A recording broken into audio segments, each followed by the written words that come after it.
is you just make a second pog that's like muscles and stuff, and you just edit it over the trench coat.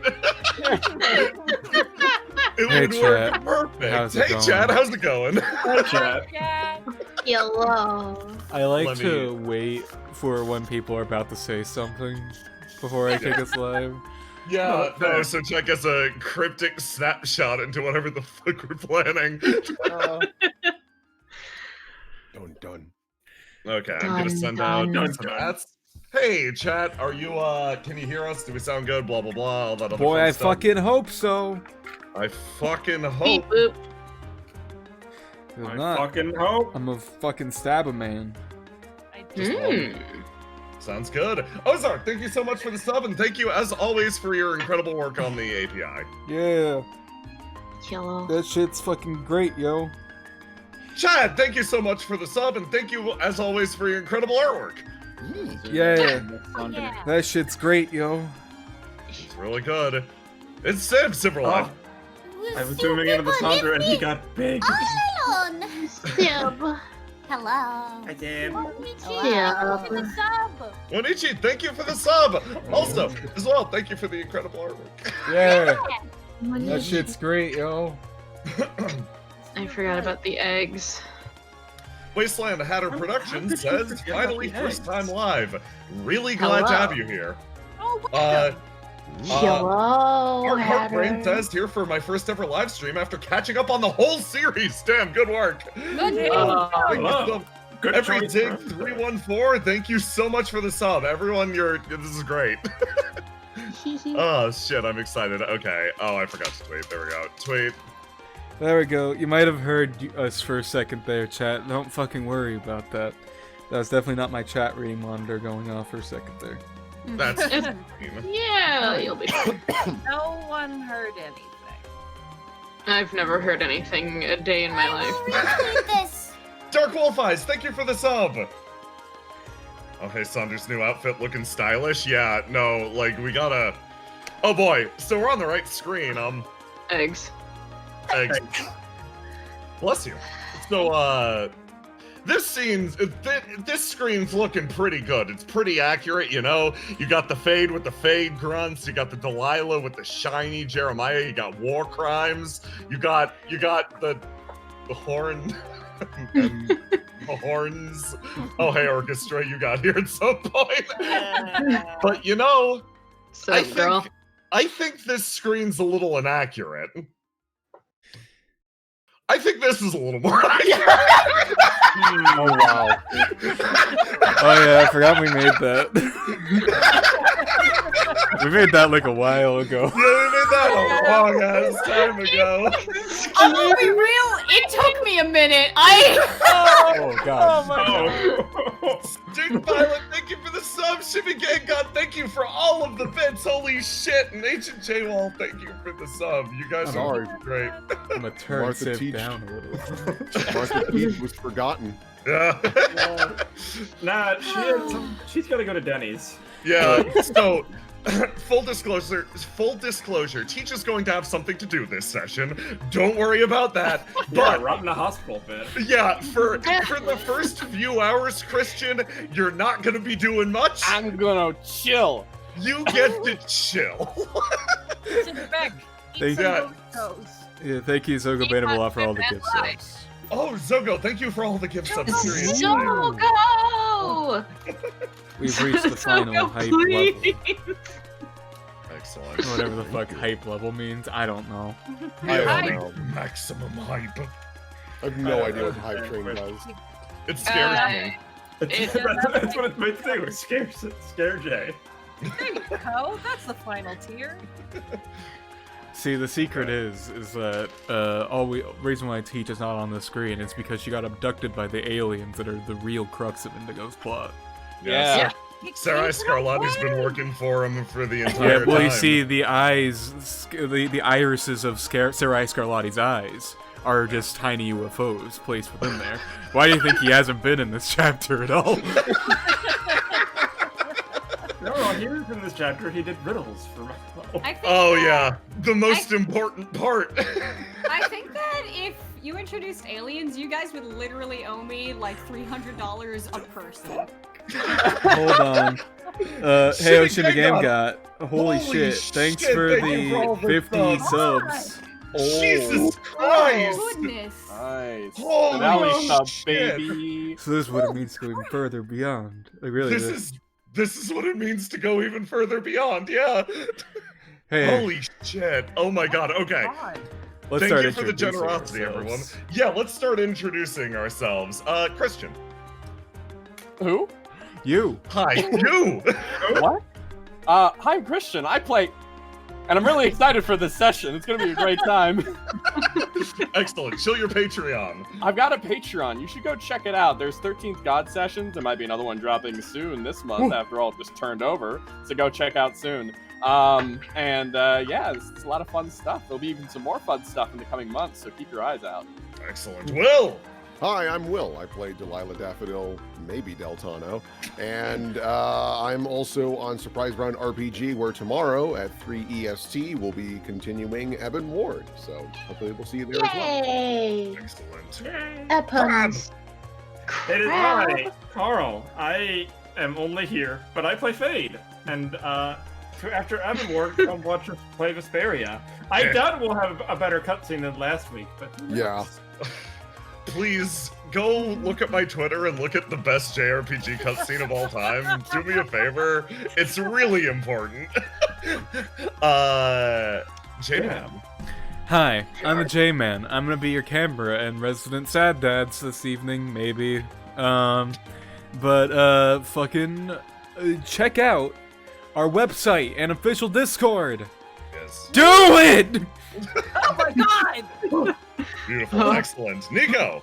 Hello, it's me. I am Nico. I draw pictures for this and other things. I also have a Patreon where I draw pictures for this and other things, and I also have commissions for you. Fuck yeah. For me? Yes. For you! Brian Cranston pointing to self meme. Civ. Hi, I'm Civ. I also do the draw. I'm also here. I play. Hold on? Did everybody else say who they play? Yeah. Okay, I play didn't. Tilly. I have a Patreon, and if you like Tilly, you might be able to see more Tilly secrets over there soon. Tilly's secrets. According to Amy in the background. Baby sprinkle. Hi, I'm Jay. I'm the GM for this evening. I hope you enjoy the finale. Thank you everybody who's turning out for this live, and thanks for everybody who's watching the VOD. This will be the big wrap to the chapter. I'm going to explain a little bit more of what we're planning, but only after I mask. Introduce yourself. Patreon. Hi! Oh I yes, don't want- Patreon. Go to the Patreon! Yeah, go to the Patreon. Hi, I'm Wandering Mask. I play Graves, and I help out around here. I also do art sometimes, throw me money on Ko-fi, and at the moment, I'll probably use it to buy something fun for my new apartment. But also, I draw dragons. Thank you very much for coming out, and I hope you enjoy the show. Congratulations on the new apartment again. Okay, Thank so you, I'm so excited! And Aloha, thank you for taking care of the links, always. yes. So what are we planning for tonight? Or more specifically, what are we planning for sort of the course of the remaining month? Because tonight is the finale of the chapter. It's when we're gonna wrap the story one way or another. It's done tonight. But that doesn't mean we're done with these characters quite yet. You're not saying goodbye tonight. Everybody's going to have a chance to do an epilogue that I'll talk out with everybody for the following weekend of like, okay, what's your character doing? Like, what do they want, etc. So tonight is going to be the finale, but we're not saying our fond goodbyes yet. Furthermore, we're going to be doing a session after that, which is loosely listed as Faden Saunders' Wacky Adventure.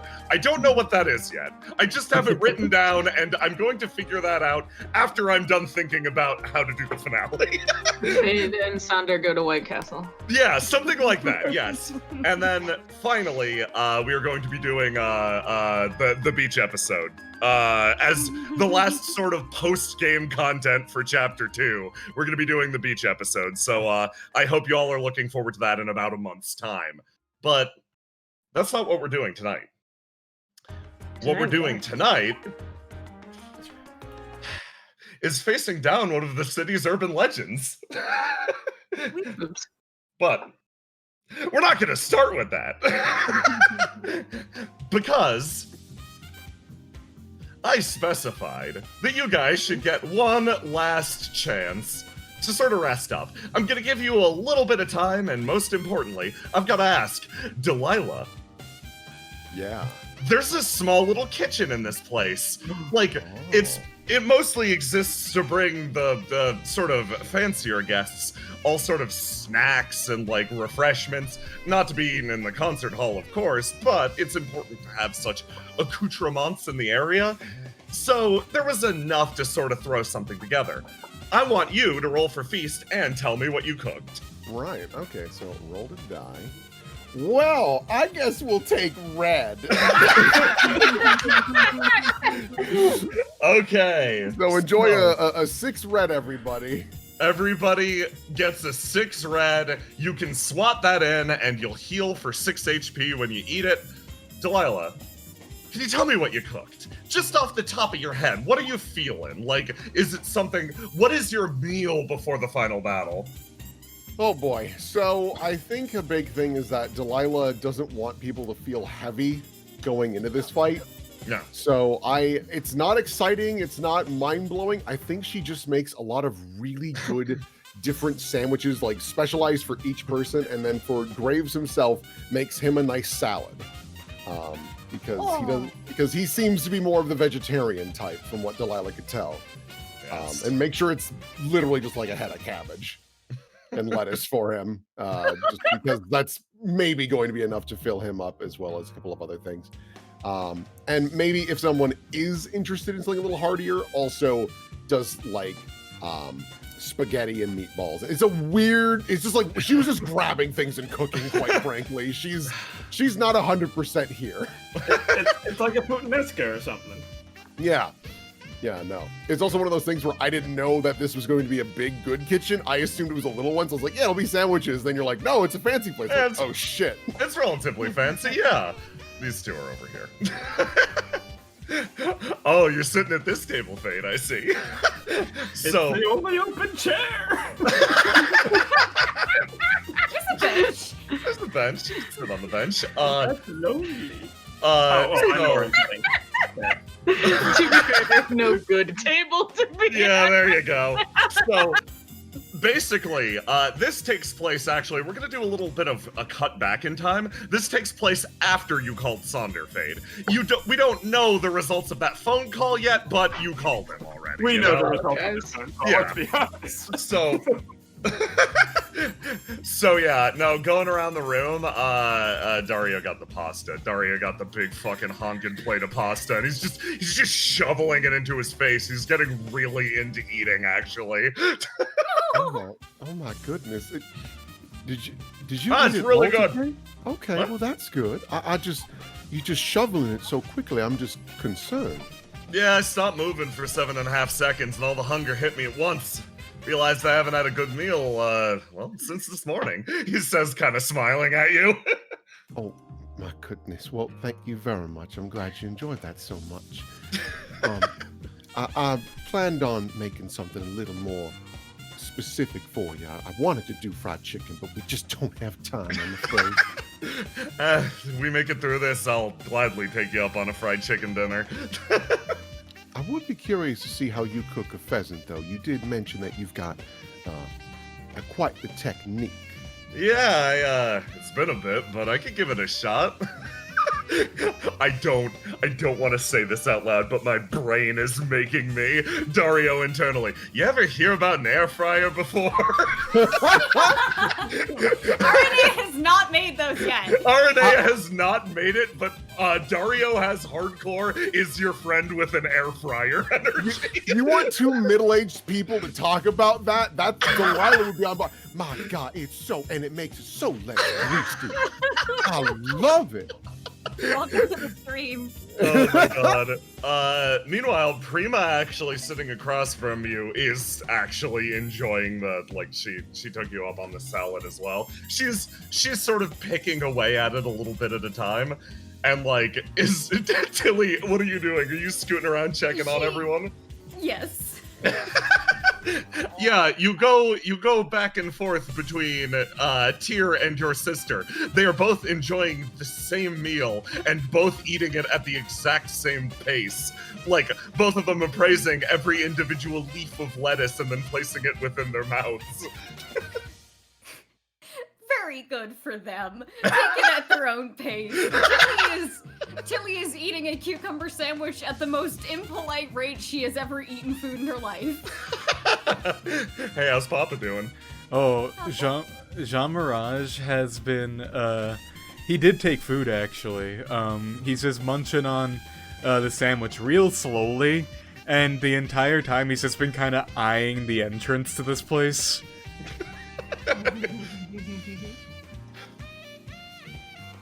Tyr looks over to Papa. You've got to take every advantage of a chance you have to eat. He looks back down at his own lettuce. He feels bad lecturing the man for a moment, and then doubles down. You have to eat while you can. You never know when you'll have another shot. Oh, jeez, Tyr. Jeez. Yes, right, Papa. You have to look out for your health. You skip breakfast so many days. You're getting old. You already died once. You alright? I'm sorry. I'll try to eat it a little more quicker. No, don't rush yourself. Just make sure you eat it. I'll be sure to eat all of it, Tilly. Tyr looks over to you, Tilly, and has a look. He has the fucking Shiraishi face looking like... Fade, Yeah. what are you doing up there? Eating a sandwich. Hanging on the banister or sitting on the stairs? Sitting on the stairs, feet through the railings. Just kidding, you eating a sandwich. It gives you a really good view of the entire room, actually. How you feeling? Uncharacteristically nervous. Ooh.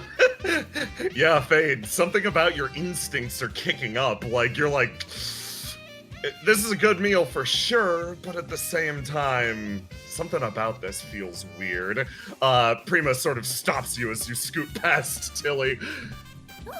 Are you sure you're getting enough as well?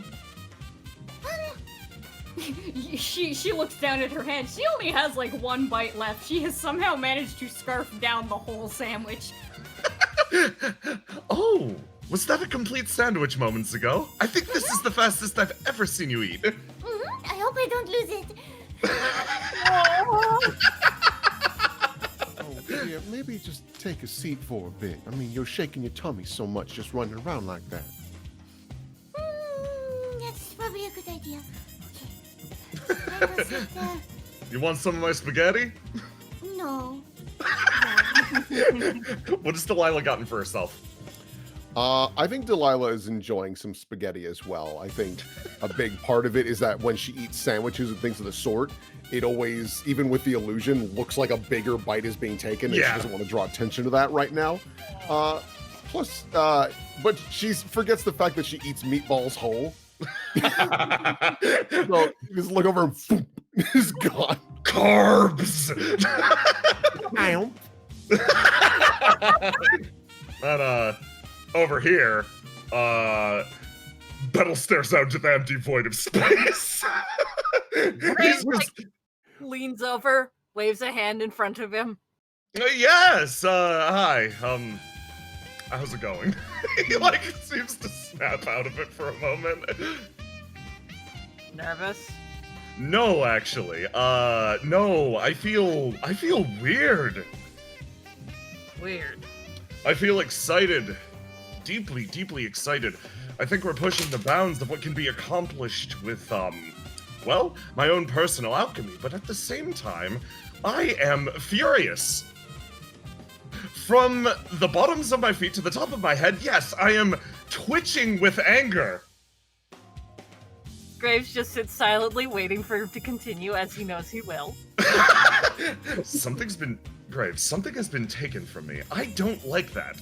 I don't like that one tiny bit. So, I'm sitting here simply furious, and I'm trying to redirect that into eating this delicious food, but alas, it's gone already. He looks down at it. He looks down at his plate, empty. What did it take from you? He, like, looks around the room. Memories of Aza. Graves exhales silently and, like, leans back a little bit, like, oh, fuck. Yes, I'm not... I might be overstating my raw, genuine rage. I'm confused, mostly. And then he sort of looks over at you, Graves. Make me a promise, okay? That guy over there motions with his head back over to Tyr. He said something good. If I can make it through this, everything will be fine, so, please, for my sake, don't go dying. We'll see. But he smiles, but he's... No, none of that. Listen, you're sort of my proof that there's still good in humanity and all that other fun stuff. If you die, the spark of what I see in others dies too. So please, for the sake of my own soul, don't perish here. Grace raises an eyebrow at that, like, really? Like... Listen, I've met a lot of good people, but I've only met one person that would spare me from his blade just because I talked a pretty speech. Don't die, please. I can't say I understand your reasoning behind that particular selection, but... He smiles at Bettel. I won't if you won't. A deal? He smacks his hands together and gets a big grin on his face.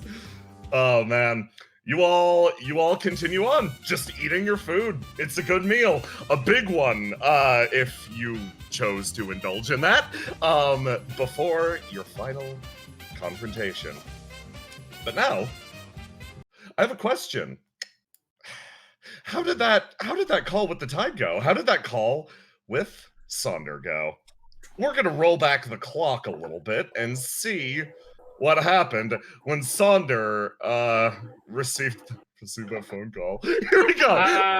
Oh hey, boy. Nika. Hey, Nico.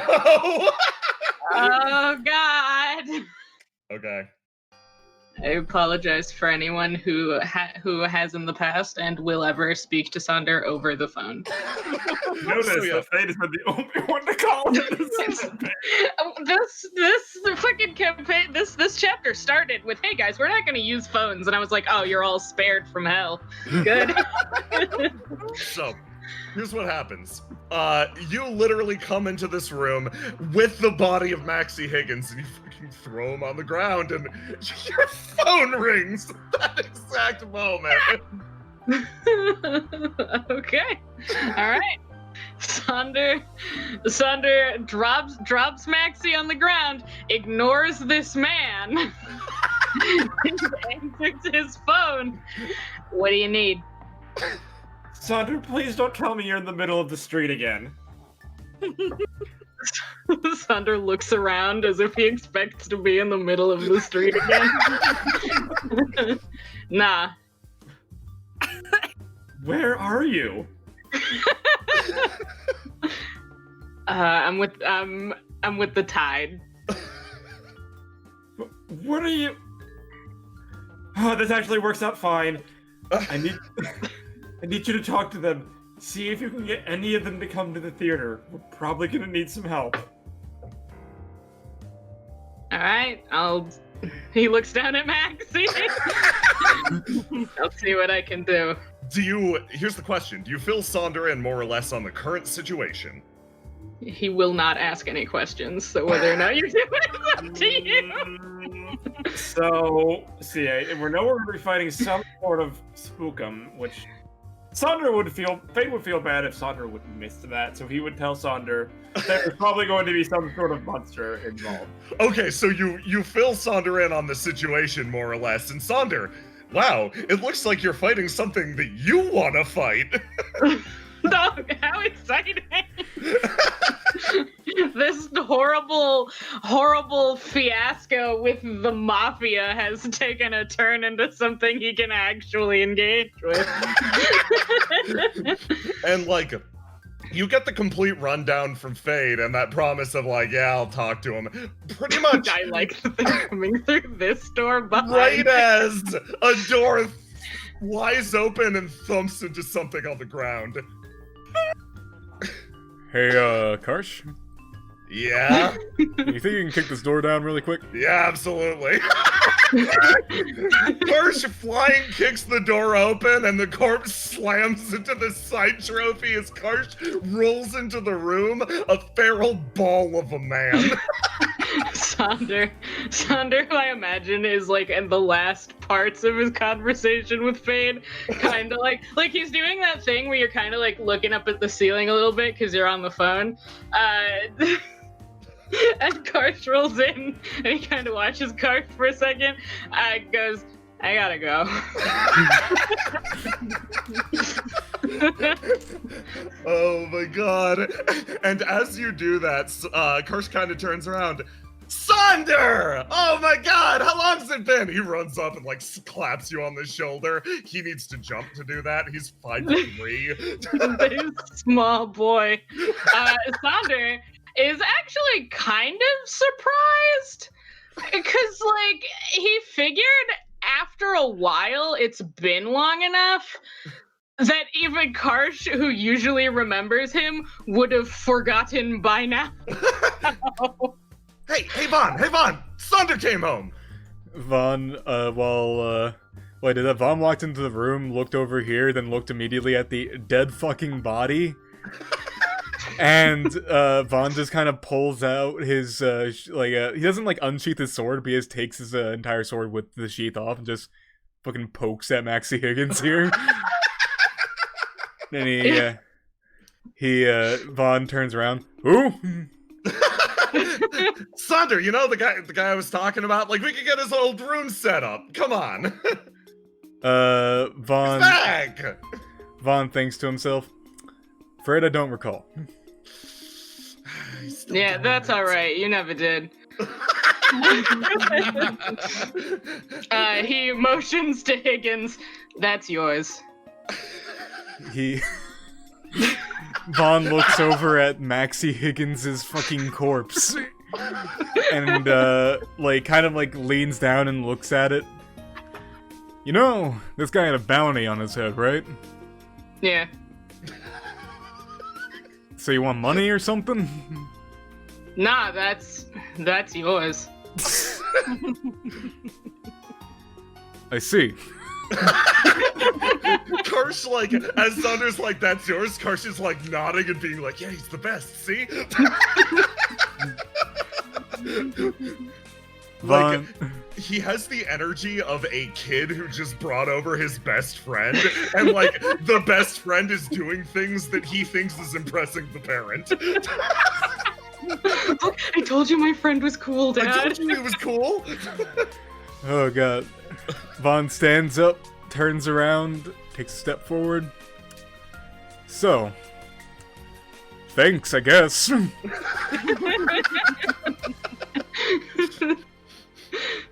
Sonder nods and he's like, well, I mean, I guess I could have taken him anywhere, but it seemed like the best option to bring him here. Because after all, you are the one who taught me how to hunt monsters. See?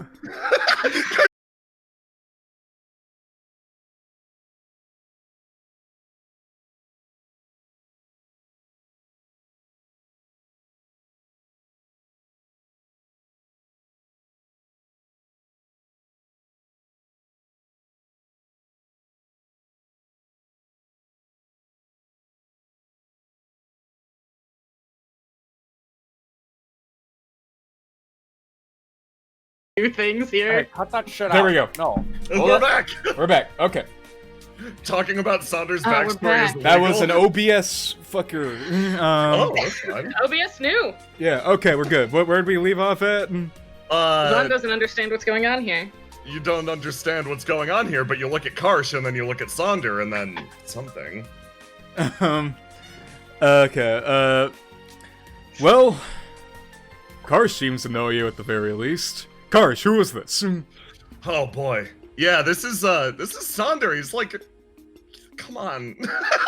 Karsh gets a difficult expression for a second, and then actually slicks his hair back, and he sort of taps his foot. You really can't remember him at all? Sonder kind of like leans into Karsh and was like, "It's fine, he never could." And then he steps up to Vaughn, holds out his hand, and goes, "Name's Sonder." Vaughn reaches out hand and shakes. For people's reference, Vaughn rolled a 2. Not quite as bad as Teach, but pretty fucking bad. Pretty fucking bad. And Karsh is like fuming a little bit. Sander's like, usually I don't bother to do this pot, but I guess he looks over at Maxie where you might need a bit of context. And he's gonna go into his time with the Tide and how he got sent here. Oh boy, yeah. With the IPD. Sonder, you break it all down for Vaughn top to bottom. Your relationship with the IPD, the fact that you used to work directly under this wanted criminal, but yeah, you and the rest of your squad, more or less, were sent over to the Tide for training on a regular basis. Yeah, no, Vaughn, you remember the rest of the squad with actual clarity. You remember Sonder, of course. You remember Cassius. You remember Callisto. Like you remember the squad. But you look at this guy and you're like, And little bit by little bit, the vague edges of that memory start to come back in. Maybe there was somebody like that. No, don't worry about it too much. It's not your fault. I've never been the sort who he taps the side of his head. I've never been the sort who sticks with people, you know. I see. Vaughn sort of crosses his arms. Well, I guess it's good to have you back, even if I don't remember you. He nods a bit. Vaughn kind of thinks himself, actually kind of interesting. We've been meeting a lot of you folks in the past month or two.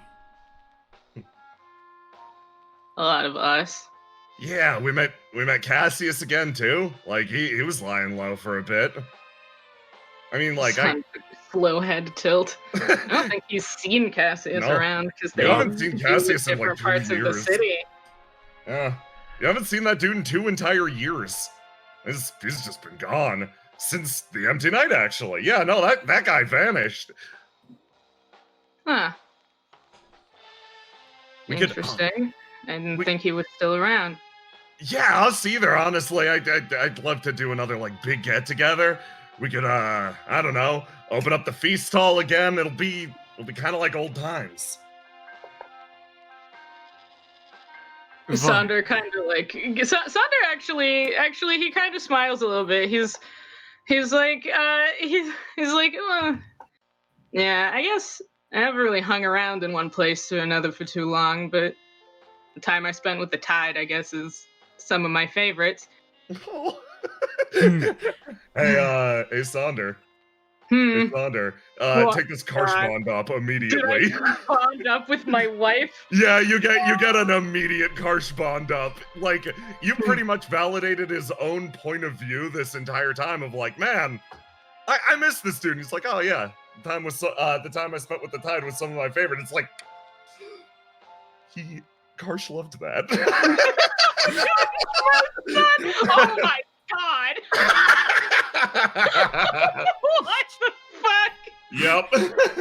There you go. Enjoy your 100% genuine feral bond up. Idiot! Oh no!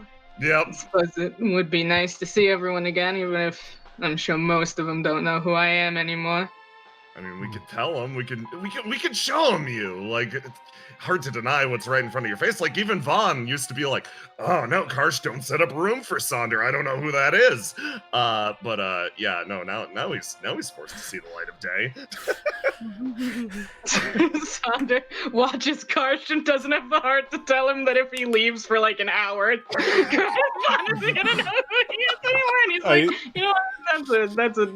That's a secondary problem to the current one. I just have a very vivid image in my head of Karsh showing up to Vaughn and going, "Hey, yeah, let's get like Sonder a room. Hell, you can even room me, whatever." And then Vaughn goes, "Karsh, imaginary friends don't need to take up space."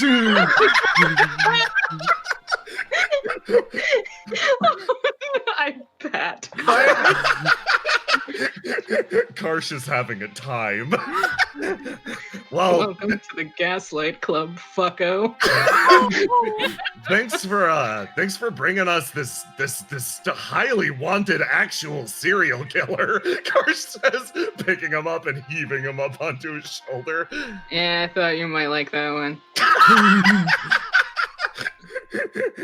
Anything else bring you by? He says, walking him away and like putting him up against a wall in here. This goes in the trophy Yeah, room. this goes in the trophy room. That's fine. Well, I hadn't actually planned on asking for anything, but it turns out that a couple of people I work with have run into some trouble. What kind of trouble are you talking? Oh. Do you run through the scenario for Vaughn?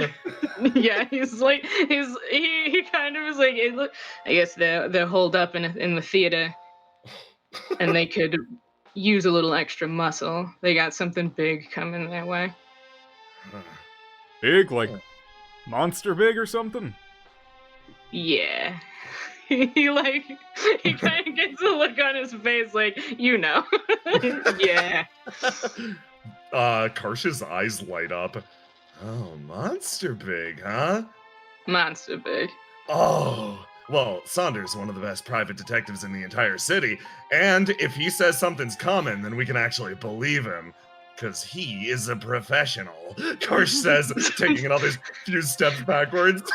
Sonder nods like, yep, And he starts walking over here. So we're going, right? Vaughn kind of strokes his goatee. Yeah, it isn't Seaside after all. That is our jurisdiction. On one condition, though. Vaughn looks at Sonder. So Sonder looks at Vaughn. Slow blink from Sonder. Blink like cat. If push comes to shove, however, I'm gonna explain to you a quick little rule we have here in the Tide. If we come close to dying, we're running. First things first. Oh yeah, we don't fight to the death, ever. We're cowards! Karsh says, walking out, slamming the door behind him. Sonder nods. Fair enough. Good. And with that, Vaughn, do you want to muster the tide? Yeah, he's gonna grab a few folks. Do you want to give a cool Vaughn speech? Yeah, sure, why not? Yeah, fuck yeah! Yeah. Karsh is like moving around and getting everybody in the mess hall. Fuck yes. The tide is on the move. Yeah, and head on in whenever you're ready. Hold on, I gotta grab one more guy. He's I important. love the idea. He walks in. Hey, we got a job. And then just walks out. There we go. Karsh erupts into cheers. A single tear rolls down Karsh's eye. Beautiful. God, that's so cool. Karsh, his bond up. What the fuck? Okay, you come to the door, Vaughn, and it sounds like Karsh has done a good job of riling everyone up already. Alright.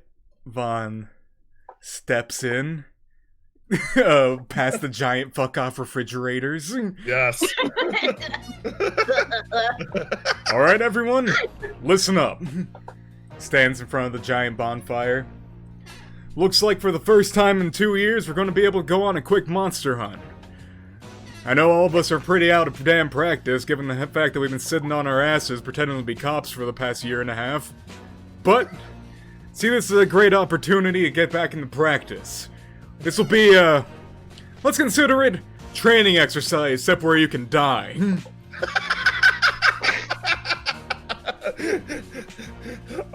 With that, Seymour takes a step forward. I assume normal protocols are also still in place. Oh, of course. You feel like you're about to have your heart explode or your head smashed, get the hell out of there first. Everyone nods, looks at each other. And Karsh sort of stands up on the bench. And then we get our weapons back, right? Maybe. We had them taken from us for a reason. Unfortunately, still illegal.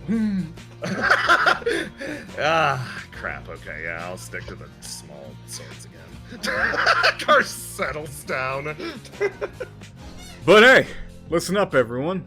You won't believe this, but it looks like the monster's heading to the old theater hall. And you know what that means. We get to put on a show of ourselves. Alright, says Sam uncharacteristically behind you. Finally time to stop wearing this disguise. He slicks his hair back. Looks like surveillance duty's finally over. Ah, crap, I'm done with these donuts. He puts them all on the ground. Okay, boss, tell me where I'm going. You're going to the roof. What?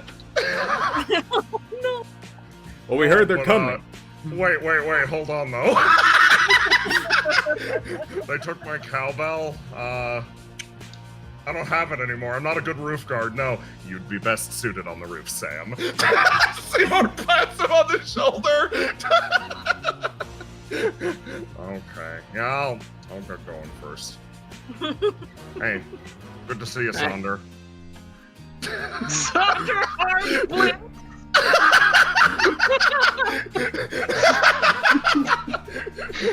And with that, you have, yes, indeed, mustered the tide. Let me get everyone together.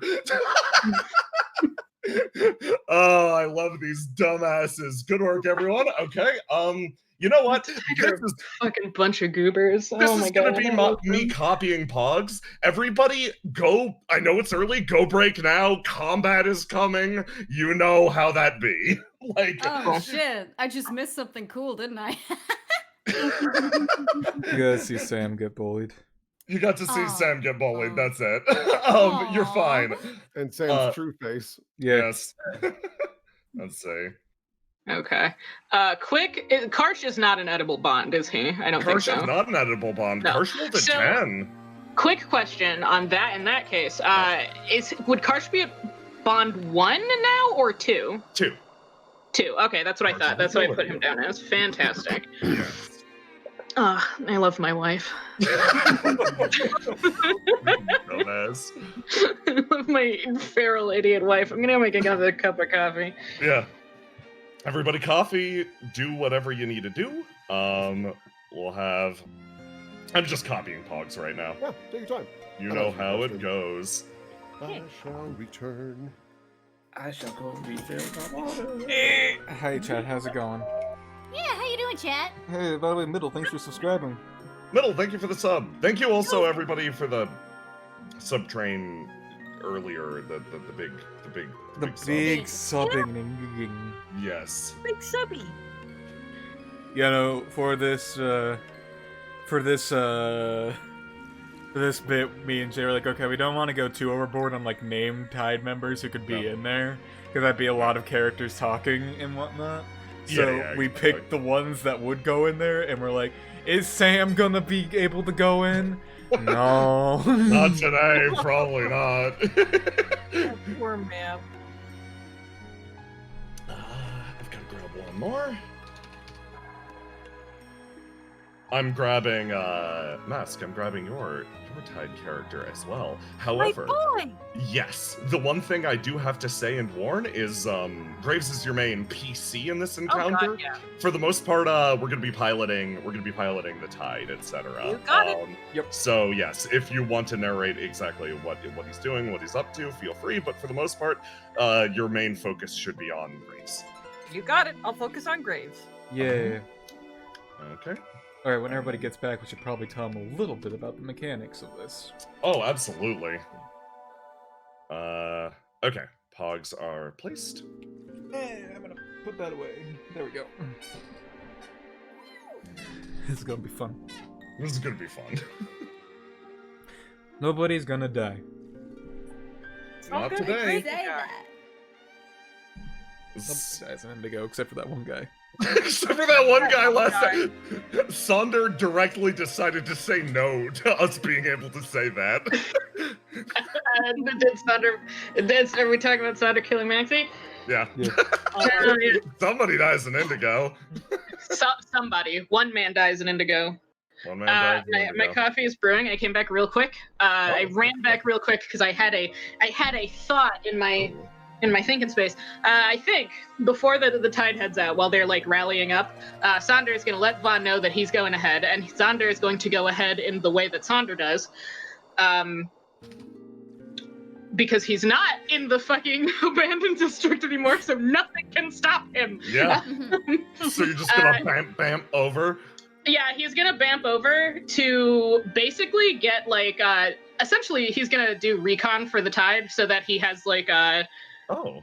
like tactical information to give them Very about like useful. the area and how the team inside is doing and whether or not they've managed to get any like fortifications going. Ooh, excellent. Okay, so He's done this before. He's done this with them.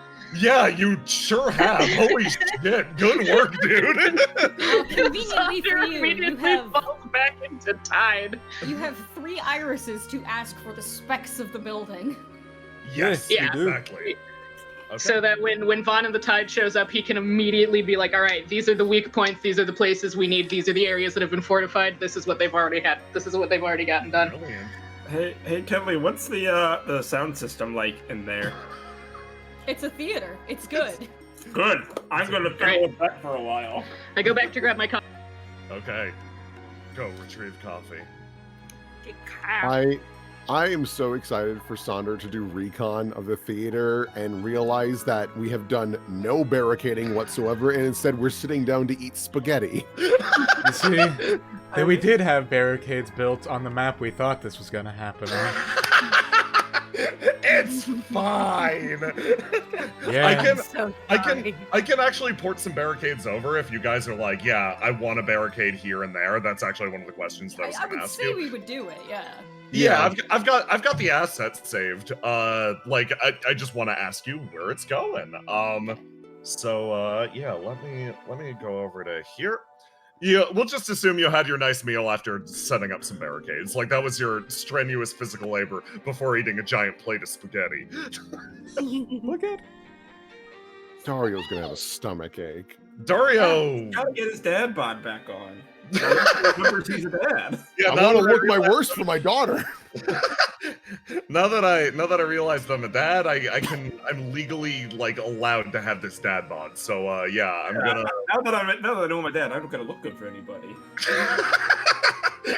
Just starts eating immediately. I mean, you do you, Dario. Dario Fucking- cracks open a beer. Yeah. I'm back with the jitter Papa juice. Iris's grilling apron. Holy shit. This is mine now. So, what does Papa Iris's grilling apron say on it? Probably just, I'm the boss. Big block letters. It just says, "Don't bake the dragon." That's for the 420 spin-off episode. Ah, Which we missed. Oh, God. Did. Hey, we gotta eat. this dank kush. No. Why do you think I've grown green now, Tilly? Okay. You need to go to the doctor.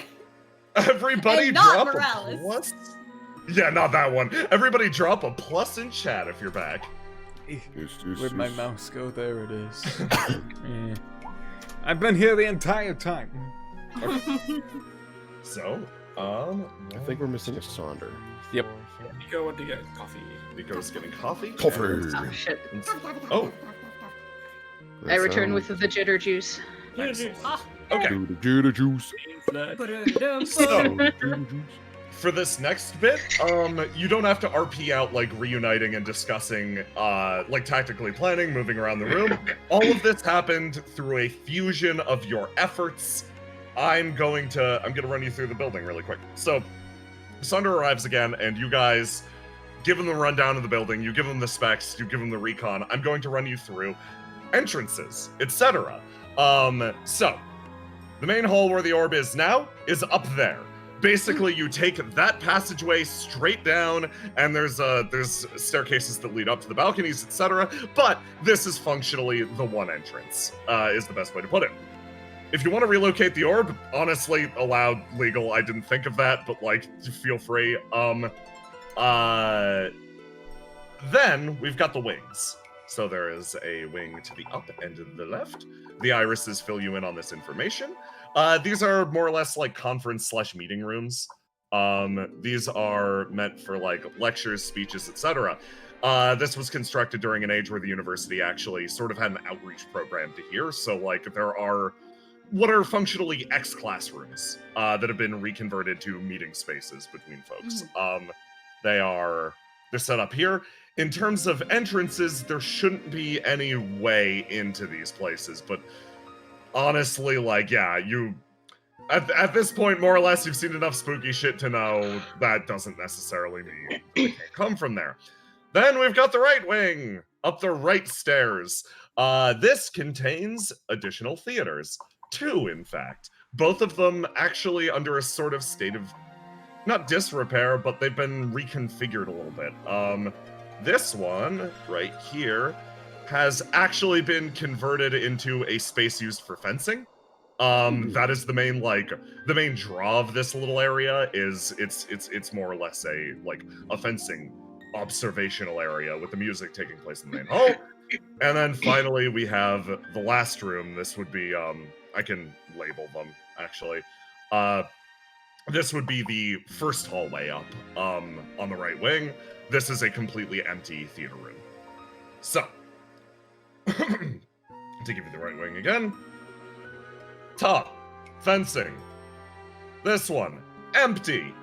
So, I want to know what your plan is. I mean... Oh, sorry. One last thing. One last final detail. Jean Mirage did say Aporia could only hold out in this world for 2 minutes.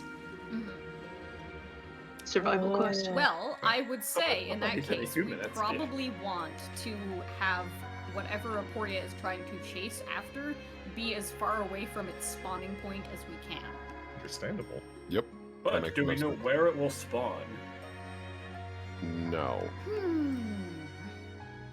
Regardless, with that in mind, what we could do is make it so that the path it has to take to get to wherever is blocked, in a sense. Yeah, I assume we will not spawn in the theater. What? Right Yeah. on top of the orb. Ah! Yeah. The one thing I would request is, and clarify if this is a thing or not, I want to be in the theater with the most spotlights. Ooh, okay. The most stage lights, the brightest ones. Oh, That's all of what I was hoping for too myself. Cool. Okay, so that is, you guys are going to travel back in time for a second. That is this map. Okay, all right. The theater we were in. The main theater is the most, is the one that's the most dolled up. Yeah, that is this one. Furthermore, you can construct a few of these guys. This is just generic, like, I'm using a generic wood because it's representative of chairs, tables, etc. It's whatever you can find stacked up. This is an abstraction. You can create a few of these around the area. I want the irises to roll for this. Oh boy. You guys can roll, you can all roll to die in this case, actually. I know what Sure I'm thing, saying. Papa Iris can roll die. Oh no. Yeah, that's about right. Tilly! Oh, good. Okay. Ooh, Prima. May I was I actually- say that? Can I heal everybody's wound? A wound on everybody? Yes! I'm gonna heal Sure, one wound on good everybody old and put woundy yourself wound. back to max HP as Yes. well. Thankfully, Donna is not wounded, but that's Everybody great to But know. John Mirage is unwounded now. Papa! Okay. You No, my red does work for this. I wanted to use her blue because that has to do with her having, being very, very used to this building. But Yeah. I think the red works for that as well because, it's her family's building. Oh no, he Yeah. turned blue. That's not the one. Makes sense. There it is. There we go. Yeah, no, your table's gonna be a little screwy, but that's okay. Then Prima got a. Let's hit that button. Okay, she's doing. Prima's doing good too. Okay, so you guys, between Prima and Tilly, you managed to successfully figure out exactly where all of the best materials, wood, etc. is. Oh yes, there's this storage closet here, there's this place here, and you managed to pull together all the materials. Then I would like anyone who fancies themselves like a carpenter to give me a role to do. Dario's gonna do this for sure, Great. but if you can build a barricade logistically, give me a role to do. This can include Sonder. I was gonna do Sonder count. Yeah. Okay. Graves add 1d6 to that. Right. I was. Role to do. Oh. Sonder. Oh, why are 15. you yellow, bud? That's alright. Like, Yeah, that's about Dario. right for Graves. Dario, dad power. Dario, dad power. Julius, No, dear. yellow makes Julius. sense. I'm the barricade building busker. I can only build Please barricades pay in the me. shape of boots. Everybody thought I was part moth. I'm actually part beaver. I'm damn good at making dams. Actually, part boat. Well, we knew that already. Okay, so that's 1, 2, 3, 5. Okay, so you guys get 5 barricades out of this. Okay, that's not too shabby. Yeah. So tell me where you want them. I mean, probably in narrow hallways. Do we think we're gonna be able? Can we? I doubt it's gonna work. It's probably working on sensing magic or something. But could we trick it and make it think it's somewhere else? That's what I was wondering too. Especially if maybe we can put Prima somewhere else. Oh. Because Oh, 'cause if you Prima think would about probably it, feel Prima's kind of a target too in a way. Yeah. Yeah. So one thing that if we wanted to, it's ballsy and it would be a lot of risks and chance playing out. If we had Prima in one of the theaters that also has spotlights, Prima on stage, ready to go or whatever, when Aporia goes in, hopefully he goes that way, is slowed down by barricades, so he's eating up a lot of time, gets there, we spotlight him, hopefully that actually does do damage and stun him even more. He's wasting time there dealing with that shit, then he has to go all the way back to come to the correct direction. But again, that's a lot of ifs. Are there any backstage ways to get between the theaters? Yes, I'll say between these two, it's not something I had considered, but 100% there would be. Between the two empty theaters, yes. Between the main theater and anywhere else, no. Okay. Okay. So I'm just trying to think there would be an escape route for Prima if things go poorly. So yes, let's say the back of these empty theaters where the chairs are, if you touch one of the sides of this, you warp to the other theater. Okay. In that case, then, we should put her in the fencing one so that if she's at the top, she can run to the bottom one and get out of there faster. Yeah, I think that's fair. Okay, Yeah. so I'll put a Prima in here. And let's see. Do we want to send someone with her just to help? I would say yes. Yeah. Well, we're someone- also going to have Tide, so we can consider them amongst our numbers. Oh yeah. Have a couple of Tide boys on those spotlights and to help her get out of there. Yeah, I think giving her a Tide escort, since they might just fuck off anyway, is probably a good idea. Okay. Yeah. Because if the Tide are If they're looking fucking to fuck criminals off will right fuck off now, too. Yeah. Okay. yeah. I'll place some Tide over by them. Do you want to? Here's the other big question. Are you going to let Vaughn delegate his own people, or are you going to place the named tied places too? I think Vaughn would know where best to delegate people, right? Yeah, Yeah. he's going to get all the strategic info. I think Vaughn can handle his own people. Yeah, I So- mean, if we tell him what our plan is, I think Vaughn has the tactic knowledge to Yeah. actually make the best use of the plan. So, Yeah, We trust Vaughn, Vaughn. any faced people going with the Prima Protection Squad? We will put Seymour with Prima Protection Squad. Yeah, Seymour! The rest of the name tide are going to be at intersections in between areas such as the stairs and hallways. Ooh, okay. Nice. Oh, so there's like a mini boss at each one. Cool. Okay, Where are the controls for the stage lights and sound system? I will show you. It would be... Would it be like up in the rafters or? Yeah, basically like up in the rafters. They are going to be, let's say on the upper floor down here. Overall it's puppeteered by from there, so I'll move some tide over in that direction, even out their numbers here. Fate's gonna be on the roof with Sam, and then we'll want to be able to quickly get down to the sound Reunite system. Sam with the cowbell. He's not getting it back. Okay, let me prep you, Fade. I'm gonna put you down on the right map. You are going to be actually up here. If you see any clone PCs around, like that Sonder and Teach die. There we go.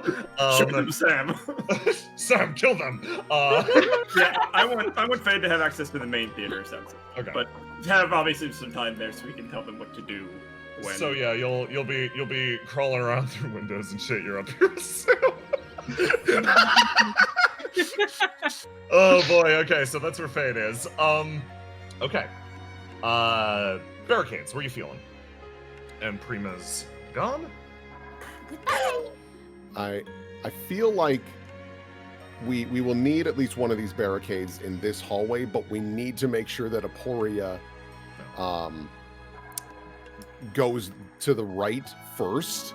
Mhm. So should we almost make like a very obvious barricade at the top of the stairs and have the Yeah. first one of our real one Yeah. like near our actual entrance?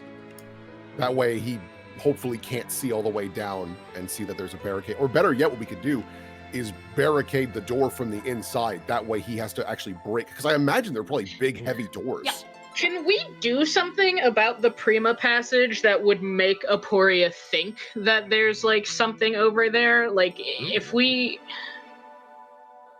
I'm trying to think if there's someone we could put there that would have like an energy that would make Aporia be like, well, obviously I need to go that way. There's You kick that person's they're ass. protecting something over there. Well, you know, Sonder, have you looked at yourself recently? Sonder looks around like he's never seen himself before. I'm gonna give y'all control of the barricades. Put them where you're feeling, and if you want them on a We've different map, then yeah. Oh, I think between Tyr and Sonder, they would both do that, but depends on who we want somewhere else. If Tyr he- is going with Papa, Yeah, so Tyr you are is not gonna have Tyr's access to the Alright. Tyr, yeah. Moth Alright, is so- irrelevant. It's So- irrelevant. Moth There's my- fucking dies. Sorry, that's my new status. Keep going.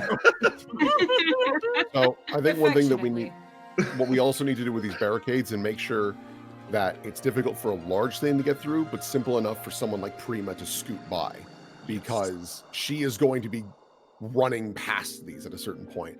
And also maybe give her the instruction that if she wants to bail, she can just bail. Clearly, yeah. I mean, Same instruction as the tide. there are probably secret ways out that Prima might know. Yeah, no, she knows all the windows. Yeah, so like I'll say that there's an exit.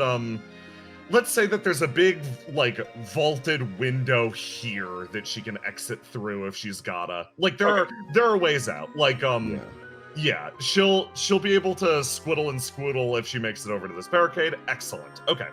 Go. The question is, Ball's still in this room, right? Mhm. Yes, for sure. Okay. Ball's in that room, so Beteloman's gonna be over there. There's no question about it. Yeah. Yep.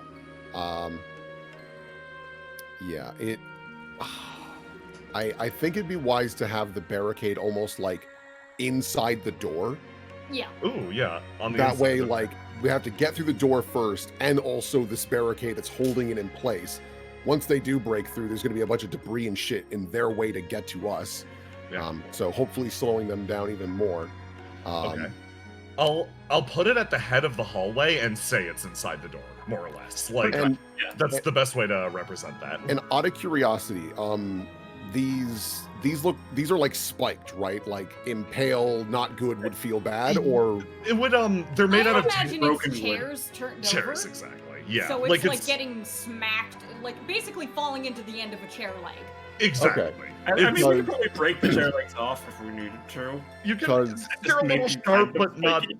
They're a little less deadly than they appear. But yes, that Yeah. could be used to impale a person if needs be. so my Of course. thought is if we keep Tilly next to the orb, she makes the orb and the Forgotten invisible.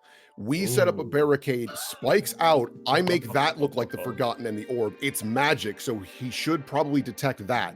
Leaps on it aggressively, gets impaled, and gets us some more defense in there. Oh. That's clever. Okay. So should I take one of these barricades and put it in the room? Yeah. Yes, that would be Okay. stellar. I will blow this up. Excellent. You guys are. I wanna give you props for not only planning very well, logically, quickly. Like you're coming up with good plans, just one after the other. Where do you want it? So, yeah. Hey, I have an idea, Jay. I'm gonna Ooh. DM you a thing. Oh, okay. Where are you feeling for this barricade? Well, I What I'm thinking, Will, is put it Oh. like right under where the curtains would close, and then we can slash the curtain to make it fall on top of it. And that's probably pretty Oh. weighty. So yeah, that's not a terrible idea. I Yeah, mean, just extra things to lock it down. yeah, Faye will be up there anyway, so he could realistically do that. Yeah. Do we want to booby trap the Prima room in case it gets in and Prima Yes, fucks off? Jay, I would like my thing to be there. okay, can do. Yes. That's yes, we'll do. Also, where is Delilah planning to be? Oh boy, where does Yeah. Delilah need to be? Because if she doesn't have, if there's like no better strategic place, since we're doing the like lure it to the fake room to waste its time, if Delilah wants not in the that hall, but like near it to create illusions of like more defenses than there actually are, to make it look like there's really something like to make it seem like just to create more chaos, right? And to make it seem like we're really defending something down that We way. need her in the main theater, so she can do that illusion, though. Right. I see where you're going with that, though. So Mhm. here's where the curtains close. I'll put it there, and Bettle and the Ball are. I'm gonna move them Yes. back. Yes, Yeah. absolutely. Yeah, get them back if possible. Bettle's gonna be like, fucking this corner. Why not? Tilly will be there as well. Okay, I will put the Tilly here. Ooh. We got Operation Stop the Ball. Okay. And then the nice thing too is that while it's in the curtain and whatnot, that should give Fate enough time to get spotlights ready, so the moment it is able to tear through the curtain, gets blasted by a bunch of light. Hopefully that does something. That's wise. Okay. Hold on. Yeah. So I think I told you. I don't know if you remember, Yeah. but I told you that after Sonder killed Maxie, he was going to look around the Yeah. empty room, the empty buildings, to see if he could find any more of Maxie's stash of stolen Pietro goods. Sonder, give me a roll. Okay. That is not Oh. oh boy, yeah, that's a fun factor in all of this. Roll Yes. of what? Give me a roll to do. See how it goes. Not great, but Not great. Okay. Jim-Man, what does Sonder find? Nothing. Okay. You find nothing this time. Oh. Okay. We've got 2 barricades left. Where are they going? I would say put them up in the hallway towards Prima still. Okay. Put one at the very end of the curve, basically, in the hall, at the top room. Yeah. Excellent. Curve, hall, top room. Beautiful. Mhm. And last one. You know, it's kind of funny if we don't put it over here on the left. That makes that one look even more suspicious. So if it goes up there and it's just like, what the fuck? Yeah, honestly, that could be worth just leaving alone because it could just waste its time even more. Yeah, I think it's wise. Okay. One Better more yet, stretch. Oh, if we go really wanted, first. if we wanted to, we could have like a couple tide guys over there, just so they're like, oh, okay, there's guys here. This must be their form of protection or some shit. Goes in. Well, that's gonna get them killed. Let's not do that. That's gonna get people killed. Yeah, there's no exits ever that way. I forgot they're people too. They just don't have names. What if we just put it right here in the front entrance? Maybe. Yeah, like just right there in the stub front its toe. entrance. That's fine. Yeah, it's just extra shit to try and get through. Because again, big heavy doors, that extra barricade, and then there's shit all over the place. Like, yeah, it's Good shit. Yeah. Guys, Okay. watch this thing be massive and flick. These things I'm are gonna really do- they're nothing. There's. I mean, that's a very real possibility. I hope everybody's getting excited. I'm getting excited. So Yeah. Tilly, you are going to be in that room. Fade, you are on the roof. Let me go. Sonder and Tyr are gone. Delilah, I'm going to just double check if this is the correct position that you want for the concert hall. You are up here with the spotlights, or do you want to be somewhere else? Let's see, because Fade is not here with the spotlights, correct? Not yet. I will be. He can. Okay. He's As Fade's on the soon as I roof. See it coming. I'm gonna ding the hell out of the cowbell Okay. and run Yeah. back inside. Yeah, I don't see. I mean, Delilah being. This is a weird reason. Delilah being down there is an extra person to take a hit, which is useful in a weird way. But Delilah has no physical combating skills whatsoever. Fair. That's the problem. But here's the question: is there a fast way to get down from here to the lower level? Not a. I would say the ropes for like the curtains and stuff. It will Probably require slide it will require a successful roll, basically. Yeah, it's an athletics check. It's more or less like, hey, you got a stat that'll let you do athletics. Yes. There's no easy way to get back up. Is the obvious thing. Yeah, I think that would be fine. I think me being up here in the beginning works just because if by chance Aporia does blast through straight, we get fucked over on the right. Fade doesn't need to be here for the spotlight. I can just do it, and then once Fade gets here, we can. Yeah, we could say he gave you the basic rundowns on how to do the controls. Yeah. Okay. Can do. Okay, that is all the barricades. Remaining questions, Graves. Do we have anybody who's just like not positioned with anyone else right now? Do we have anyone who doesn't have backup? Let me see. Let me double check the entrance. Arguably, Vaughn. Where's Vaughn going? I'll ask where Vaughn's going first. Where are Vaughn and Karsh going? Yeah. Vaughn is going to be. Vaughn is going to be chilling at the left side staircase. Left side staircase. Okay. Karsh is going to be as directed, chilling at the right side staircase. I have no idea if this is something we want to do or if it's even feasible. No is totally fine. Should I give Song a call for a day of delivery for weapons? So they do have weapons. There's just not like their preferred weapons of choice. Yeah. Gotcha. They don't have their monster hunting weapons. They've got their like normal weapons. They're armed. They're well armed. Okay, cool. Police weapons. They've got the police weapons, not the monster hunter weapons. So I'm going to drop a Phantom Vaughn up on the left staircase right there. And you are sending theoretically Chance up to the hallway, up to the right? Yeah. Okay. So yeah, he's up here guarding more or less this barricade along with a few tide. Let me grab some tide, and then so we are going to we're gonna ask where Sonder is. Where's Sonder going? Where is Sonder going? Yeah. That's a good question. He probably wants to cold cock a dog, right? Yeah. He does want to fight a dog. Like, I'm gonna be real. He wants to fight a dog pretty bad. What area needs like some big muscle? Even though we have Graves and Dario, their role history. You're right. It never hurts to have the beef where we need it most if things go bad. Also Because I figure consider Sonder we can have, either be.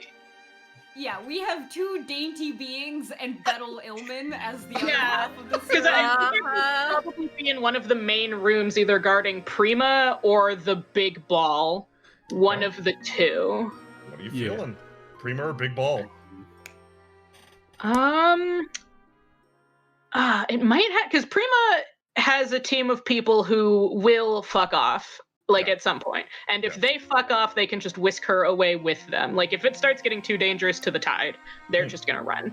And I feel like Prima's once the kind of Euphoria, person. Prima's the kind of person who will stab someone if she needs to. yeah, and I feel like once Euphoria realizes, like, oh, this isn't what I came here for, probably won't hang out right there. Like, it probably isn't gonna waste its time chasing them when, like, its big thing is still here. And I guess in danger, I don't know.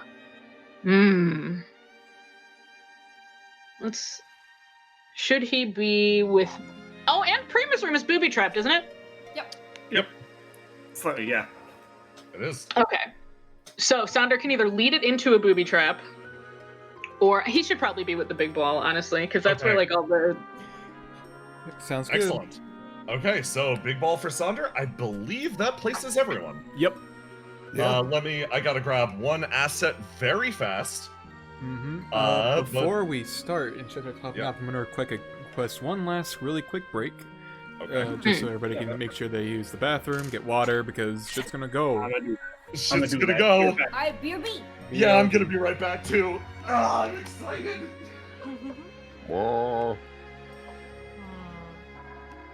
Why, hello, chat. How are you doing? How's Oh. everybody? I just realized, if you haven't, drop your swings. Oh, I guess I should do that because he's yellow, and I don't remember why he's... Oh, I can't do that right now. Oh, yes, I can. Hold on. I just figured it'd be wise to just do that now, so... Oh, Bring good me call. One less fucking thing. son. Oh god, what do I push? There it is. What? Why is his blue locked down? I feel like that shouldn't be the case. Why is that? That's probably from the Maxi fight. He did a lot of nonsense. A lot of shit went down. There's a lot going on there. I feel like you can probably unlock that because I always forget to unlock things when they...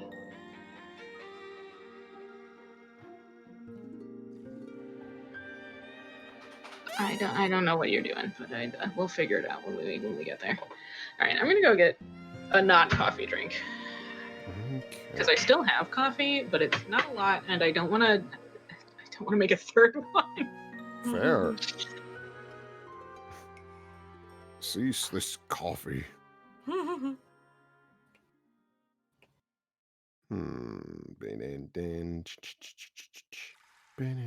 Well, I'm excited. And Yeah. deeply concerned. I am optimistic. I'm sure there's going to be some owies. Oh gosh, yes. Yeah, but We, I'm also, yeah. We left Mask out of the planning. He has Yeah. no idea about Oh, any no. of this. I'm living in fear the same as everybody else. It's great. Okay. Let me go to the concert hall. Let me go to the main hall. Concert Man. entrance. Part of me was also curious. Like, we're done with the planning, it's fine. I don't think it's work anyways. Sometimes stages are designed for magicians, which would also include trapdoors. Part of me was curious if we could put the Forgotten under the stage. No. Oh, that's a good fucking question. Like so Even well, if they're not built for magicians, they'll often have Back. trapdoors and stuff for theater. well, That's that's true. This theater is not built that way. However, I believe with one of Tilly's powers, she could maybe insist otherwise. Yeah, I'll throw that by people Yeah. because thankfully I don't think that's a big enough game changer that would like make us do Yeah. planning again. I just think it'd be like another barrier Another thing. because then Yeah. it hits the illusion, gets confused, trapped for a bit, and then it's like, well, then where the fuck is it? Right. It's that So- thing where like you have like your little Pokemon dowsing rod, and it's like you're right on top of it. Like, I am? Are you really? Are you sure? I'm pressing A and nothing's happening. Nothing's happening. So Even the put crew, someone down there with her so it gets immediately punched in the nose if it tries to go down there. Saunders out here chilling with the main concert hall crew guarding the big ball, right? Yeah, I think Okay. that's what we're doing. Excellent. Okay. Well planned, everyone. That was very speedy, very effective, very Yeah. good. Good work, everyone. Good. I always get scared when planning happens because like, oh boy, how long is this gonna take? But no, everyone did a really nice job. Looking good. Nice risk. Okay. Make sure that's good. I was very fishing for a maxi mine. Yeah, I don't blame you. Those that were would've good. been- Yes. that would have been pretty Fix the damn good. traps off of Graves. For the people that just came back, and Tilly actually has some impact on this, if you want to do it, Sid. I had asked if there were trap doors on this theater stage. That way we could actually put the Forgotten in the Orb under the stage. So it's an extra layer of Aporia coming in, hits the barricade, gets confused by the curtain, lights on them, and then when it's all cleared up, looks around, is like, I don't understand. Where the fuck is the ball? Yeah. Okay. All right. But if you don't want to do that, because I realize you might be, because that's like a 1 per session thing, right? Tilly can spend one of her Conti to assert something about this stage or scenario, if you so yeah. wish. Yeah, if you want to, it's up to you. I should open my character sheet. I realized I haven't done that yet. I knew something was wrong here. Chill. Character sheet. I think I have multiple ways to do that technically if I want to be a cheese ball. Okay. Oh, someone in chat actually brings up a good point. What does Sonder think about the underneath plan, where Papa Iris and Tyr are going underground? Was he told about that? I would assume Yeah. I mean, probably. But it feels Fade crazy. has no idea that it would be relevant information to Yeah. Sonder. Papa Iris and Tyr are going deep into the underneath to rescue Dior, while you guys perform this great distraction. Huh. Asking what Sandra thinks about stuff is interesting. It's like, I don't- Yeah, what? I think it's different. Like if he had been there, he probably would have mentioned like, oh, I will probably have an easier time traversing that. But since he was not there when they fucked off, he was kind of like, well, good luck. Yeah, fair. Oh, so they're already gone. Yeah. Do you want to? We could play it that way. Would you prefer to play it the other way, where they're like, okay, we're gonna go to the underneath?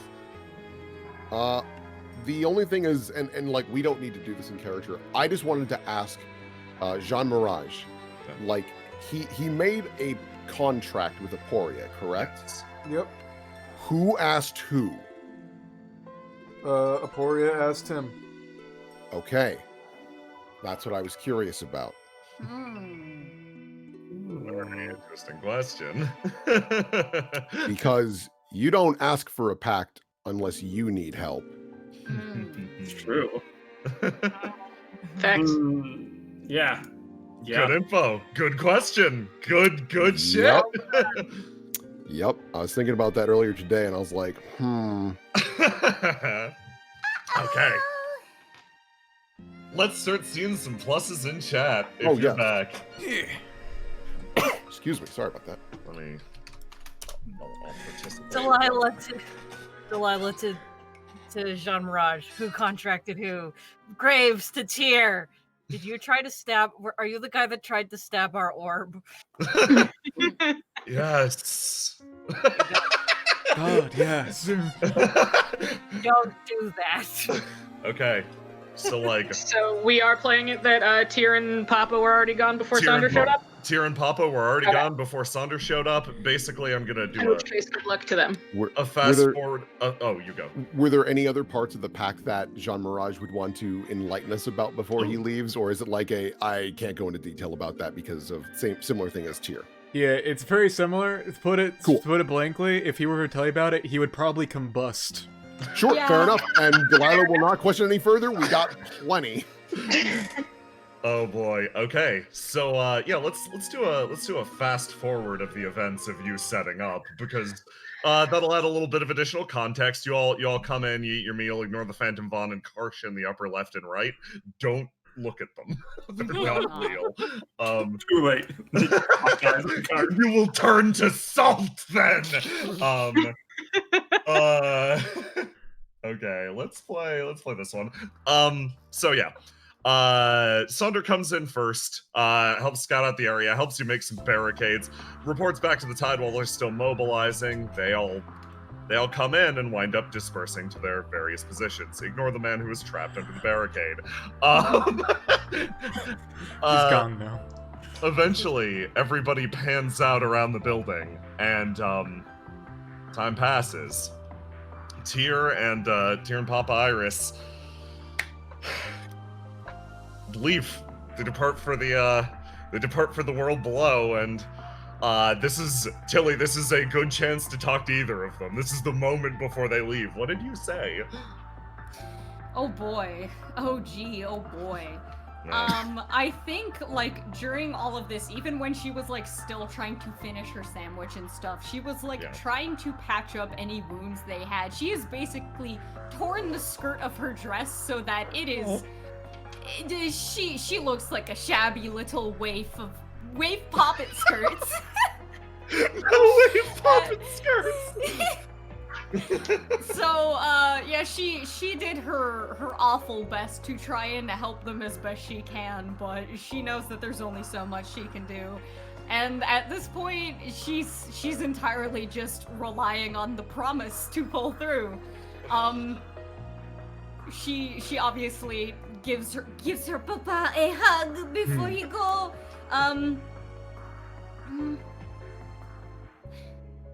Now, try not to scare Dior or anything.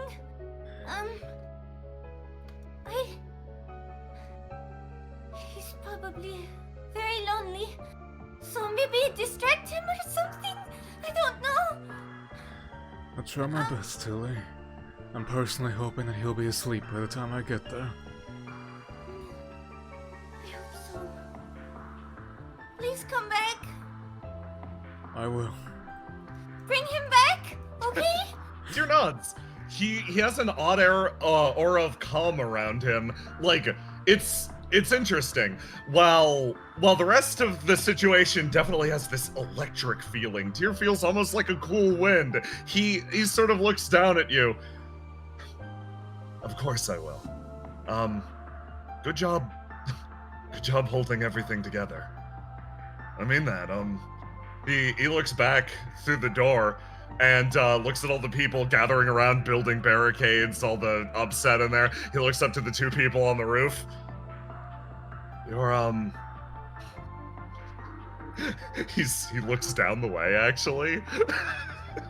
And his brain starts turning. He realizes where he is. And Tyr says something extremely uncharacteristic and something that he should probably never say in front of Jean Mirage Iris. You're doing great, especially for an old sock. He flashes you a smile.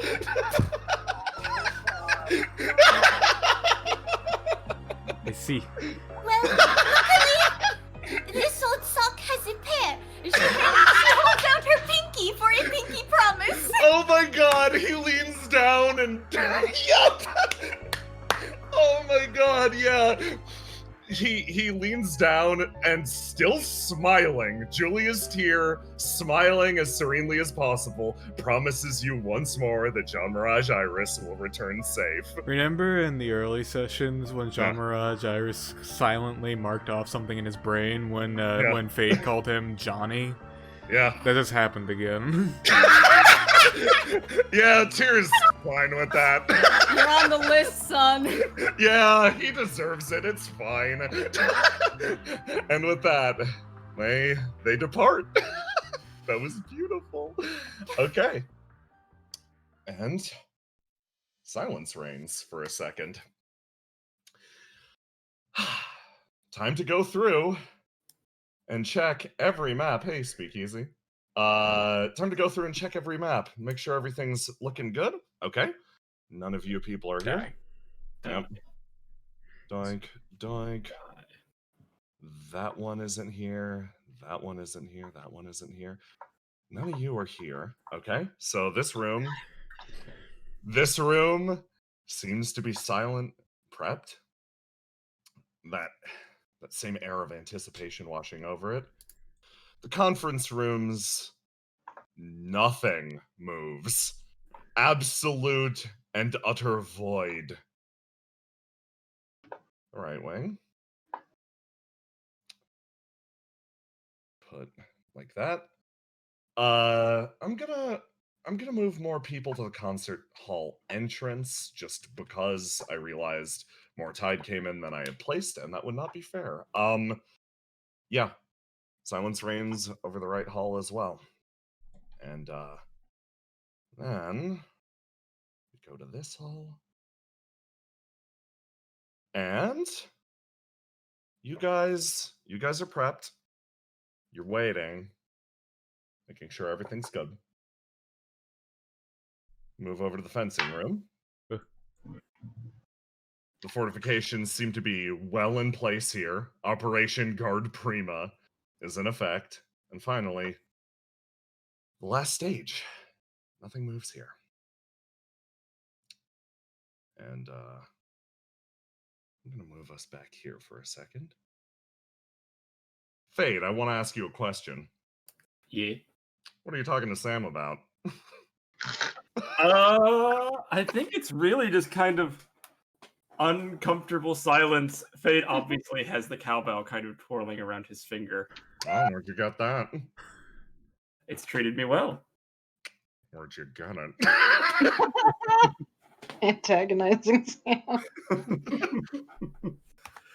What, you seriously don't remember me? I want you to say it with your own mouth. I took it right from under your nose, Spotted. Fade, are your senses boosted right now? Yes. Did you boost Sam's senses? Yes. Oh. We're both gonna roll. Fade Philadelphus, I love you. I love one cat boy. Okay, this would be with the bonus that you grant to him and the bonus that you grant to he'd actually be rolling pretty high. Let me go. This is for detection. Okay, give me a roll as well. Okay. You boosted his 46 to a 6. Oh, I forgot Sam is a demon. I'll add 2d6. You add 2d6 as well. 14 plus whatever you roll. 14 plus 8. Yeah, you guys are on top of this guarding thing. You put the two best in place, specifically for this, and you're the first ones, obviously, who pick it up. Oh boy. Hell. Yeah, a little bit of hell. Okay. Fade, you see something.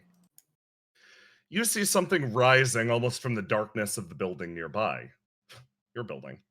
It seems to twist and shape itself out of those motes of shadow, and it lifts itself up into the air for a moment. Wrapped amidst the fog, it's able to move in this shape. It rises into the air and extends two rather large wings. And you immediately hit that fucking cowbell as something clears the air and moves in through one of the windows.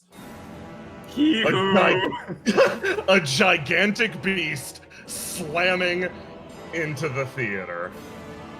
It enters over here. Oh, you guys made a good call.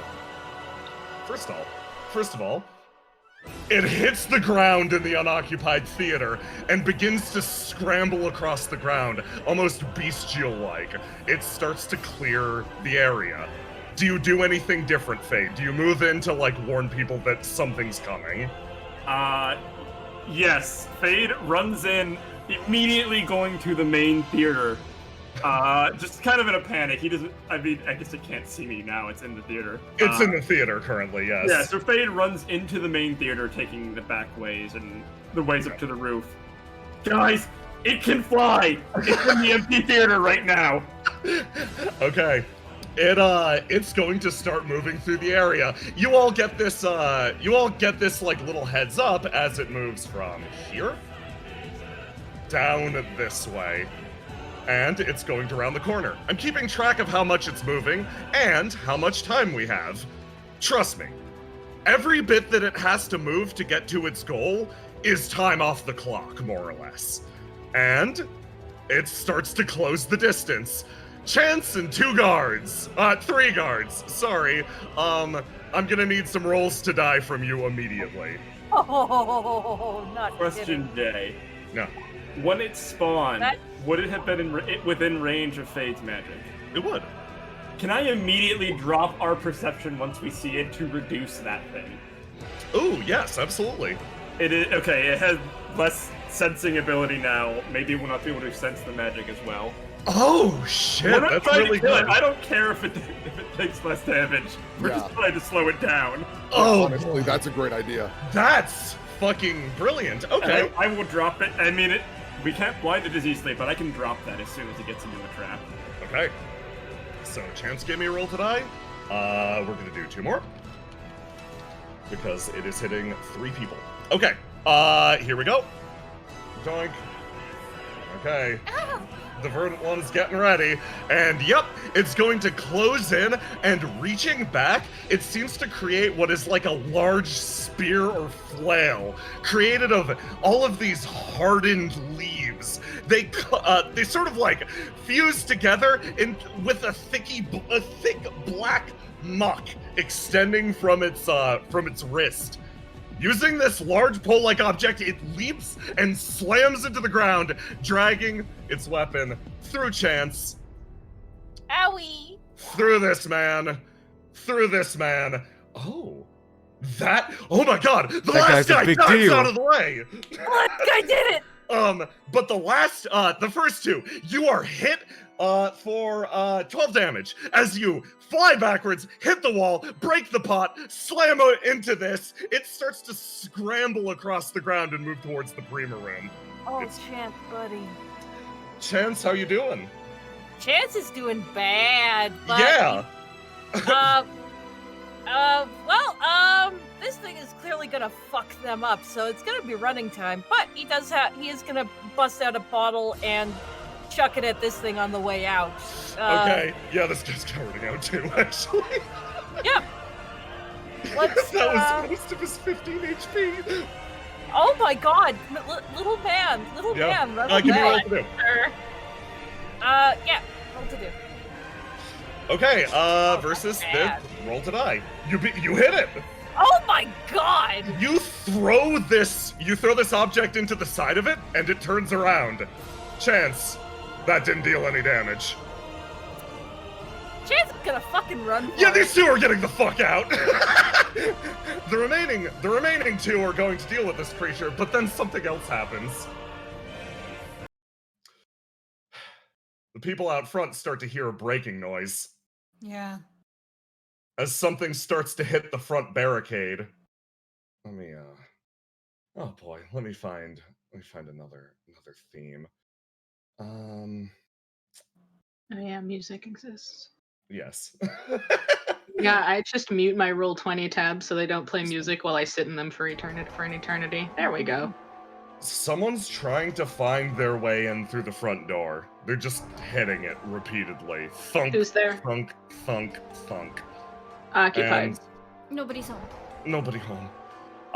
They are going to roll a few times, actually. We can do 1, 2. Oh, that'll do. The door launches open. I'm keeping track of how many turns are passing as someone walks into the room. J-Man, take this one away. We're not on that map. Yeah. There you go. There we go. This one just kind of walks up and just strolls around this pillar in the center with its hand on its hip where there's like a weird crazy sword that has almost a like wave pattern to the steel as it walks up, and it looks around the room surveying. Doesn't see too much at first, and I'm actually going to roll to die on it really quick. Oh. Yeah, it's gonna keep that level 9 locked in. Why did it turn blue? That's fine. Its sides are wacky. Sure is. There we go. Okay. All Tide members in here, roll the die immediately. Oh, Nah, he's come to bully the tide. he's come to bully the Have tide. fun. Swing. Die. Oh, Their Karsh. equivalent of summoning Genjiro. Yeah. Karsh and Vaughn rolled bad. Sure did. Great. Oh, Vaughn still beats it though. The remaining two, just assume you're hitting them. Oh yeah, no. So these guys up here are able to hide their presence relatively well. Yeah. But these guys. The goons. This thing's head just spins around immediately, and it sees Karsh and these two goons up here, and then Yeah. almost as if it starts walking on air, it just starts walking up invisible steps as it gets higher and higher until it peeks its head over, well, I guess underneath this barricade. Oh boy, it gets one. It gets one roll before we cut away from it.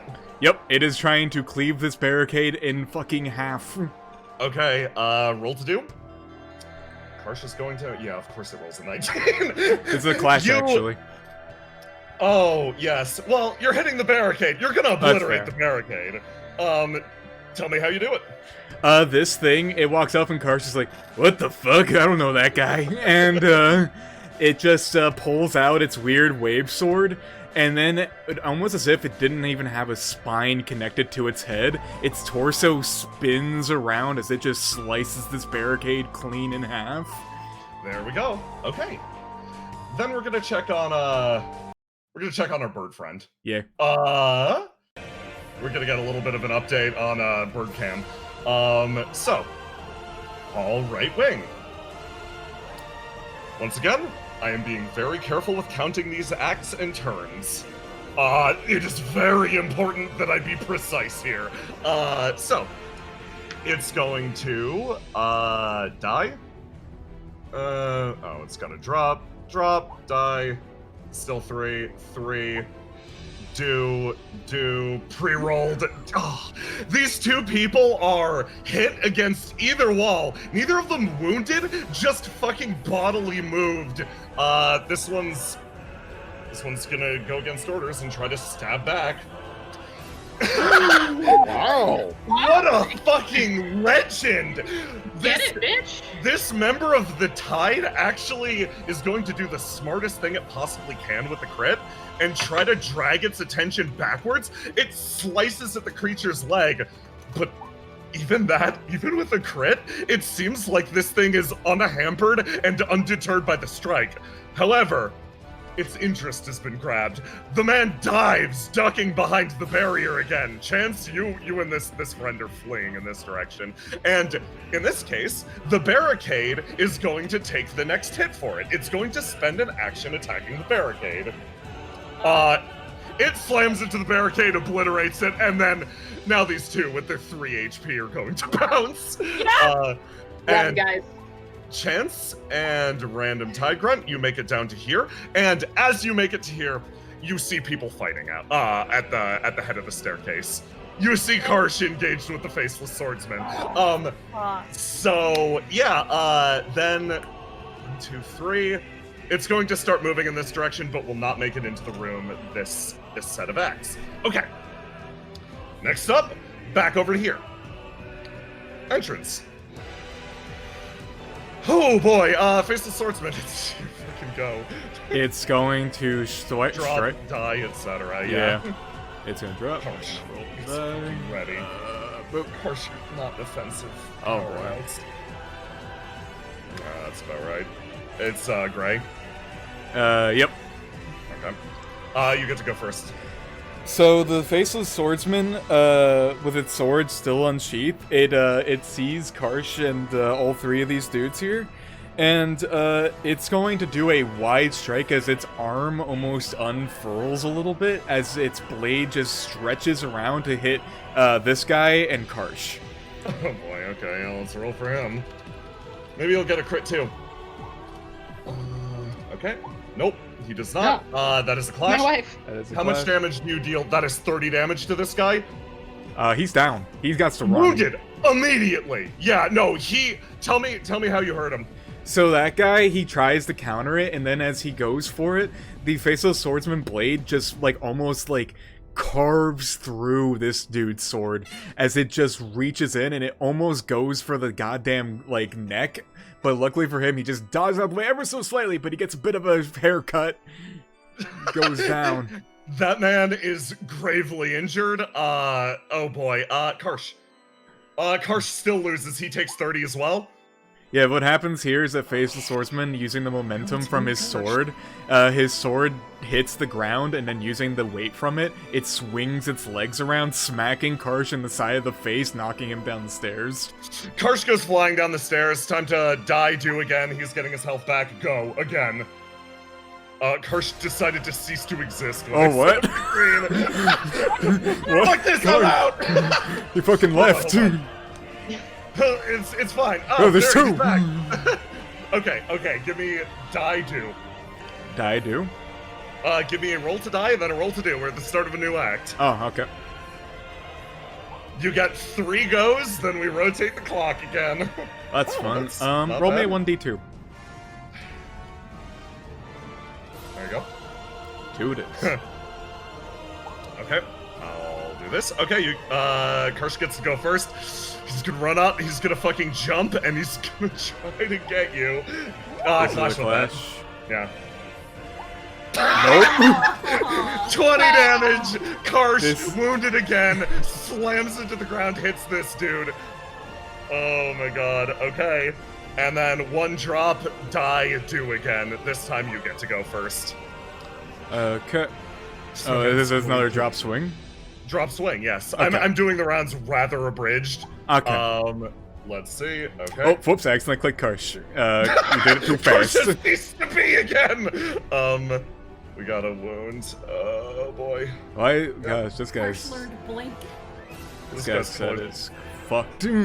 Yeah. Okay. Give me. You get to go first. You're on the offensive here.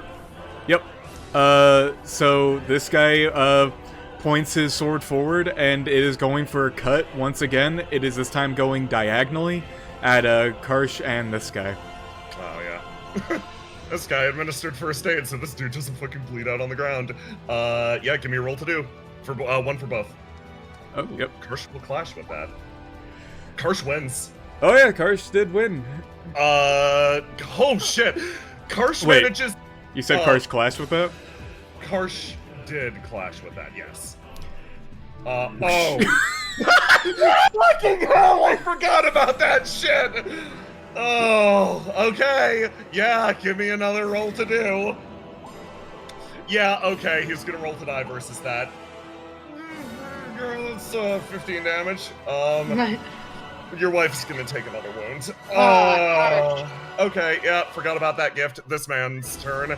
He's gonna roll to die versus you. Yeah, it's a smart decision. 15 versus your It was 26. Yeah, no. No, it was a 19. 19, he still loses. You swing through, you just fucking butcher these people. Yeah. It's about this time that Chance makes it here, but yeah, go on. Here's a question. Have any of these guys tried calling out the Vaughn and the crew yet? No, they haven't this turn. Okay. They might next. Okay. Next set of 3. Something else starts happening.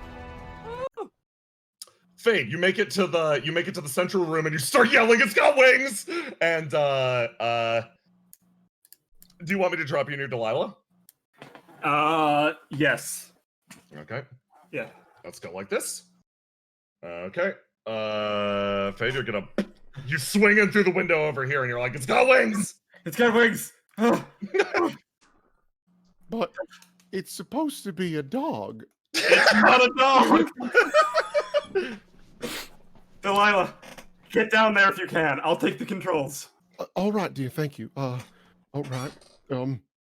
Delilah's gonna try and scoot down as quick as she can, I guess. Okay. I mean, if she takes her time, could she climb down a rope? Yes, I'll let you do this, especially because it feels like things have progressed substantially without your intervention. Yeah, you can you make your way downstairs, and do you go to basically the entrance hall, scooting past, or where you headed? I mean, probably get up with the boys. Oh, get up with the And, boys. Okay. Maybe off to the side a little bit. Yep. Yeah, Okay. more like over here, so she's not like super apparent immediately. So, yeah. Delilah, give me a roll to die. Great. Very good. Lock something in. Yes. Blue. Let me see. Blue, 13. Okay, you do see this. Let me find something really fast. Okay. Oh boy. Okay, this one. Yep. Okay, this one. You think it's hard to tell with the chairs the way they are. They're kind of brightly colored, and especially with the light setup, your eyes struggle against it, and you've been seeing mirages all day. But this one seems to stand out a little bit more. Like it's sort of that isn't right. Your eyes focus in on the sight. And you see someone moving step at a time. Almost these shuddering, glitchy steps. It slowly shifts towards you, Delilah. I want to note something. No one else in this room can see this creature. Oh, fuck! And as it moves, Delilah, something happens. It vanishes. It seems to pop out of existence and then reform another step forward. It tilts its head. Shit. Your hatred is incomplete. I hate your name. They don't hate you. He takes another step forward, holding a hand out. I wonder, would I be able to touch you? And then vanishes. Delilah, that is present with you. You can't see it at present? It's gone. Delilah looks around, sees that no one else is reacting. There's something else in the room. Immediately. Sonder pings. Sonder's immediately like, what the fuck? Sonder, you ping. Give me a roll to die. Let's roll to die. Move character sheet. Okay. Delilah, you may roll to die again as well. Okay, should I drop my swing? No, you can keep it if you wish. You can drop it if you want, though. If you want to shoot for a higher swing, you can. Yeah. Okay. Roll to die. Yeah. Oh, his swing was still up. Ooh, yeah, you can drop that and re-go if you want. Ooh, a 15, okay. Sonder, give me tell me what you're locking into.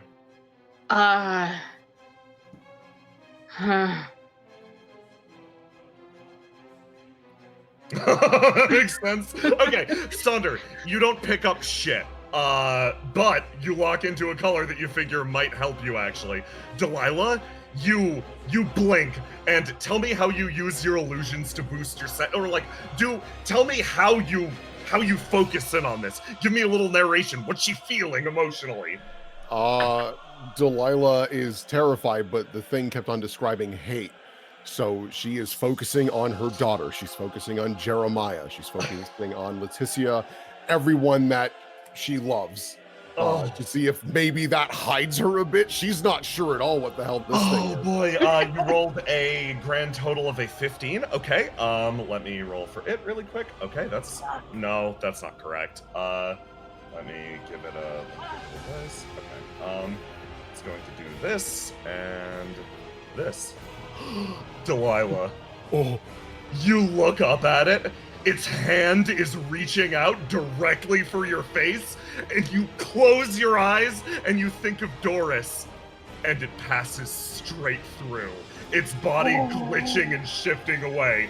You dodge that by 1! You feel the chill of death pass through you.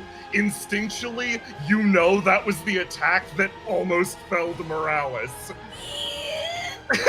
Delilah takes a couple of steps back, and she doesn't care. She is going to drop her illusion on her face, and she's preparing one. The next time I see it, I'm putting an illusion of it exactly where it is. No. Okay, here we go. Give me a roll to do. Boop. Yes. There it is. Okay, it's going to die. Oh boy! So yes, it manifests again. Basically what's going to happen here is it is going to try to attack once more. You are going to manifest. Give me a roll to die versus that. Okay. Roll 2 die. Oh, it's so close. What dice do you have locked in? I have blue locked in. You have a blue locked in. Okay. The blue. Don't you have your would the red 6 fix it? You red.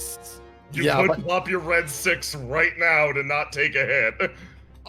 Because of how scary this thing is, I think I should. I'm gonna burn my red 6 now. Okay.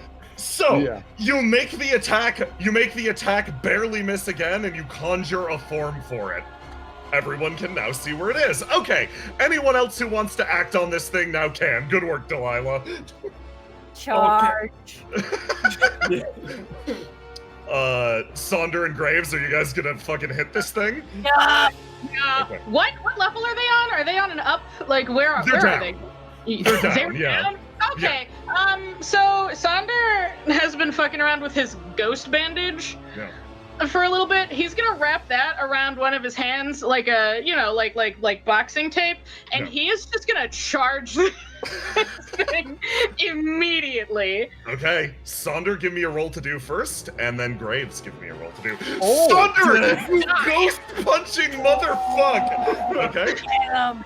Get him. Okay. You know what? This is actually a second question. I know the ghost bandage. The point of it is that it can fuck up things that are technically intangible. Does that have like if he punches a ghost with it? Does that do anything? Oh yeah, no, this enables you to touch this thing. So yeah, you managed to impact this. I've also decided with the crit, yeah, you should be able to do this. So yeah, you wheel back. It gets to roll. I forgot. Let's see. It can crit too. Yeah, it does. Oh, come on!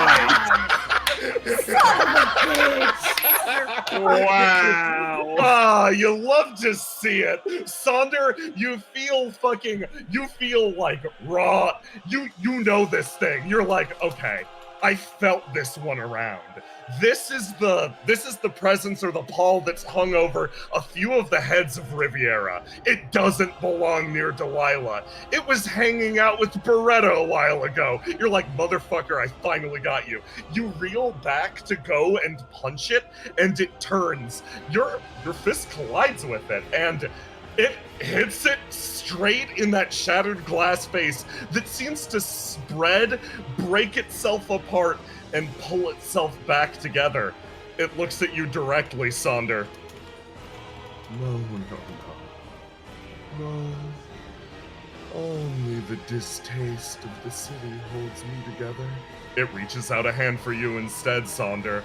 You're simply an absence. You have no place here. It reaches out, it touches your forehead, and Sonder, you black out for an instant. You hit the fucking dirt. You take, in this case, you would have dealt, okay, that one's not too bad, actually. That is 12 damage. You hit the ground as your entire mind goes blank. Drop your swing.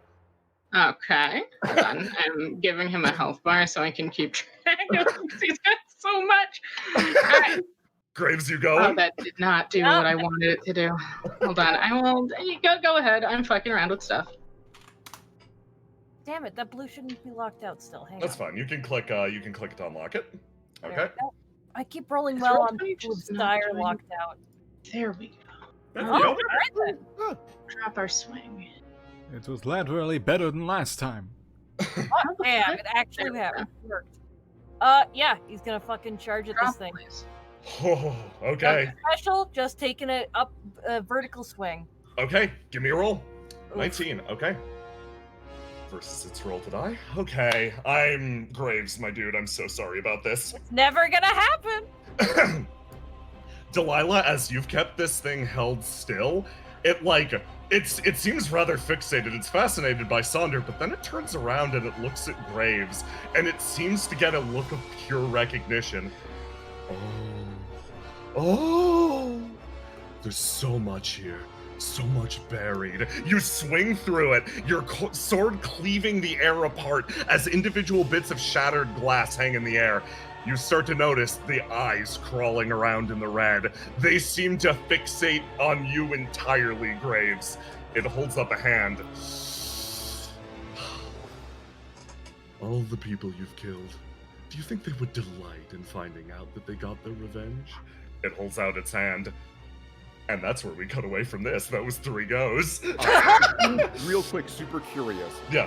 Sonder was in black, but Stigma was in red. Yes. Do they still clash? Yes. In that Okay. instance, it absolutely would, because Saunders black clashes with these fuckers. Oh. Yeah. It is a special Got it. rule that he has to deal with, unfortunately. Cool. Just wanted to double check. Yes, it's a real double-edged sword. And then, I think this happens at this point. Let me get something ready. I'm hoping the 2 minutes is collectively as they're all out and about. Yes, like, literally the 2 minutes is playing out like, I've got basically an order and it's stacking up very clearly. You know that episode, that Hunter x Hunter video? Yes. It's like that. Let's see. Let's grab this, put this on the chair. Jesus Christ, okay. That'll do. Okay. Oh boy. Okay. It's around now that Vaughn, there's no way around it. You know what's happening on the far side of the room. Karsh's thrown bodily into the middle of the floor, fucking bleeding profusely. Two people are near death up here. You gotta notice that. You see it. What do you do? So Vaughn looks towards these two first, and he gives them the distinct order. Go check out up here. Okay. There's nobody up there right now. Yeah. And immediately, he just jumps down off of this, and I'm guessing he can't see who's causing it right now. Yeah. But he is going to keep on going. He's going to stand here. No. And he is going to, okay. He's going to take out his sword. No. And he's going to fucking throw it at this wall right here. Okay, you throw your sword as high. Well, you're playing the monster. You're playing the man. Tell me what happens. I'm just going to really quick. Roll do. Good job, Vaughn. Ooh. This guy's going to roll the die. He fails. Okay. Okay. So, the Vaughn sword just gets bodily flung this way and impacts into this wall. And this thing sees it, and it knows that sword. It's fought that sword a bunch of times at this point now. As it's about to actually fucking kill this dude. And it just turns around, starts walking, grabs the sword off of the wall, starts walking down, looks at Vaughn past Karsh's fucking fucked up body, and it fucking bodily flings it straight back at Vaughn. Oh, so Karsh is flying at Vaughn right now, basically. Oh no, he's this guy threw the sword back. Oh, okay, cool. Karsh is bleeding out on the ground. Okay, we're gonna do 3 of this. Tell me what happens. Okay. Actually, I'm gonna sort of start a rounds. I'm gonna drop both of their swings. Yeah, drop both of their swings. Ready? Watch me fight myself. Here we go. I'm ready. Let's see. Oh god. Thank you, boy. Yeah, the storm's fitting for this. This guy's taking this. This is going to clash. He's gonna roll to do. Oh. Vaughn's gonna roll to do. Oh boy, Face is cleaning up today. Tell me what happens. Well, I'll tell you exactly what happens here.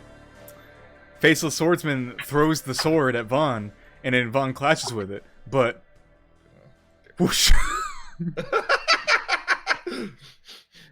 Vaughn just grabs his sword out of the air and just keeps on running with the momentum that he has, and he is going to roll the die once again and swap swings.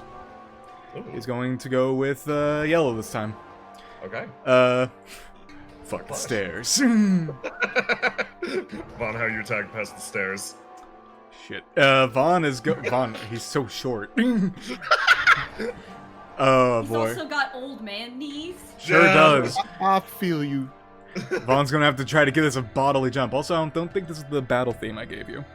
Oh, I'm looking for it. There's a lot. Let's see. Let me double check. Yeah, keep it rolling for now. I'm gonna make sure I've got it. Okay. So, Vaughn actually wins this clash, so just so folks can clarify, this mechanic doesn't go more than once per round, or else it'll just be fucking silly, because it'll go for fucking ever. The Vaughn... Tyr and Vaughn teleporting behind each other. Yeah. No, it would be like that for fucking ever. What happens here is that this thing swings down to try to strike Vaughn with its fucking sword, and Vaughn just grabs at it and uses the momentum to heave himself upward up here, and then just slashes back down on it. Okay. Oh boy, yeah, that's some good damage. Chance, you taking this chance to get the fuck out of here? I actually have to ask you a quick question. How Yeah. bad is the wound situation? Like, is there a lot of bleeding? There's a lot of bleeding, unfortunately. Okay, he's gonna roll to die real quick. Yep. Okay, good news. His red is not his highest stat. So he's gonna, yeah, he's gonna grab grab the worst off of these guys and just start booking it. Okay. Pretty smart. Yeah, there's 2 wounded people around you. Give me a roll to do. Yeah, let's see how well you do, buddy. Okay. And He's gonna It's a- chug something that'll help him move a little faster. this is 3d6 challenge. Okay. So yeah, you managed to haul ass and start to separate yourselves from this shit. This guy's not wounded, but he's hurt. He's gonna fucking retreat back in this direction. God. Buddy, you have Okay. no idea what's in there. Yeah. He knows exactly what's in there. He just fought it 5 minutes ago. Oh yeah, that's He's right. like, I'm gonna take my chances with that. And then yeah, drop and then roll again. Drop. Yeah. Oh god, this is hard. Their hitbox is so fucking close to each other. Nah. Hi. You fight on the fucking stairs. He's gonna lock into the storm again. This guy's gonna roll the die. He will get that one. Okay. God, it's so fucked up. That's fine. There we go. Alright. Let's see who goes first here. Vaughn goes first. Yes. Alright, Vaughn's just going to do a classic strike. Right now, Vaughn's goal is to push this thing backwards a bit so that these guys can get out. Okay. I rolled 2. And this thing's roll a die. It fails! Okay. So you stab at him. Yeah, no, Vaughn actually just upward kicks him, pushing it back a little bit as this thing kind of wobbles a little bit in the air as he takes another step forward, and then this thing is gonna fucking stab at Vaughn. Give me a roll. Okay, and this guy. And then Vaughn's roll to die. Oh! Okay! Wow. Oh, Vaughn's fucking kicking ass! You know, this thing just tries to swing down, but Vaughn just... You dodge out of the way. One more round. These guys are gonna make it down to here. Mm-hmm. Alright, time to drop swing. How's Karsh doing? Hirsch is like picking himself back up. He's really pulling himself back together. He's not gonna engage in this fight, actually. He got wounded 3 fucking times. Oh, buddy. He's Yeah, oh. My wife. that's it. And I'm gonna... A normal Oh, person whoops. would be dead. Drop swing. I fucked that up. Roll the die. Okay. Yeah, Storm still works, actually. Just for anger. Yeah. Alright. Let's see. Vaughn goes first. Roll 2. Very good. Whoa! And I'm gonna stop trying to fucking swap this guy's color back every time. It's It's fucking fine. broke. Oh, that's not a clash. Oops. There we go. There we go. All right. Okay. Vaughn, once again, he's just continuing to push this thing back. He's right now, what Vaughn does is Vaughn pulls out his sword and then actually stabs this thing through the fucking neck, pinning it to the wall. He's gonna lock out a dice to do that. Okay. Excellent. That's a good special. You leave your sword there. The Faceless Swordsman's unable to react, and you're breathing heavy. You feel the sweat beating on your brow, and it... No, that's not sweat. That's not sweat at all, actually. Is it raining in here? Uh-oh. That's happening now. Almost a cool rain starts to spread throughout the theater itself, and somebody, Chance, you stop. You stop and you look at the door as almost a demure person starts to move in. Fuck. Their shape isn't anything that strikes an impressive posture. They're hunched over, wearing a long robe, and hold an umbrella up above their head. They simply move in as if trying to escape the storm that follows them everywhere. And, you know, Chance, you will die if you fight this thing. It moves into the room. Vaughn, your gifts are disabled. Karsh, your gifts are also disabled. It makes its way indoors, takes a look around, and then starts to move inwards. Vaughn immediately is gonna do something really quick. Yeah?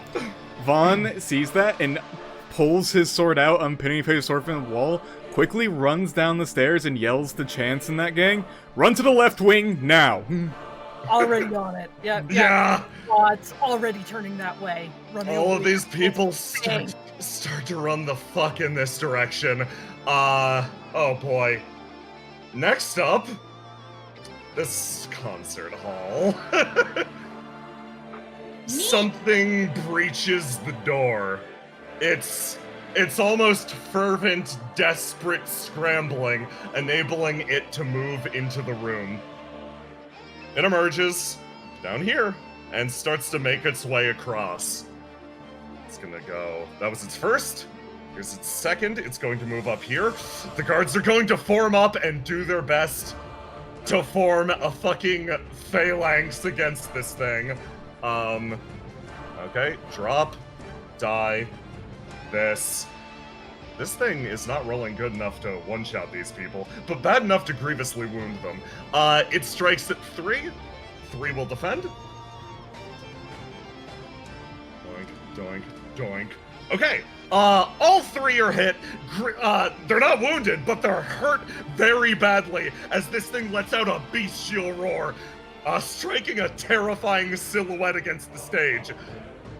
You must start fucking booking it in this direction. Almost immediately, she's like, nope, not today. Not that. She's gonna make her way this way. Tilly. Should I get Prima to do the thing on her way out? Yes. If you so wish, absolutely. Yeah, considering it's pretty much nobody else is there. Yeah.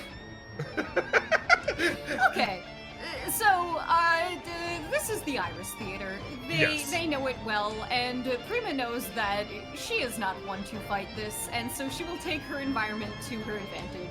There is a rope on the side of the wall there near next to her, and as she runs past, she slices it in twain with her custom Iris knife made from grandma's scales. And from the ceiling crashing down, a grand chandelier on top of this thing. Fan-fucking-tastic. Bam! This gigantic chandelier hits the creature. Give me, actually, I'll drop a Tilly for you really quick. Give me an immediate, let's say 3 rolls to die. Oh. Or, sorry, rolls to do. Give me... Go ahead and remove its reduced now that Prima's booking it. Okay. Rolls to do, you said? 3 rolls to do, yes. Wow. Carl, I will point out, That reduce is actually quite effective on this creature. Okay. It, Yeah, I mean, I guess we can. I'm assuming we can't wound it. You can leave it on then. It's fine. you can redirect it if you need to take it elsewhere. I'll tell you it's doing good. That's what I'm going to say. Well, yeah, it doesn't actually reduce damage taken. It's an ignore wound. But since it's already blocked out of 2 dice, Yes. if wounded somehow, it'll be fine. Yes. So yeah, give me. Hold on, Tilly. Let's give you a roll to die first, and then you can do 3 rolls to do.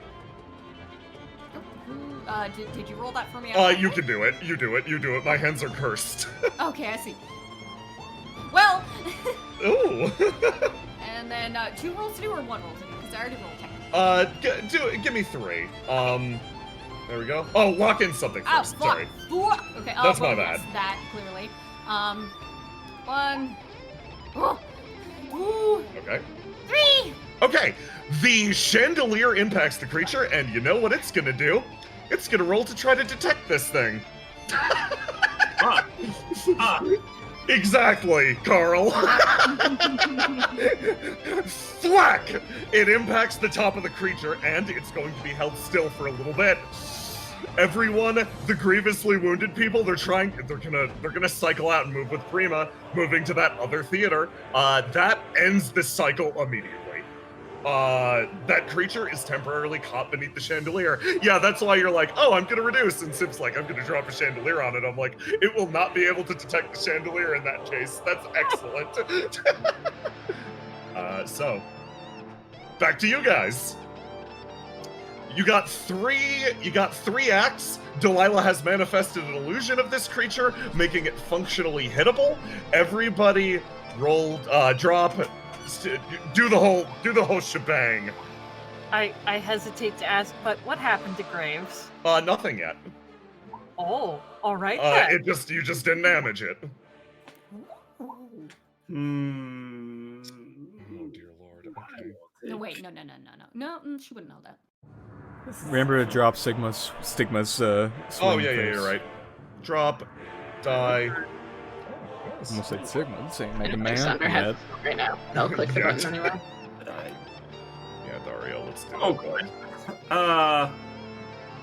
This is fine. If anyone wants a blue 3, take a blue 3.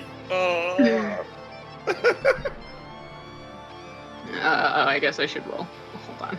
Let me be a person who plays games.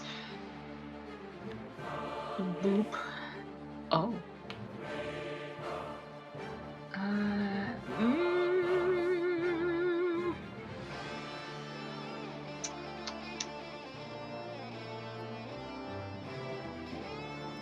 What you doing? Yeah, I'm which looking. one? Oh. Well, I think how about we do some folks' turns? Yeah, you go do some stuff while I take a Matt. look at what I can take. I want to know something. Yes. How many people's Graves killed? Oh, let's see. I thought you said all. Oh! All of everyone is a ghost. Let's see. He's been in the Deltano now, working for the Mafia since he was, let's say at least 50, maybe 15 or a little. Okay, that's all I need to know. Okay. So the answer is too many. Graves, Delilah, you can only see this thing. It's glitching out as it moves for you. You're keeping the illusion, like, on it as it goes, but it's basically jumping around the room. Graves, you just see it walk. You see it take these slow, methodical movements as it closes in. Don't get hit by this. Okay. Not too bad. Yep, it'll die. That ain't too bad. Roll to die. Oh, I'm sure it'll be fine. I'm great at rolling numbers. You're fine. You guys avoiding the... Okay, I'm gonna be real.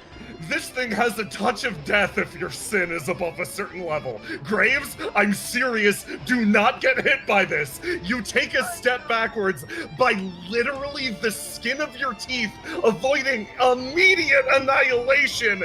You're like, you can sense it.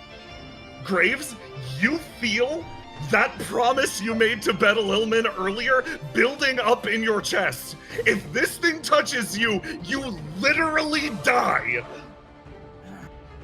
What are you going to do? He's passing it to you. His fingers clench around the handle, of his sword, but he's grounded. He remembers what he promised. He's gonna look at the others. I cannot touch this. And then he's going to back away and sort of make a beckoning hand to this thing. Follow me if you want me. Okay. Who goes next? Vibe check. Vibes. Elation. Mm-hmm. There is nothing else in the room. That is the only thing that you can sense. How happy this creature is. This is it directed at anything? I imagine. Him. Yeah. Okay. It's having the time of its life. Who's next, Graves? Oh, let's see. Gonna toss it to Delilah. Okay. GTFO, girl. Delilah is. Let's see here. I think Delilah is just going to just hit it with illusions. She's not thinking too hard. Just bright lights, loud sounds, anything and everything she can throw at it. Excellent. Okay. Tell me, Hey! what emotion do you focus on when you try to hit it? Delilah is entirely focusing on love. Okay. She is, you know what, for the sound, she creates like a Doris with her shield, just bashing away on it. Jeremiah's there just being loud, because that's how he be. And also the shine from his bald head is blinding it. Okay. So, if you had not gotten a critical 20, you would have dealt 0 damage to this creature. But with that critical 20, I can story tell a little bit. Get it. So, you try to summon your friends and family, the people who matter to you, and what manifests around you isn't that. What manifests around you is a hateful specter. It's a creature that drives a knife through your chest almost immediately. You see a phantom of your mother drive a knife into this thing's back. A surge, a well of hatred builds up from your gut, and you feel your attack make purchase. You stab into the creature, this illusion effectively hitting it, the hatred building in your body, driving a connection between you and it. And then, just like that, an illusion you've never been able to summon before vanishes. Okay, who goes next? I will give it to Sonder. Okay. Okay, well, first things first. We need to... Alright. There you go. There we go. Sonder, this thing is it? It's not. It's just having a bad time, right? This thing is This thing got stabbed. It's still having a great time. It's still having a great time. Fantastic. Look at how much hatred is in front of it. Oh my god, beautiful. Okay, cool. That's phenomenal. Sonder still has Ghost Bandage because that seems to be that's gonna be his key here. I think he needs to keep it away from the people it's trying to go after. Oh, Graves, buddy. Yeah, Delilah should have moved, but I think she's still processing a lot. Yeah.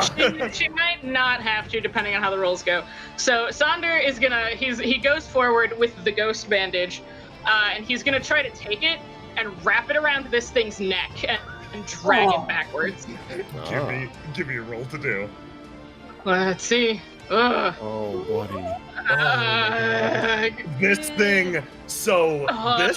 He's got. Hold on. I feel like. Is this important enough? I've got one more thing to eat. Oh. I really didn't want Boy. to eat that thing. He has to eat Corvo. Oh no. Oh no! no! Listen, I'm telling you, the only two things he has left are Corvo and the team bond. So you can pick one. You do you. Listen, I respect you so much. I mean- Okay. Did he get anything from He already walked into a red He wasn't stick. there. You've already locked into a red? Yeah, Oh. give me another roll to do. Beat Oh yeah, also he wasn't at the feast, so. Oh yeah, that's fair. You do it! Okay! Worth! Tasty burn. You consume the one bond that you're like, Corvo. I'm actually mad about this. And you swing the creature around and slam it into the wall, and you stare at each other face to face. It looking up at you, all of the eyes tracking both of your eyes. Absence. Why are you standing in my way?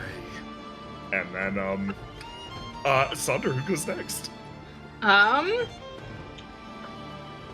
You know what? Everyone on the stage, this isn't everyone over here has done a thing. You know who we haven't seen activate? Who's that? Mr. Illman. Turkey. Oh boy! So, a quick description of what Bettle's doing, along with Tilly over here. He's not gonna take a turn. Bettle's doing what Seliph did in the last chapter. Bettle is reaching out his arm and is currently dividing a contract in two. He's working his way through it, sweat's beating on his brow, and you watch as, unlike Seliph, who had, I guess, better circumstances to work under, Bettle Illman, I've already rolled out his successes for this. Bettle Illman's skin is peeling off to a certain extent. The air around, like, his arms is starting to get fucking calcified. You see that his fingers are twitching, but he grits his teeth and he continues focusing onwards, dividing a contract between two greater beings. Is there anything I can do to help him? Do you want to split the pain at all? I'm thinking about the fact that Seliph had a lot of, I guess you could call them conduits to help him Yes. with the contract. Mhm. Do you think that is something that Tilly can provide him, or is it singularly a pain split?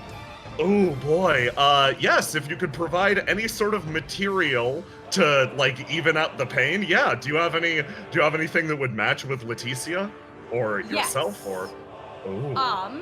What she does have, because Tilly is a smart little cupcake, she has made copies of the doodle that she tried to shove in Bettle Illman's face back in the day. So she has that. I think that's the only really substantial thing that she Fair. has that's directly related to Leticia. She technically does have on her the storybook for Draconic Valley Poison Ambition, and that at least connects her to Leticia because that's what made her realize. That works. No, I'll give you Okay. that. Okay. So, in this case, I will remove 2 rolls to die that Bettle Illman would have had to do. Okay. That also means that this process will finish 2 rounds sooner. Cool. Okay, that is an extremely worthwhile investment. Good. Excellent. So yes, you create this hurried summoning circle. Your goal isn't to give her a new form. It is literally piggybacking off of what Bettle Illman is currently reverse engineering from the process that happened to his ball with Seliph here. He's trying to reverse learn from his student. You are using these conduits just to absorb a hit for no other reason. Bettle's purpose here is not to forge a contract, just to break one. Oh boy, fucking excellent. Okay, oh god, chicken wing. Yeah, it's chicken wings. Go. Chicken wing. Chicken wing and turkey, Grandpa. Chicken wing is going to move over. Chicken wing's gonna move over here, and he's gonna. He's gonna try to. No, he's coming for Delilah. He's gonna move over and just try to intersperse himself between you and it, putting his dukes up. That's all he's doing, Fade. Sir, no, if you punch it. Well, that's the thing. When Dario comes close, Delilah is going to look over and kind of snap out of it. Everyone, if you're trying to hit it, think hate, get angry. But if it tries to touch you, think of people you love. Okay. Yeah, I think I can do that. He puts up his hands. Fade. So now that we can see this thing, will Fade recognize this presence at all? Because he was there when Morales got touched. Oh! Fade, give me a roll to die. Okay. Catboy saved the day.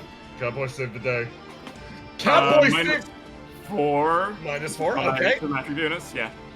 Do you beat a 15 is the question I've got here. What dice are you locking in? It's a big question. Oh, am I locking in right now? Yes. What dice are you locking in right now to build off of this? This feels like it would be a gray moment. Yeah, it sure fucking is. Okay, so you do manage to... Yeah, you recognize this presence, actually, Fade. You recognize this presence from the party.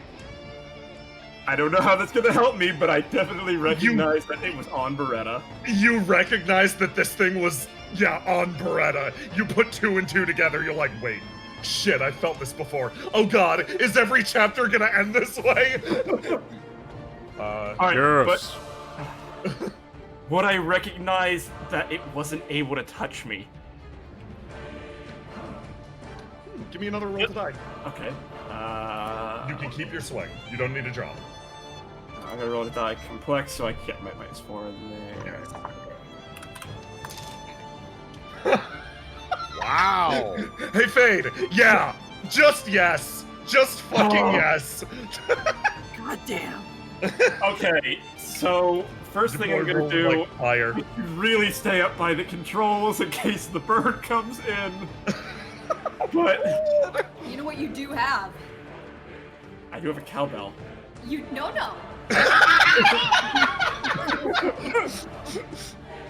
And what is it, Civ? You're a Catboy. You come with a very real Catboy gun. I do have a very real Catboy gun. That is a part of the manual. Yeah, that's a part of the Catboy package. Okay, yeah, that's gonna take his attention more than helping Battle right now. He's going to shoot, not like at this thing to hurt it, but he's going to shoot at it just to get its attention. Okay, give me a roll to do.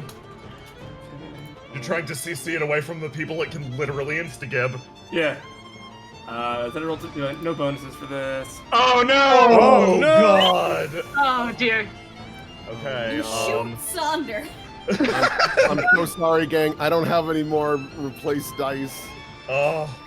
So I think what happens here is, and this was likely to happen anyway, you shoot and the gunshot in the discharge, creature fucking vanishes. It just disappears from sight. It's gone again. Sunderping. Sunderping? Okay. Sunderping. This is the start of a new act. Everybody give me a ping. Drop and die. Yes, drop and die. I'll give you a ping. Eh. There it is. Drop. Oh, sorry. Oh, no, Tilly. This will be the ping. Your initial roll. All right. Well, gonna Don't know what to pick.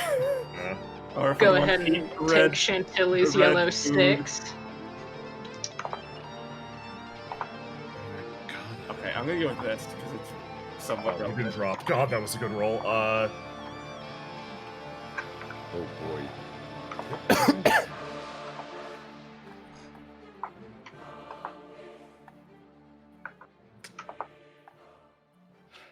Okay. Sonder, do you want the yellow 5? He took Tilly's yellow 6. Okay, that's even better. Take that instead. Good. I mean, taking Fade's yellow 5 would have given him health, which would have also been, but like, you know what? Never mind. He doesn't need to health. He doesn't need to health Yeah, work. He's aren't good. you pretty much at full health right now? He took 12, but he has 40, so you know. Sonder got a total of 18, I believe. Or let me see. Yes. Sonder swing yellow that. Okay. So yes. Sonder is okay. So nobody pings effectively enough to stop this. Delilah, you feel the presence behind you. Oh, fuck. Okay, well, hold on. What number do we need to beat? You had to beat its 28 or 19. You had to beat its 19, which is doable. If you boost this, yeah. Drop my swing for someone else to notice it. Who rolled? Who rolled good? It looks like Sander had an 18. Dario has a 17. Dario and Sander, yeah, would pick it up if you dropped. Drop it. Yeah, drop it. Yeah, I'm gonna drop my swing. Okay. You drop your swing, and in that moment, Dario and Sander turn around and see this thing. Oh god. Fate, decide who's going first in this case. Dario, he's right next to Delilah. Okay, Dario's going to punk the fuck out. Dario grabs Delilah and runs. Excuse me, what are we doing? He just books it, not saying a word. He's getting over here. He doesn't want to die. That's his go. Hey, congrats on saving another life. Oh, no. Dario's gonna go to Sander next. Next person who went. All right, cool. Because Sander, as they run, as Dario grabs Delilah and books it in one direction, Sander books it in the exact opposite direction. Of course. And he's gonna wail on this thing right into the fucking steps here. Okay. Let's see how that goes. Oh boy. Okay. Yeah. Give me a roll to do. Boop. Okay. No, that's fine. No, this thing's going to redisperse All right. across the room and start to move again. It's trying to close in on some juicy prey right now. Graves, what are you doing? He's gonna grab a chair and throw it at it. Okay, roll to do. That's good. That's pretty okay. Die. Buddy. Oh wait, that's Oh, Clash. That's a Oops. clash. Oh, Oh, Graves, my fuck. friend. Okay, so Do anything about clashes? well, you lose the clash, but that isn't its role to do. So like, Graves, you wind up taking 6 damage as you throw a chair at this thing, and even looking at it is causing you a lancing pain through your head. Okay, Graves. Got that promise, so he's gonna keep backing up. Oh, are you bouncing? He's gonna keep backing up. Okay. Oh boy. It looks around for available targets within range, and is going to. Yeah, it's going for you, Graves. That's nice. Okay. That's its go. And next up is Tilly and Bettel. Are you guys? Yes. Is Graves close enough to me to go? Oh. Just poof him? Yeah. You're gonna poof him? Okay. Give me a roll to die. Oh. Okay. And it's going to roll to sense you. Let's see. We're gonna do like this. Okay. Factoring in. Okay. So it knows you managed to poof Graves. He vanishes. It picked up that, like, something happened there, and, like, it still senses the hatred coming off of him. It does not have visual confirmation on exactly where Graves is, but it's set on walking in this direction now. Oh, fuck. Bettel Illman is going to keep doing what he's doing, and the act ends. And we move back out here. Chance and the others, have you run up in this direction? Oh god, yeah, we fucking booked it. Okay. Let me make sure the sheet of rain is spreading properly throughout the building. I don't know. Did Delilah go last round? Oh shit! No, you're right. We roll it back. Delilah. Yeah, she just got grabbed. Sorry, Yeah. I just realized that. No. I was so happy about you two not dying.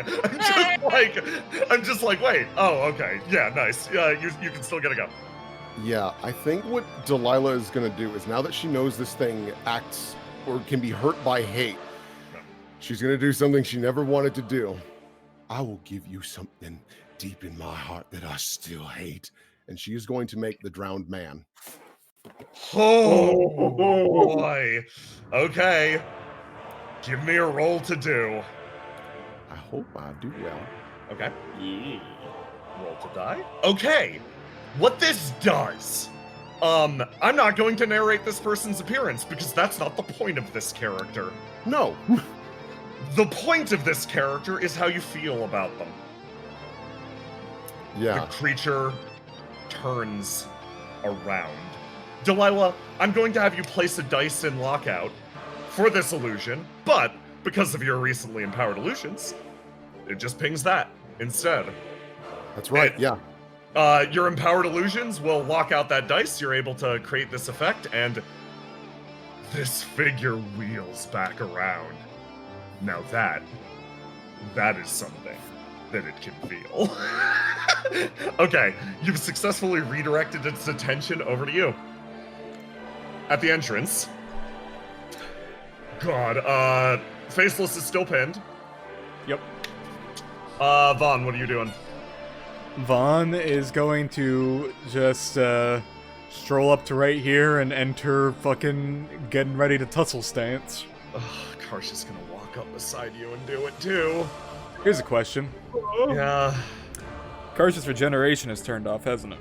it sure has. Karsh is bleeding so badly. Vaughn's gonna look over to Karsh. Go give those who has left that way a backup. Sincerely, do it. You gotta be. He looks at the look in your eyes. It's not the same old look that Vaughn usually gives. He shakes his head, gives a tight salute, runs off in this direction. Fuck. Okay, J-Man, you ready? Yeah. Okay.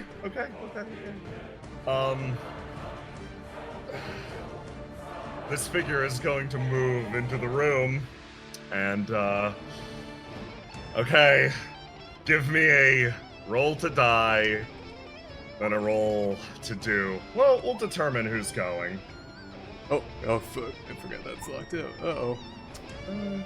Atto. To this moment, the calm is what I'm going to use. That makes a lot of sense. Yeah, Vaughn, you square the fuck up. And let's get some other music. Let's get some harder music going for this bit. The figure almost seems to look at Vaughn with almost a little bit of surprise. Didn't expect to see you here. It takes a step forward. Vaughn's head just kind of tilts. I didn't expect you to be able to talk. Starts to close the distance a little bit. Politely. Move aside. Nope! Okay. What are you gonna do, Vaughn? Alright, so, first round, here's what Vaughn does.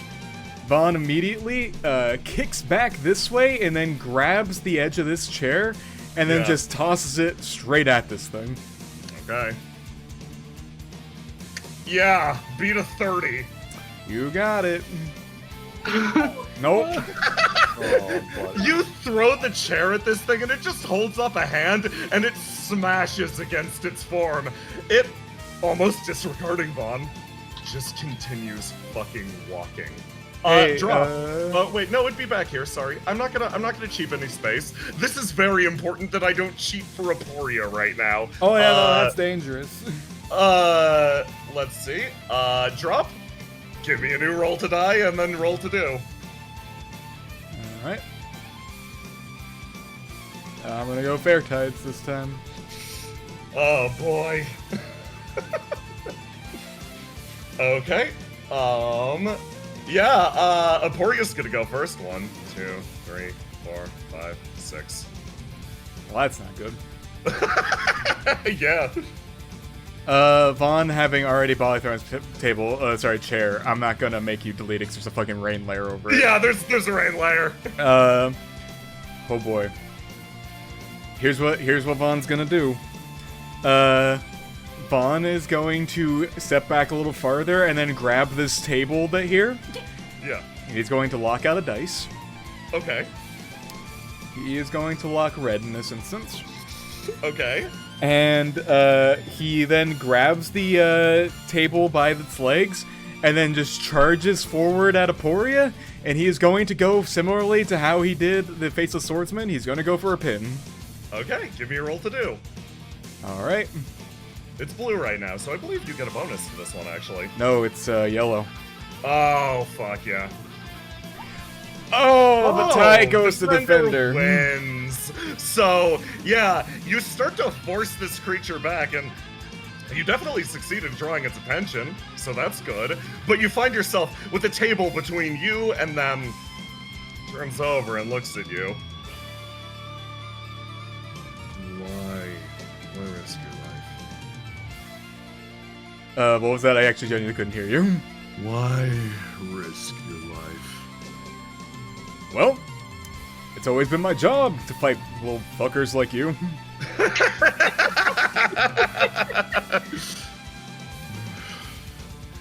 Lets out a sigh. Drop. Die. Yep.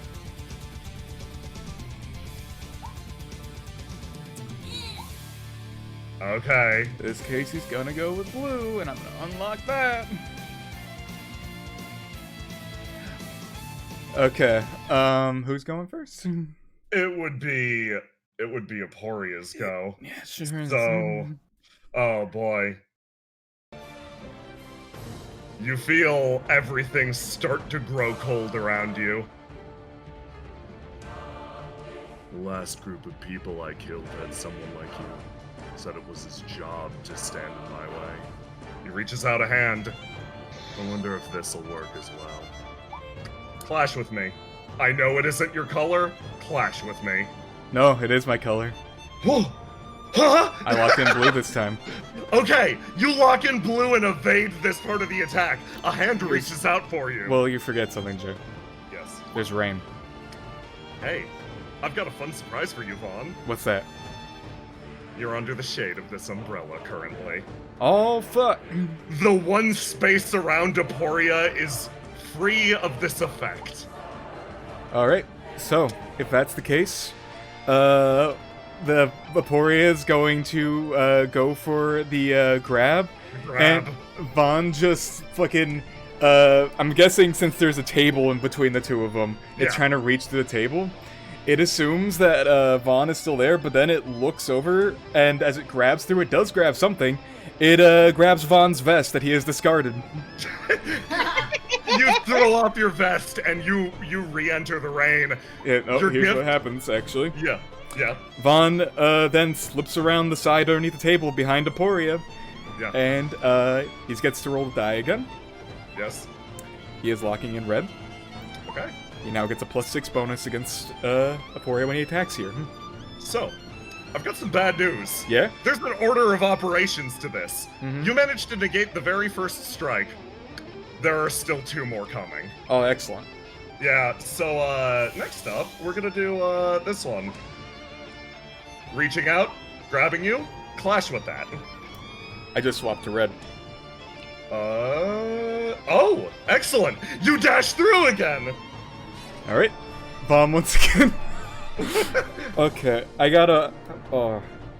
You know, never mind, that's gross. I'm not gonna do that, it's a little gory. I'm not gonna say what the fuck he discards that one. Oh, okay. Vaughn just kind of dodges underneath Aporia's slow-ass fucking Beerus grab, and then goes under again and tries to, over here, and goes in for another thing. Time to roll the die again. Roll the die again, my friend. Oh, fuck. And then, my friend, clash with me. Yeah. You got 28. it. Vaughn's gonna stick to his red. Damn. Oh my god. Oh, you dodged the first 3 hits. The first was meant to carve your identity from yourself. The second was meant to eradicate the body that remains behind. And the third was meant to sever every single bond that you ever had within this city. The third grasp grabs you, and Vaughn, take a wound. You got it. Oh, What are you wounding? I wound Blue.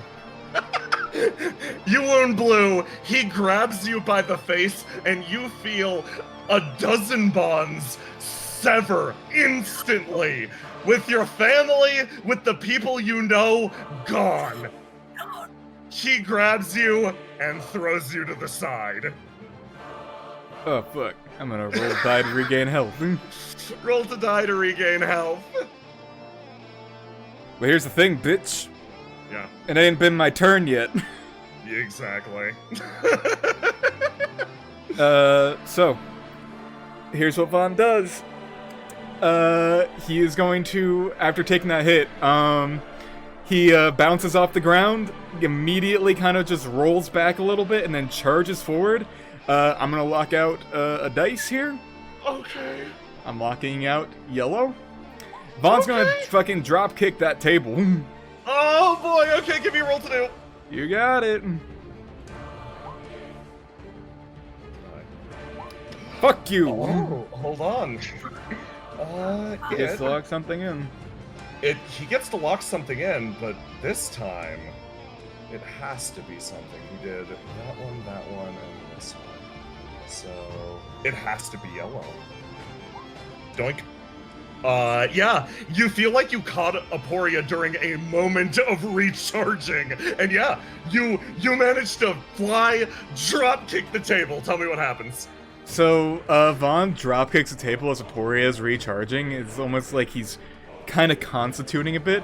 As he drop kicks it, it pushes Aporia back this direction, almost kind of pushing him down. Okay. And with that, we're gonna cut away from this group. Hey, Vaughn. What's up? Good job stalling and not just dying. Yeah. Good job, Vaughn. Oh, boy. Pour one out for Dad. Team buddy. life. Wait, who? Civ? Man, Leticia, you better be worth it. We got everyone else hurt but the people that wanted to help you. Oh my I god. mean, in Vaughn's defense, he could have said no. Yeah. Okay. Verdant 1, Verdant 1, Verdant 1. Okay.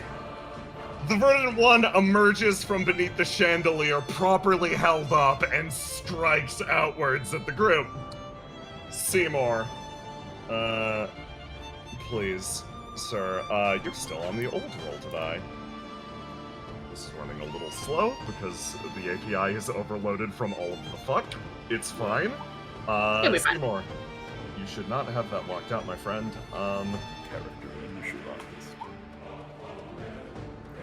There we go. Seymour, you do bad.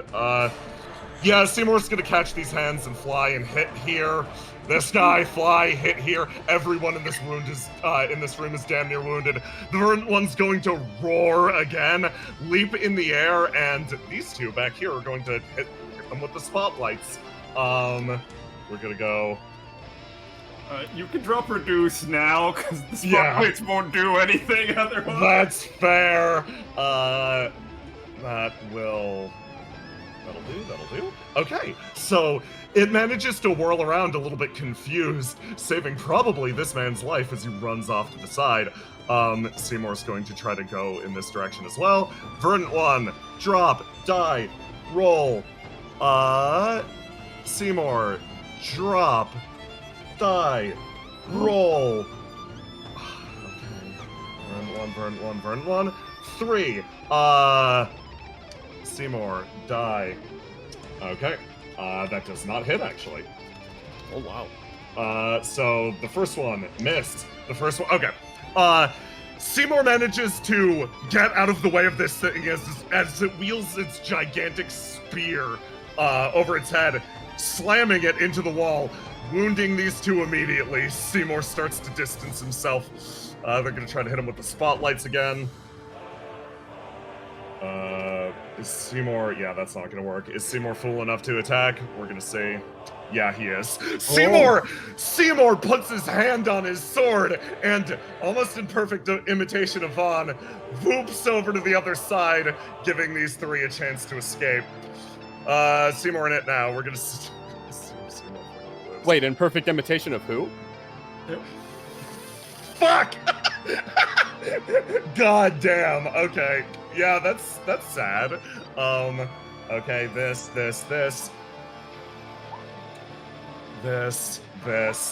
It picks up Seymour and just slams him into the ground. Seymour is wounded. We're gonna see if this boy lives. He's currently grappled another time. Back in the concert. You guys! Hi, gang. Hey gang, how's it going? Hi, everybody. Sad. Okay, everybody drop. Give me another go. Where are my buttons? Oh, keep rolling red. Roll to die. We'll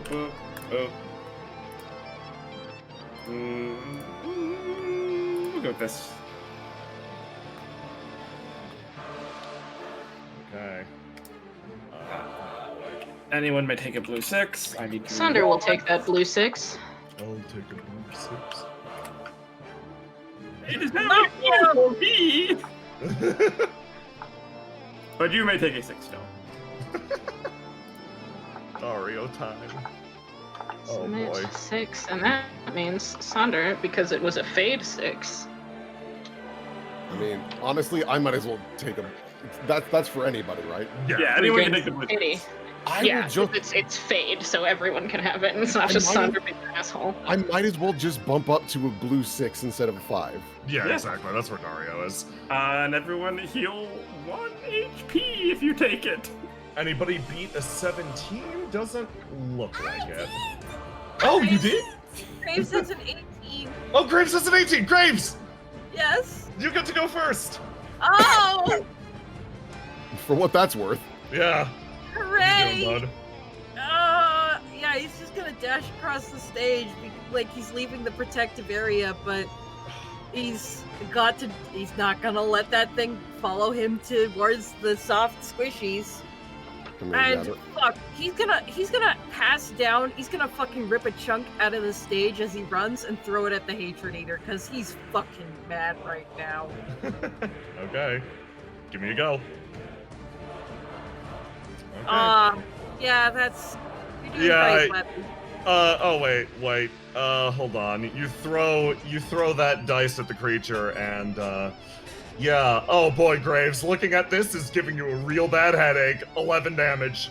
Oh, boy. that hurt. It's going to vanish again. Who goes next? Graves. Oh, fuck, sorry, I was having a moment there. Oh, Sonder, buddy!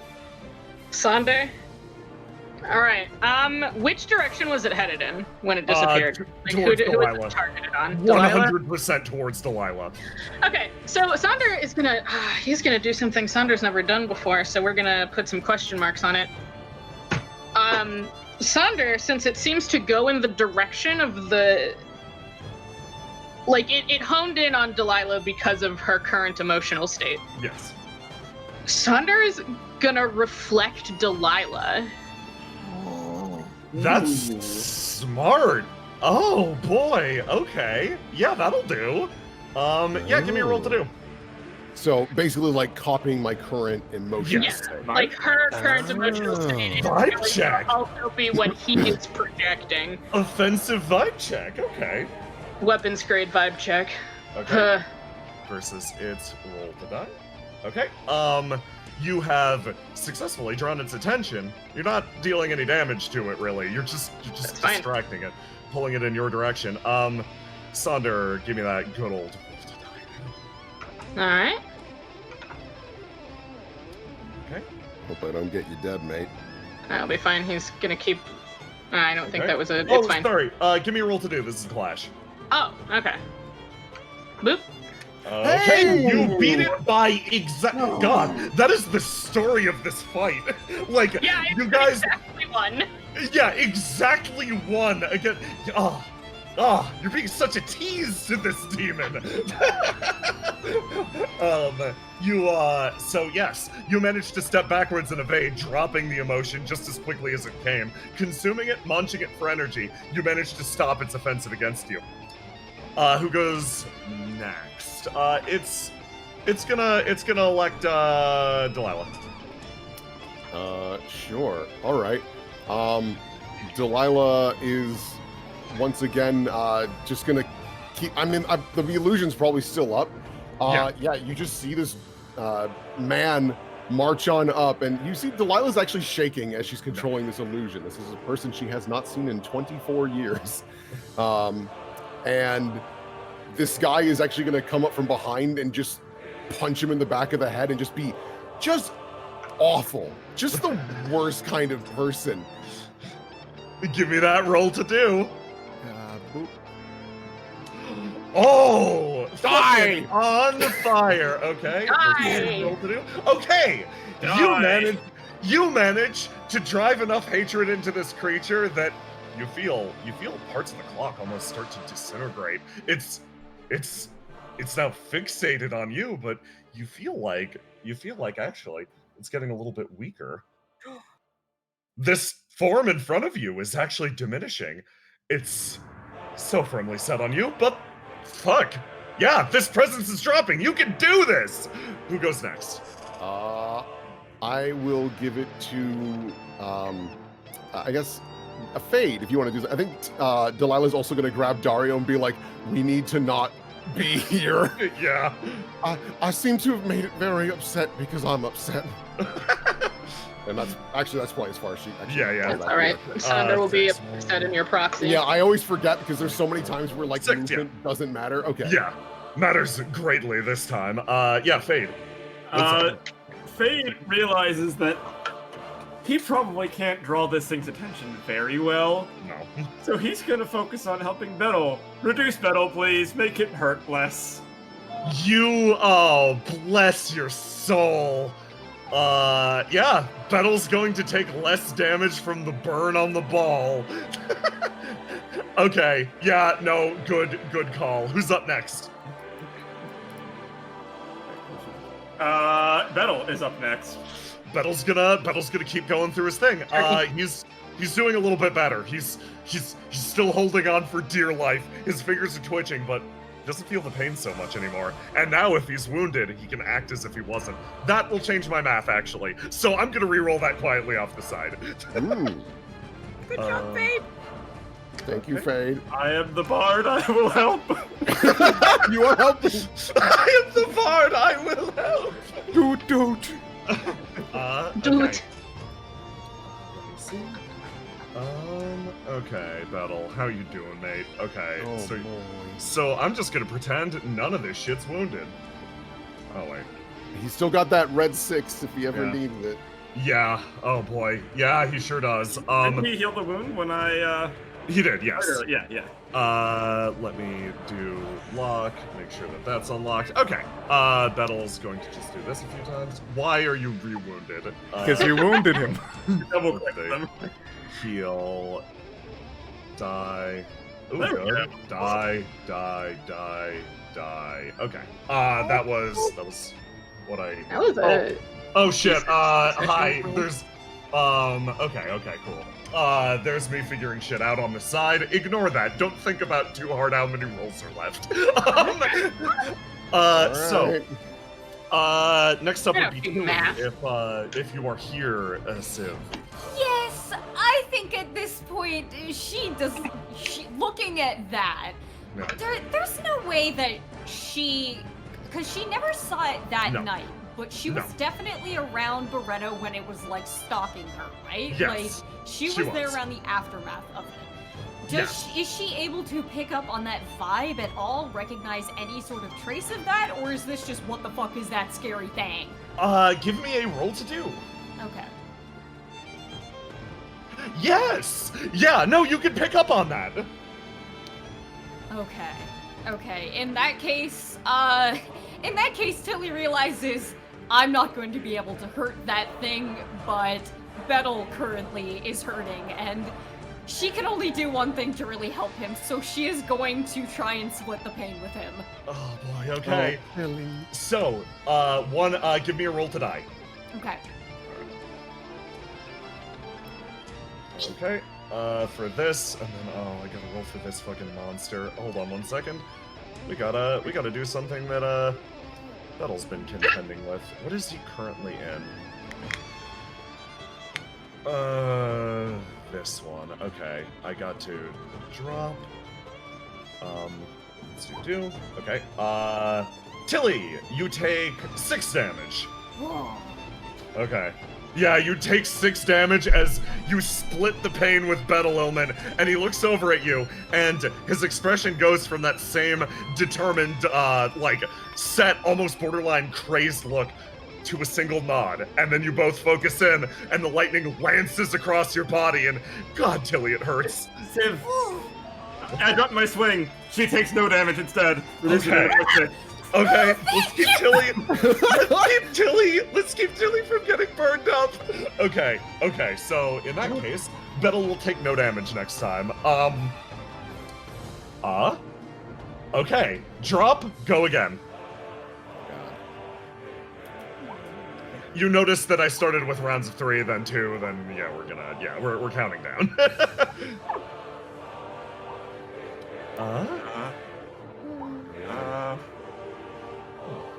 Do this one. Go with blue again. Would you get a blue 5? Yes, I get blue 5. I'm gonna eat. There we go. I'm gonna eat that shit. Heal 2. Okay. Was your blue a 2? Yeah, heal. Yeah, the lower my die is, the more you heal. So it's Yes. when you heal 2. I see. Got it. Exactly. So you have an advantage of taking a shit dice from Fade because you'll get health back. So it's like, do I want to play more offensive or a little more defensive? Fade allows a lot of. I'm proud of Fade's kit. No, it's good. Yeah. Okay, and then I heal 2, which means that's actually great. I was actually a little damaged. I didn't realize that. Okay. Oh boy. It's gonna. Okay. Who got the highest? I don't think good old Stigma friend can roll the highest anymore. So let's see. We've got a lot of like 14s, 13s, 14. Oh shit. Graves 14. Fade 14. Stigma had an 11. Fade. Civ, do you plan on sharing the pain with Bettel again this round? Yeah. Reduce her. You're reducing. Oh, you're gonna reduce her as well. Excellent. Yes. Okay. Good support, Fade. Fucking champion. Beautiful. Who's up Alright. next? 1000% faded out. Did we restart? Yes, we restart. Okay. Go ahead and pass it to Sander. Alright. You're gonna pass it to Sander? Alright. Let me take. Yeah, we'll take Delilah's red 6, whatever. Yeah. Good enough. Gonna try to lock this thing down? Yeah. Okay. This will be a clash if you roll with it. Yeah. Okay, let's do it. He's gonna hold on to okay. You know what? Alright. You know Oh, what? okay. Didn't lock in his swing, but that's fine. Or is that Stigma 4? This will be yeah, just give me a roll. We'll see if likes are required. Yeah, roll to do. If you're trying to like lock it. Oh, yeah! That's Oh boy. oh That's alright. God said death. So you're clashing on the defensive, so you swing in and almost this thing starts to move like just taking these long, almost extending steps, its legs growing increasingly more inky, and as you do, just touching its essence seems to damage you. That would be, I gotta roll a d6 because, or 4, 6, 8, doubled, 16 damage. And drop your swing. Okay. As it, it's gonna take the turn too. It's just fucking going. It's booking it for you guys. No. Gonna place the dice in lockout. It's swinging for both. Oh no. We're gonna give it a shot. Let's lock out white for now. Okay, so if you have a red, you may clash with it. If you have a, so Dario, oh boy, Dario, rolling good for once in your life. We'll do you first. Stigma. Oh. Okay. God, I wish that had been for me. So help you. Dario fucking is going to make it drop its swing. because you want to clash on the defensive. And Dario literally grabs you, Delilah, spins you, places both of its feet against the creature and kicks. Apparently Dario can make contact with this thing. All right, you remember hearing about it. The murder of Takakawa Mori. Dario's there. He's got a lot of blood on his hands, too. Next up, it's still technically triggered the attack, so it's going to roll versus you, Delilah, wild. Yeah. So it will roll to do. Oh my god. I'm going to take that crit fail. Roll to die, Delilah. Whoa!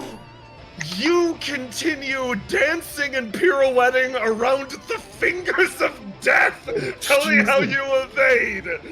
I almost think at this point, unintentionally, they are almost ballroom dancing together to get away from this thing. Like, Dario spins her, and then she actually grabs him and dips him out of the way as well. And they're just like trying to get away. It's actually gorgeous, but they're both it's gorgeous, but no. Death instantly. Oh boy. Next up, oh boy, it's go. It's going to pass it to Graves. Graves, is way the hell across the hall. He can't do shit. He's gonna grit his teeth, he's gonna run over to Bettel, and he's going to share the pain. Okay. Y'all are piling in on Bettel. Okay, so, instead, you will be the one to take the next burst from Aporia, and similarly, Tilly will take the burst after that, leaving very little for Grandpa to have to tank. Okay, that's a good thing. Okay. Next up, I believe Tilly, you are splitting the pain as well. Yes. So, here's go. We are going to, actually, since this is the end of the round cycle, cut over here to determine how hard Aporia hits you. Everybody on the stairs should be gone.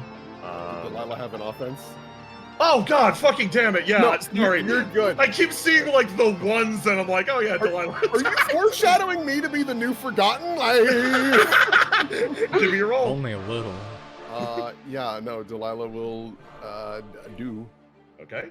That makes sense, honestly. She is just panicking. Okay, it's going to, build off of that, and you are panicking. You cannot force the illusion out. That does not occur this round. Yeah, Delilah's just gonna, she's actually just gonna drop the illusion. She doesn't give a shit about it anymore. She's gonna grab Dario, and she's just thinking as many happy thoughts as she can as they get him the fuck away. Yeah, I see here. 1, 2, 3, 4, 5, 6. Yeah, okay. Yeah, and that's my whole turn. Keep going. Okay, cool. Thank you. In that case, concert entrance. So, Vaughn! Yay. What's your plan? You gonna keep going? For now.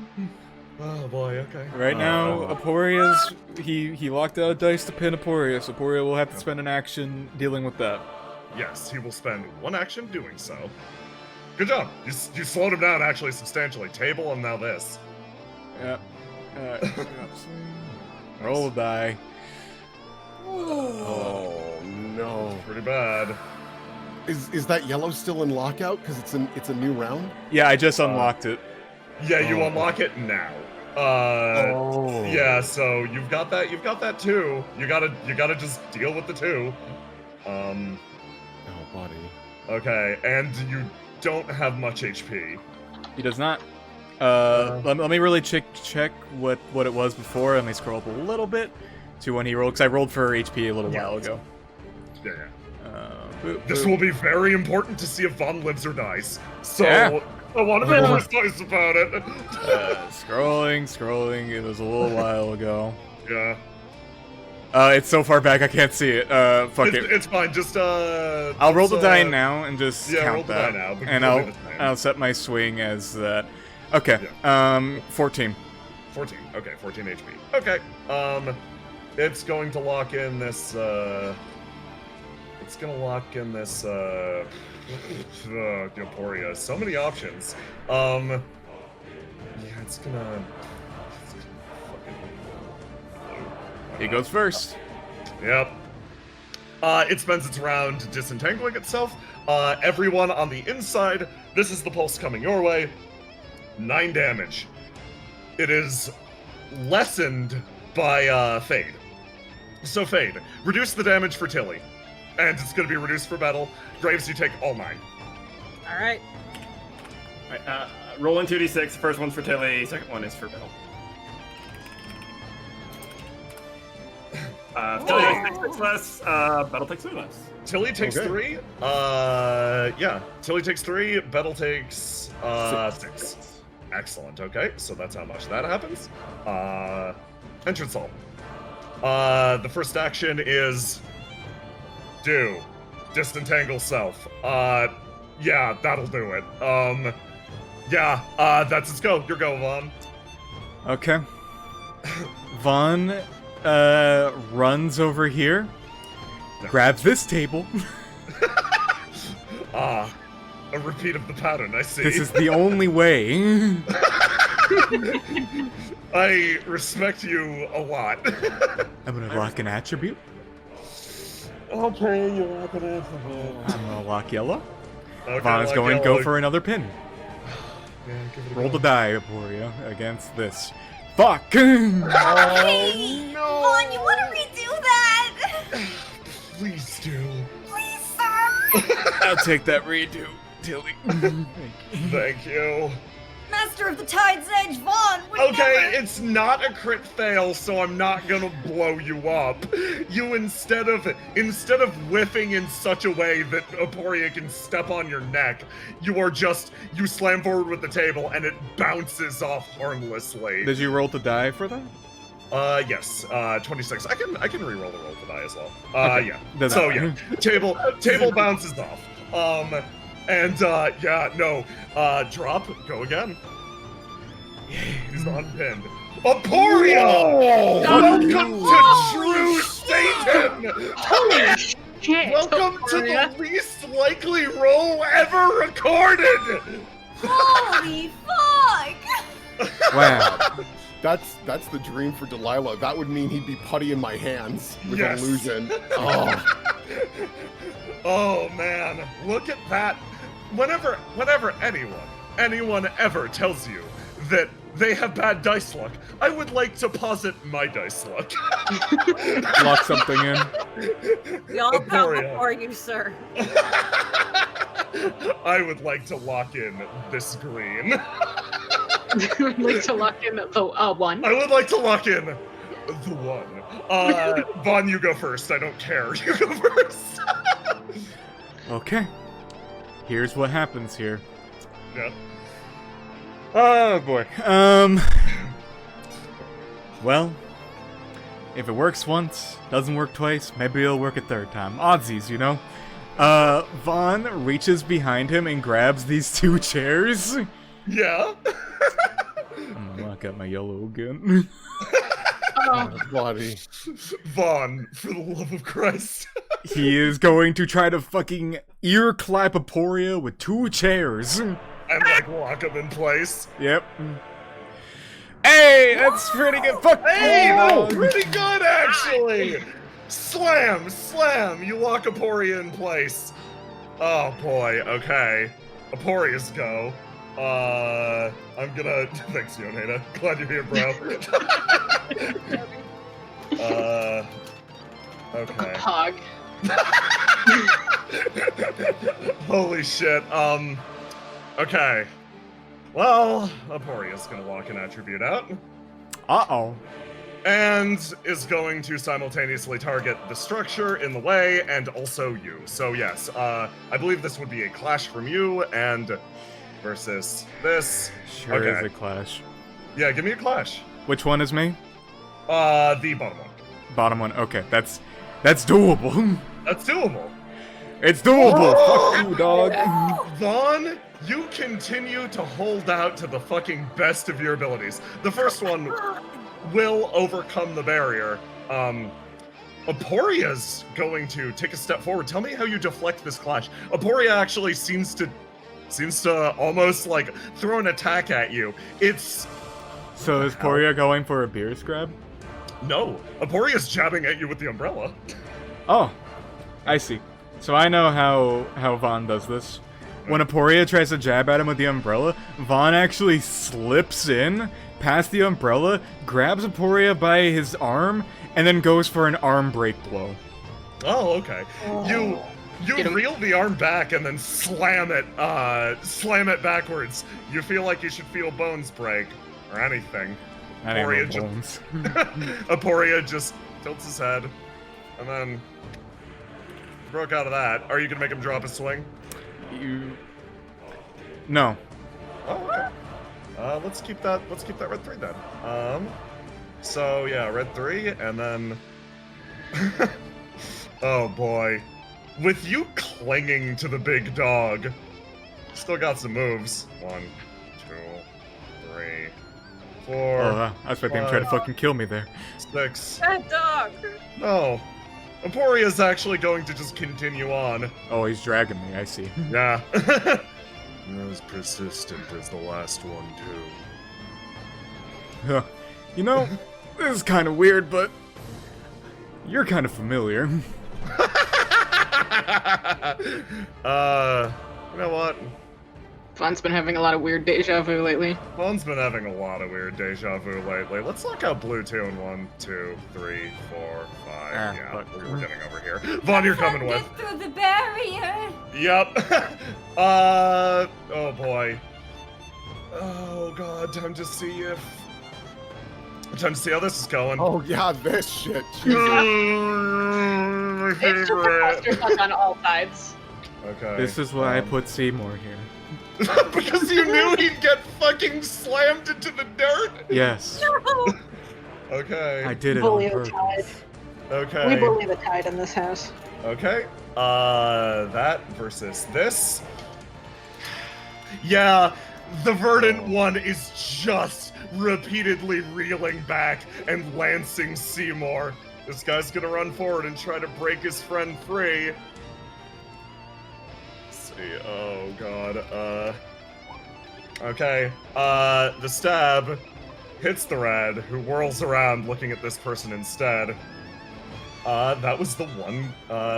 Seymour's gonna fucking try to get out now. He's wounded into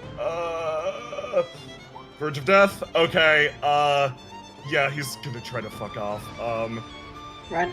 2, 4, 5, 6. God, that's bad. He knows if he gets hit anyway, he's dead. He's gonna lock this out in 1, 2, 3, 4, 5, 6. If this Randy can't hold him there, Seymour's probably fucked. Okay. Concert hall. Things are progressing in here. Oh, oops. There we go.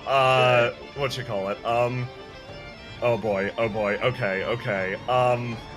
Everybody drop and go again. Question, Jay. Yes. How far are Delilah and Dario from me in terms of like spaces? Would they be within 6 spaces? They would be within 6 spaces, yes. You are allowed Okay, to- guys. I can activate another power on my cowbell. If you want, you can move up here and instantly start your turn next to me. I can teleport you. The power of the cowbell. Upstairs. That could be useful. I am scared that this thing could follow us up easily because I don't know how it moves yet. I will be your meat shield if I have to. No, But it can't touch me. that's not a good shield if it goes through. I mean, I can try. Yeah, I appreciate it. Yeah, that's not a You have, terrible the idea. option. You have to do it before we start the act, though. Yeah. Only if Dario comes with, because Delilah's like, I can't leave him Yeah, no, behind. Dario's fucking off too. Oh. You two basically rapidly, you hear the call of the cowbell and you're like, oh yeah, Fade's up there. And then with a shocking amount of physical prowess, you climb up the rope. You feel invigorated for some reason. These. I played ball in college. Okay. Take a red 4 if you want, people. And heal 3. Okay. I'm okay still. I'm gonna stick with my blue because that's a little bit bigger of a number right now. You are quite alright. That red 4 because that's what I have already. Yeah. And as a reminder for people that haven't used it, there is red 6s. That's 6, about. Yeah. So just keep that in mind if something looks really shitty for you. Jay, would I have to re-roll that red 6? I think yes. I would either say I don't reroll it, but then it doesn't get the bonus effect, or I do and I can't. Okay, yeah, you don't have to reroll it. It doesn't get the bonus effect. Seems like a fair compromise. Yeah. Okay. Okay. Stigma has unlocked. Wait, let's do this one. Okay. Blue 6. That. I believe it is Saunders go first. All right. Sonder. I think we know what he's gonna do. Sonder is going to ghost bandage in hand. He is going to fucking go through and just flying tackle this thing into the chairs down here. Oh hell yeah! You're yellow currently. Okay, give me a roll today. Yeah. Die, We'll beat a see how- 15. We'll try. We'll try. God, where's the do? We do. Oh! Sonder punch ghost. Thunder does one thing and it's punch ghost. Fucking ghost! I have exactly one job in this town. Very specific. Sonder, you punch the shit. I narrate you punching this ghost. So, okay. Sonder takes a running start. He's got the bandage in his hand. He takes a flying leap at this thing, wraps the bandage around its neck, and shifts momentum with it to, like, bodily throw it into these chairs. Yo! You slam its body into the chairs, and it cracks run through it, and it looks at you. Hey, Sonder. You feel like a lot like you. This creature very rarely feels emotions of its own. It draws in from elsewhere. It feels elation when it senses hatred and punishes those that sense it. You know what it's feeling towards you right now, Sonder? Fucking come at me, bitch. Hate. Sonder, this isn't hate from anywhere else. This isn't justice. This isn't retribution. This being hates you. Sonder feels this directed at him, and he tilts his head back and then like cocks it a little bit and just slowly blinks. It's you vibe check it and you can feel all of that rage that was directed at the swinging dipshits earlier. You can feel all of that rage that's directed at man who will not stop throwing chairs. This hot potato of building this thing, the ability to despise you, has been passed back and forth, and my friend, you are the one that rolled 120 too many. Okay, yeah, no, this thing fucking hates you. Objectives off, it's after your ass now. Fucking Come on. So, who goes next, Sonder? Who does go next? Whose turn was it? Oh, did he start the... No. Sonder, you started the initiative I order. started? All right. So I'm actually gonna go ahead and throw it to the pain train over there. Pain train? Yep. You're gonna need to be more specific. There are many pain trains in this Yeah, room there are currently. many pain trains. I'm gonna throw it to the throw it to the sparkling pain train. Oh goodness. Yes. Doink. Okay, how much more does it look like we have to go on this thing? This is the last go. Oh, this is the last go? Okay, well she's just gonna gird down. Okay, you gird. Gird your loins. You gird, you get ready, you prep yourself, you walk in. Who's up next, Tilly? Let's go to Graves and Bell. Let's just get this section out of the way. Yeah, they're all gonna do their thing. Yeah, Graves has one hand on Tilly's back, one hand on Bettle's, and he's just gonna fucking get ready to go. Okay. Okay. Okay. Straight for pain. Let's see. That will handle that. Who goes up next, Graves? Pass it to Bettle. Bettle is going to choose that, I think these three might be able to do a thing after this thing moves, so, it's gonna move. Sonder, mad at you. So mad at you. Okay, come on. What am I doing? Roll to die. Roll to die. Okay, I'll so take it. Let's go. its entire form starts to shift and change. Now it's not just focusing around on trying to touch people. It realizes, like, with a touch, it could probably end the lives of a few people in this room. However, you don't need that. It can't kill you by just touching you, so it has to resort to more brute function.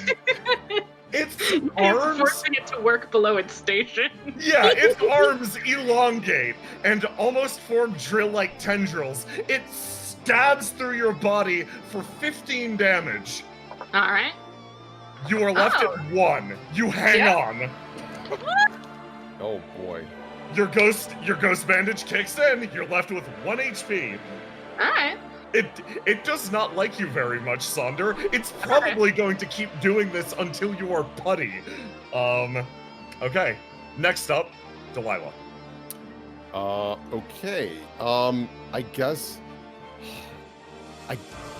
guess Delilah will just keep on using illusions to try and fucking. You know what it's gonna do for illusion? It's gonna she's gonna make a bunch of Saunders behind that are all mocking. Like laughing, like nudging each other, like get a load of this fucking guy, and like that kind of energy. Just Oh, that's God, good. That's the scariest thing anybody's ever done in this That show. sure fucking is. Makes Sonder laugh. Okay, give me a roll to do. Oof. Okay, That's versus okay. this roll to die. Okay, so in this instance, no, that's a clash. I fucked up. That's a clash. Okay, so in this case, it has no real. You know what? Yeah, actually, in this case, Delilah staring at this thing and trying to send out illusions, trying to trick it, trying to empathize with it, starts to burn like a white hot iron against your mind. You take 6 11? plus 5, 11 damage. Drop your swing. Oh, got it. All right. Yeah. It fucking hurts. What's up, J-Man? I didn't say anything. Oh, I heard an and I'm like, oh. No, that was Shiv going, oh. Oh! Dario's go. Dario looks back at Delilah, who's now gripping her head, looks over at Fade, has an image of himself diving on this creature and like fucking drop kicking it or something. Don't do it, Dario. Then Dario looks across at the place that he assumes the ball is and realizes, a lot like Graves, he's got a lot to live for right now. Dario is gonna be the bigger man and not fucking try to fight this thing to save Sounder. Just fucking stop him. Delilah also, like, while she's gripping her head, grips his sleeve and just shakes her head. Dario's like breathing heavy and kind of nods, looking at Sonder, who's freshly impaled. Fade. Dario, can you take the controls? For the Yeah. sound? You remember what I told you how to do? Yeah, sure. I got you back, man. Fade's gonna go over here, Oh boy. and Fade's gonna jump off on top of it. Oh my god. Fade, I love you. Give me a roll to do. If you can't do it, old man, I will. Check this shit out. Oh, the 666. No! Thanks, Satan. No. The can't even duality. You feel like, wait, Fade, no, the math doesn't even work out. Shit, no, Fade, you leap on this creature and you're like, I'm here to protect my friend, and you grab onto it, and it honestly panics for a second. It's weird. You impacting it seems to cause it to react strangely. Its head whirling around slowly and appraising you once again. And it looks at you, and it's glitching in and out of existence. All the hatred that's directed at you, Fade, isn't for you. It's strange. You feel like you can't directly interface with this creature, like there is literally a barrier between you and it. Okay. And around this point, you hear a smashing noise. No. Here we go. I may not have thought about that thing coming in the door. And right about then, dragging someone in tow, something moves into the room. Tilly, you recognize that shape. It was far bigger the last time, but seeing it now, it seems to be the creature that chased you that night.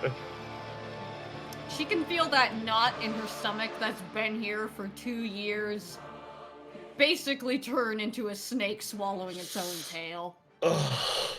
All at once, the dread pours into the room. Everyone, drop, re-roll. Your gifts are no longer active. I argue. I argue as well. Oh. Yes, the two who just spoke up, ignore that. Hell yeah! Everyone else, no. Everyone else, unfortunately, yes. Nothing is currently active. Yeah, give me them good old rolls to die. How does that work with my fourth attribute? It's temporarily disabled, unfortunately. Okay, so I'll just roll 3d6. Or I'll just lock it out. Yes. Let's do the But next I one. don't have a penalty anymore. Yeah, you don't have a penalty anymore. Fate, this rain feels clarifying to a certain extent. Okay, I'll go blue. Drop. Go. Jesus Christ. Okay. Aporia's gonna lock in that black and unlock those 2 dice. There we go. Okay. Vaughn, you still hanging on? Yes. Everyone, you see Vaughn, like, he looks bad. Who? Who? Yeah, that's a good point. So I have a question, actually. Yeah. Does Sonder lose Vaughn? We're gonna figure that out later. Okay. We genuinely have to roll for what bonds are damaged for Vaughn. Now, what we can at least recognize is that this man is wearing a Tide's Edge uniform. Yes. We can So according to us, he's just a Tide's Edge Randy who's doing a very good job. Yes. Yeah. That hurts. That hurts so much. I can't deal with it. Okay. Okay. So we're gonna determine who goes first. I don't think it's Aporia this time. It's Sonder. Sonder had a 22. Sonder, Oh. you Well, I mean, Sonder's in a predicament. Well, we're gonna do a thing where Sonder still has his can of vibes. So I'm gonna use that. Okay. Okay, you're vibing up. What is the item description on that? How does that Which item in particular are you using? It was one of the cans. The soda! illegal Yeah, drink. Yeah, it's an you're illegal fine. drink that you've been holding on to this whole time. You heal this much. Actually, you roll it, 2d6. 2d6. I'm like, can of vibes. Did Sonder trap someone's soul or something? No, the very No, literal he soda. still has the illegal soda. Okay, recover 4 Tripping HP, you're back at over 5. Not the most helpful, but you know what? It's whatever. We're fine. Yeah, it's good. And what's the cluster situation going on over here? This clusterfuck, Catboy's attached to the back of this creature that's trying to end your life. Something just walked into the room that's literally the biggest question mark you've seen in your life. Oh, Vaughn is here. God. Oh my god, so many conflicting stimuli are going on right now. Who's Sonder committing to? Fuck. Roll for it. Okay, we are going to do 1d3. I think Vaughn's earned he has an equal amount of vibe on this. 1 Aporia, 2 Vaughn, 3 Hatred Eater. 1 Aporia's the biggest deal right now. All right, Sonder. Yeah, I don't know how Sonder is going to interact with Aporia at fucking all. So that's going to be weird. Sonder disengages from the Hatred Eater. What are the vibes? Calm. Singular. They're very serene, actually. Vaughn's like dragging behind this dude, but like for the most part, the dog man in front of him seems relatively unconcerned. He's moving forward in the room. His Interesting. fixation appears to be in this room elsewhere. But we know that the dog is the one, is like the point here. Oh, that's interesting then. Because then this one has more activity going on. Yes. If that one's more active, I'd say go for it. Follow your heart, Nico. Fade did leave me with a crocodile. Alright, I leave you with a crocodile, you leave me with a stained glass hate monster. I'm gonna see what happens. Because I think, Sandra's just gonna focus in on what the biggest threat is. Yeah. Which is gonna have to be this. Yeah. Oh, but how does he interact with it? Punch. That's the question. Punch has to be the answer. He does want to punch a dog. All right. Here he goes. God, here's the incoming one. Yeah. All right. Sonder, the hatred eater is distracted. Sonder immediately disengages to re-engage. Hatred Eater sends you the angriest Xbox Live message. Right? Okay, give me a roll to do. Wait, hold on. How tangible is Aporia? Tangible. Hittable. Tangible. 100%. Brass knuckles, then. We're knucklesing. Knucklesing, okay. Give me We're that roll to do. knucklesing. Roll to do, that's got a Whoa. +1. With the +1 from the No. knuckles. No. Not quite enough. You swing and I won. you swing and your fist is caught cleanly by the creature. Who goes next, Sonder? Who goes next? I was curious about the rain. Yeah. Based on where Fade is, would he be under the balcony? Fade's safe! Oh, that's a good point. Reduce that roll to die. Motherfucker! I got your back! Drop your swing, you're hanging on the Hatred Eater! And yes, you do successfully manage to clock this creature right across the face with your brass knuckles. Enjoy Belt 3, asshole. Terrified of what that just caused to happen. Oh boy! Okay, now who's next, Sonder? All right, I am gonna give it to the ones who are most in danger. Turkey, go. Oh boy. Okay. Come on, Turkey, we got this. Yeah, you and everyone else drive all of the magic you can through the ball, and eventually the lightning stops. He falls backwards. It's done. It's done. The contract is broken. He looks over. He looks over and around. The figure is still hanging in the air. It like Aporia seems to regard the space that you're in without You know what? In 100. lieu of, Yeah. I'm sorry, in lieu of Sonder punching a literal god, Nice. he appraises the empty area around the ball. And for a second, Sonder, you're the one who feels it the most clearly. Anger. Plain as day, immediately in your face. You just took something from him. And give it to me. that level of just raw, pure rage is best reflected by Angry Boy over there. An exhale spreads, the mists building and billowing around the room, the rain growing ever more intense. And you hear a call out. It's Tilly, you know, before he speaks, this is for you. Chantilly Iris.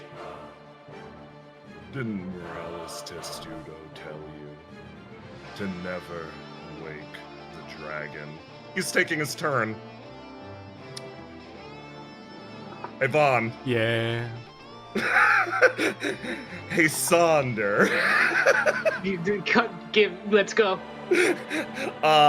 You both are clashing with me. Alright. Okay. Vaughn, what is the color you currently have equipped? Red. Okay, let's see what Aporia is. Black. Okay, clash with that. Oh no. Oh That's a wound. no. That's a pretty hefty wound. Sonder. Give me a roll to do. Uh-huh. Okay. Wait, I gotta re-roll Aporia. Oops. Roll to do. Okay. So both of you just feel this immense pressure as Vaughn, you've been clinging to this person nonstop. His like hunchbacked pose almost falls for a second, and he just bodily grabs you and just tosses you. You feel your back snap against one of these chairs. You flip over it and come and rest next to Fade.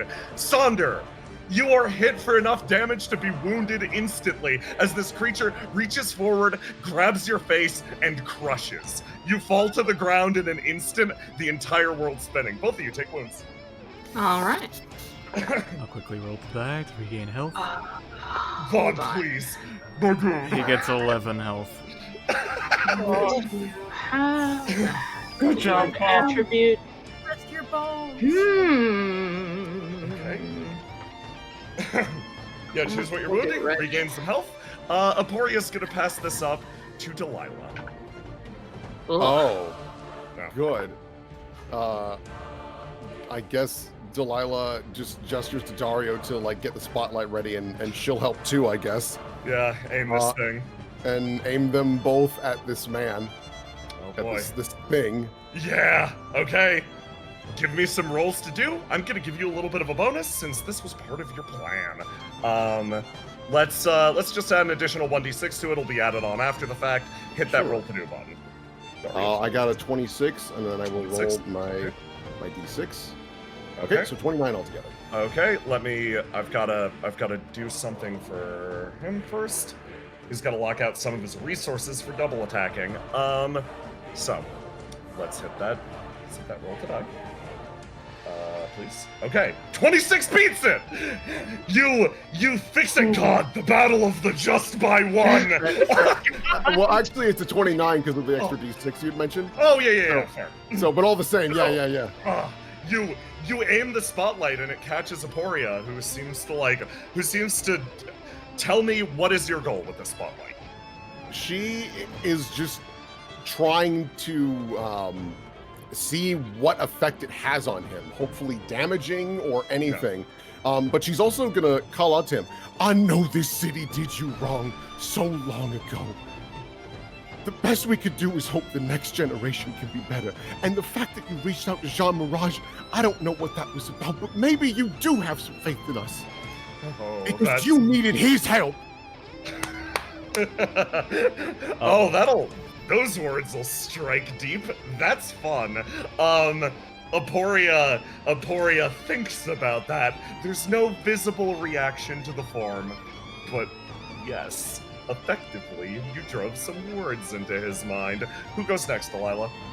Dario's already gone. I just Yep, let him act. That makes total sense. I guess Fade? Okay, question. With all of this rain, is water pooling on the ground? No. It's touching the ground and vanishing. Okay, that takes away one of my ideas. Damn. Yeah, sorry. It's fine. At least my gifts are still active. Alright, Fate is just gonna, attempt to grab the Hatred Eater by the head, or the barrier around its head, Yeah. and just think about his family, his brother, and those he has lost.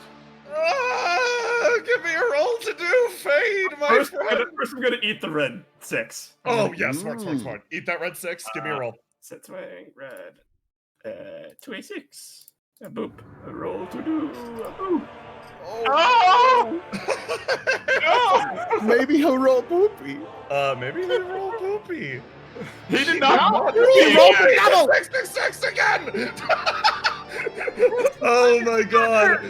Fade, you try to bring up this memory. You try to call it back to the best of your ability, and... Oh my god, yeah. You try to conjure it up, but nope. This isn't a barrier you can punch through. Not here, not now. Too much is happening. You're not ready, is the best way to put it. You bite it back, tears welling in your eyes. This hurts. Who goes next? Who hasn't gone yet? This friend here. Is he the only one? And stage folks, I believe. The big train. I thought they... Bettle has gone, the other two have not. Okay, Bettle took the last hit. I'm gonna tap our poor mystery man on the shoulder right here, and it's his turn. Okay. So, Oh boy. this is what Mystery Man does. He stands up a bit, and he's going to just grab this chair, and then he's gonna throw it to Sonder. Yeah! Okay. That's it. That's all he's doing. Thank God. Oh, God bless. Other than that, he's just walking this direction.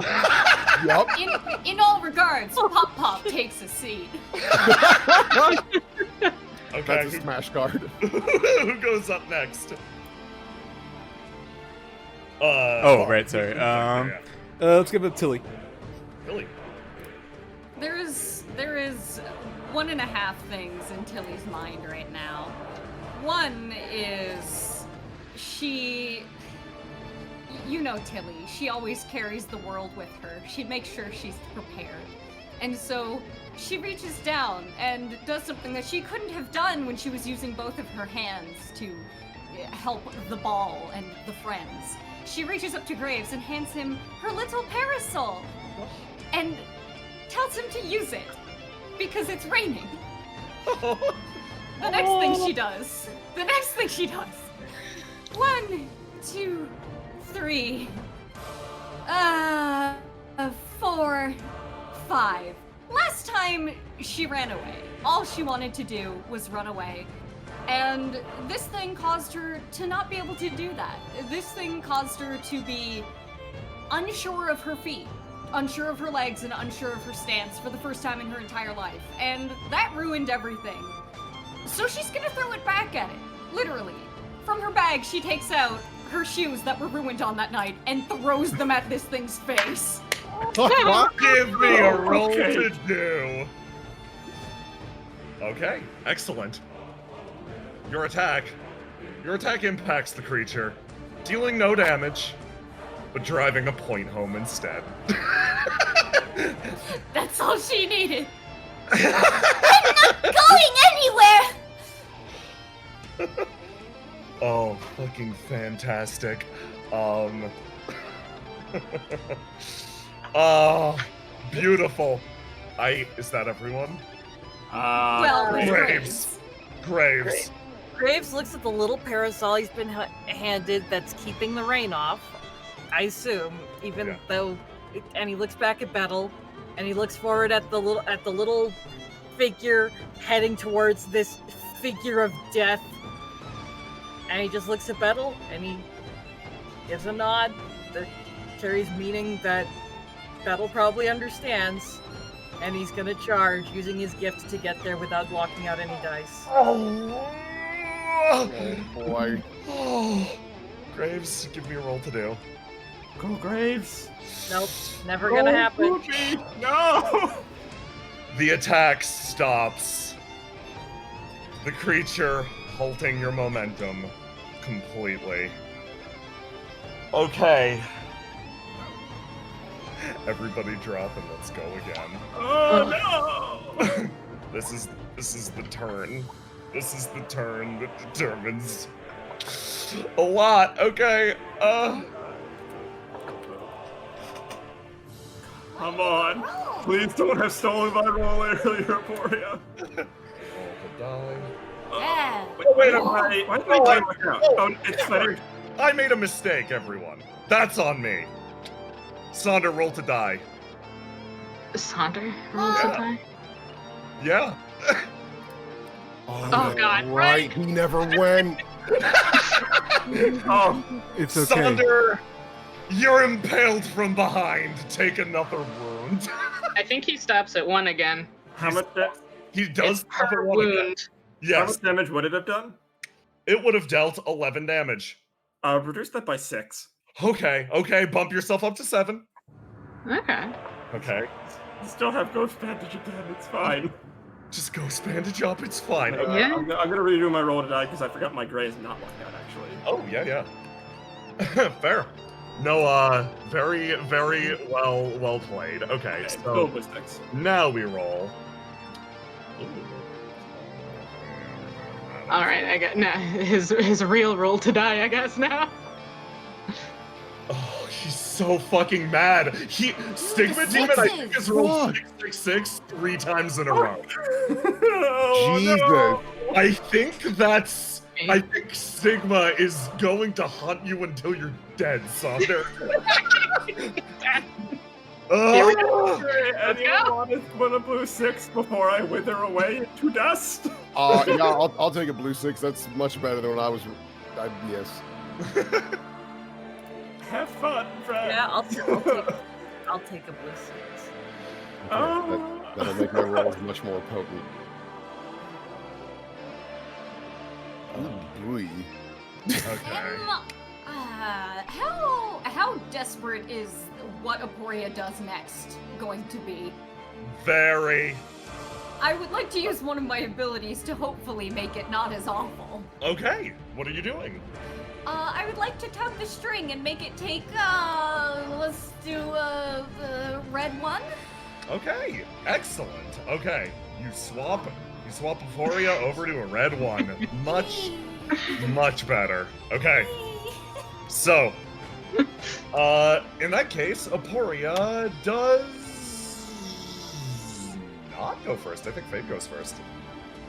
Yeah, Fade goes first. Oh 15. boy! Oh, wait. No, I'm wrong. Aporia goes first. My bad. Okay. So, it's gonna place it.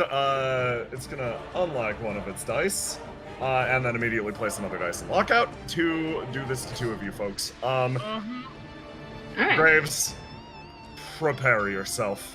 I didn't get a chance to do this. Can I lock one of my colors out to give him an extra d6 on die rolls? You're Yes. in rain, I think, though. Thank you. Oh, you're the never fucking mind. rain. Sorry, Yeah. totally forgot. Keep going. Yeah. Okay. Roll versus this Graves first. We're gonna do 3. We're gonna do a sequence of 3. So clash with this first. Okay. Okay. no. He Really, grabs. what were you expecting? He grabs you by the head. Give me another roll. To do or to die? Sorry. Give me another roll to do. Oh! No. I've got to select a new swing for him. Oh, He's fuck. He's got to move to the next color. Yeah, this one. Blue. It's blue 1. Roll to do. Oh, Hey, there. Okay, Graves. You managed to withstand that, and then we're doing the 3rd. Yeah, we are. Oh, a 9. Okay. Drop. Die. Okay. Let me grab something. No, that isn't the roll. remember he changes each round, He changes each round. or each attack. It is not enough. Graves. Okay, so let me Wait. see. Hang on. I've got Wait. the feet. Hold on. I think I've got this actually. Because I know what would happen in this case. Well, to tell you the truth, I had a feeling that Graves might get grabbed and fucking annihilated by this creature. So, I'm gonna give you the worst choice I think I've ever given a PC, Graves. Oh boy! No. Give it to me. Oh boy. So, Tilly gave you that umbrella. Yep. That umbrella means your gifts are still active, even through all of this. It means there is no bullshit true damage here. It means you're sheltered from the rain. So, you have a gift in particular that will stop you from dying if you are hit in the head. Yep. You wrote this gift. It is active currently. Yep. So, we're going to remove one of the 2 attacks incoming, and your horns are going to eat that. They are going to be literally obliterated. Fuck yes. The other attack will still hit you. So, here is a refrain of what I asked when we were fighting the Forgotten. Would you rather forget others or be forgotten yourself? He would rather be forgotten. Oh! Graves, your tethers, your bonds in this city are all severed at once. Take a wound. You see him feel this happen, and tears run down his face. I'm sorry, Bethel. Aporia drops you, throwing you to the side. He's gonna follow up and attack Sonder. Sonder, roll to die versus this. Sonder, you fucking sandwiched between 2 fucking end bosses. You somehow put up your dukes. Oh wait, I'm sorry. That's a clash. Roll to do. Roll to do. That's my bad. You can still do it. Oh no! That'll wound ya. Work on that? What was that? My gift does not work on that because I can't drop rolls to do, right? No, unfortunately not. Well, but Sonder, didn't Fade stop his ghost bandage from going up, or no? Yeah, your ghost bandage from going Okay, ghost bandage preserved. Okay, so you only dropped to 1 HP. Sonder, roll to die. Okay. Now you take a wound. All right. As Aporia, both of these creatures just lay into you one after the other. Then Roll Aporia, to die. 5. All you've right. got 5 health. Aporia's going to 1, 2, 3, and then end his turn silently staring at you, Tilly. Who's up next? Hey, chairman, it's your go. Who's chairman? There's many in chairs. Yeah. Oh, sorry. The man with the chairs. Vaughn. Okay. So Vaughn, depending on the circumstances, I would have rolled to die for him to see what his option would have been to leave. But unfortunately, his only thing left is fair tides. So I'm gonna flip a coin here. No. So slash. Oops, that's not it. Roll 1d2. Okay. So, what Vaughn's gonna do here, he is very simply going to... Oh god, this is fucking stupid. Vaughn's gonna take his sword, and he is going to throw it at Aporia, but he's not aiming for him. He is aiming for the umbrella. Oh. And then he is going to leave. Give me a roll to do. Okay. Die. No, you do not succeed. Your sword goes wide and sticks into the wall. Wait, no. Wait, what? Aporia's in yellow. You are in the rain, though. You're right. No, no. I mean, clash with me. I don't care. Oh, yeah, that makes sense. Oh! Fuck you, dog. Yeah, you Devil. Thanks, Satan. Yeah, no, I cannot stop rolling 666s. You stab and sweep sideways through the umbrella, and it cuts, and Aporia is drenched in the rain. And then Vaughn fucks off. Yeah, like a hero, Vaughn leaves. We all look at him because we don't remember him or know what he did. I have to go now. You didn't do anything. Holy fuck, okay. Little do we know. Who do you pass it to? Tilly, please don't die. Take it. Bro, what do you want me to do? I don't know. You got a knife? Yeah, what does Doggo look like it's gonna do? Doggo's drenched in the rain and seems almost upset, confused. And Sonder, you get the feeling. That's an incredible feeling of longing. That was his prized umbrella. He Wow. brought that all the way from home. He's carried that for 500 years. Unfortunate. He's like, oh, he feels awful. Doggo's just like mostly confused and then looks at you with empty eyes. Tilly, you're staring face to face with the creature that you met that day. What the fuck do you do? Something very stupid. Oh, Because one of her biggest problems was that she knew she was afraid of something. She knew something ruined her life 2 years ago, and she had recurring nightmares about it almost every night, and just, couldn't figure out what or why or what this thing could be, because she couldn't remember its face. But there's one way for her to easily do that no matter what. She takes out her camera and takes a picture of his face. Holy shit. give me a roll to do. Oh boy, okay. Flash. I've got to do this. This is very important. Walk out. This one. This one. Yeah, okay. We're gonna go die. Okay. So. Your flash lights up the room. It cuts through the darkness, and oh boy, can't say I expected this today. Good work, Civ. I'm not here to win. I'm here to make an impact. The flash goes off, and the camera immediately combusts in your hands.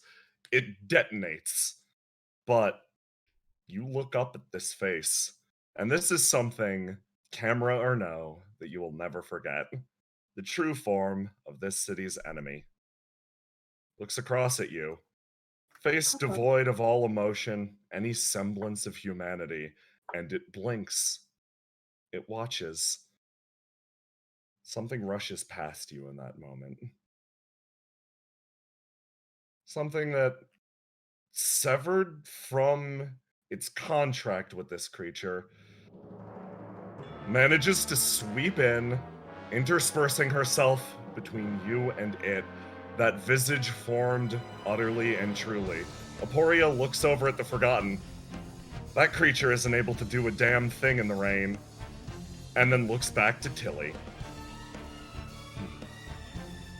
And then looks back to the Forgotten again, and points. Her gift was just a twisted reflection of your own. Aporia turns back to you, Tilly. A power of yours, the ability to hide. Something that a lot of people would want. And one of the best mages in this city. Aporia starts to, doesn't take another step closer. Instead, taking a step backwards. Looks around the room. The Hatred Eater burns away as Aporia watches. You hear a far cry, a screech in a different room, as another creature vanishes back to the underneath. Aporia holds in place, looking around at the destruction, the devastation, and the remnants of the room, and then looks back to Tilly, and those eyes watch you the entire time as his form fades to nothing. There's silence in the room. Just the fall of rain. And even too, that eventually ceases. And that's where we're going to call it an end for your group. Thank you so much, everyone. We're going to talk about epilogues for you next week. What you wanna possibly be doing. However, in the immediate, I want to say everyone who stayed up this late, everyone who did that long ass combat, good work. I want to give Teach something, so I'm going to give Teach something. We're going to do something. Thank you, everyone. If you want to stick around, feel free. If you want to not, you can you can bounce. You can go on mute. You can chill out. The remainder of the session, I'm going to be doing. I'm gonna be tossing Teach a thing, and then we're going to be handling some epilogue content. Just some small little cutscenes. Christian, you ready? Can we call a 5-minute break really quick? We can call a 5-minute break. All right. Let's watch Teach eat a fruit cup in the hospital. Now you get to watch Teach eat a fruit cup. Really fucking hard. I hate these things. They taste awful. I'm not gonna lie. I'm really bummed that Delilah does not remember Graves. So we're gonna roll for that. We don't know. Oh, yeah, we gotta roll still. We gotta roll. I'm mostly, as far as that is concerned, I'm interested because of the way Sonder engages with what the Empty Night did. No. Is that going to, like, how that's going to interact with Sonder? Much to consider. Yeah, because that's a weird one. Yep. Oh boy. God. I don't want Delilah to lose one of her first new friends in literal years. We're gonna see. Sympathy for the devil give me a bonus on remembering. Oh boy, so your hope doesn't rely with you, it has to rely with Graves, the fortitude of his soul and his bonds. Okay. It's great. Don't worry, guys. Graves is great at rolling dice. Graves rolls numbers. I wish I could do anything for you, Graves. I really wanted to help you. I know. Appreciate this. Listen, nothing can help him. Hey, J-Man, nothing can what's change up? this. Good Vawning. Hey. Yeah, holy fuck. That really fucked me up. Good fun! I thought I was gonna kill that man. Oh, I was ready. I was prepared. I'm so glad you didn't roll me, fuck. With the feast help, yes. Graves needs all the help he can get. Oh my god, yes, he needs so much Vaughn, help. please roll good. I know what I want to do with Vaughn. I'll talk to you about it after session. Yeah, I got some fucking ideas. I know a way we can spin it to make it add some spice. Hey, hey Civ. I'm scared of spice. I don't think Civ's here. Oh yeah, Civ. Once Civ returns, I want to give him credit for revealing the Aporia Pog early. Yeah. Yeah. We originally we were gonna partially reveal it this session when the Forgotten was gonna attack. I made an edit where like a part of the shadow was just clawed away. Yeah. But no, you got the full one. Good job, Cameras. You got the full one. Gotta post that in the newspaper. Yeah. Damn everyone in the city. Aporia's art is done by Missing. Yeah, thank you, Missing. Very nice. Missing! Good! Missing's really good! Missing did really good with the hell dog. Bastard hell, motherfucker, dog. Boy. Big Popo. You know fun. You know where Aporia would fit great on the screen? Right where that Missing teaches. Like a member of the squad. He's been our best friend this whole time. Teach gets forgotten. We start the next session in the classroom. Hello, students. Aporia just walks in. So take out your lesson planner. Roll 3 times. Going through. I just want to bring one thing to attention. If it wasn't for Randy Tidegrunt's natural 20, Tilly would have died. You're right. Pretty. Correct. Thank you, Tidegrunt. Yeah. Thank you, Tide Grunt. I'm so fucking upset, you guys. Oh. Everyone did a lot. That was great. Good job. Good job and no casualties. 0 casualties. No one we remember died. Damn. I need a roll for Seymour to see if he's paced and the Tide Grunt that was with him to see if he died. Oh, yeah. You might. Please no, Seymour! Oh, I might. So I bet 2. So if both of Yeah, them die, I get my money. I think Seymour's odds are bad because it requires a Tide Grunt rolling good. There could be like 1 or 2 casualties still. Like it's. I see.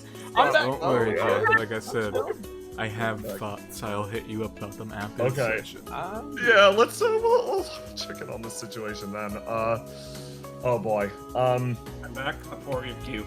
Aporia's a little cute though. I like Pumpo. Oh, she's cool. So, Teach, you've waited long enough. Mm-hmm.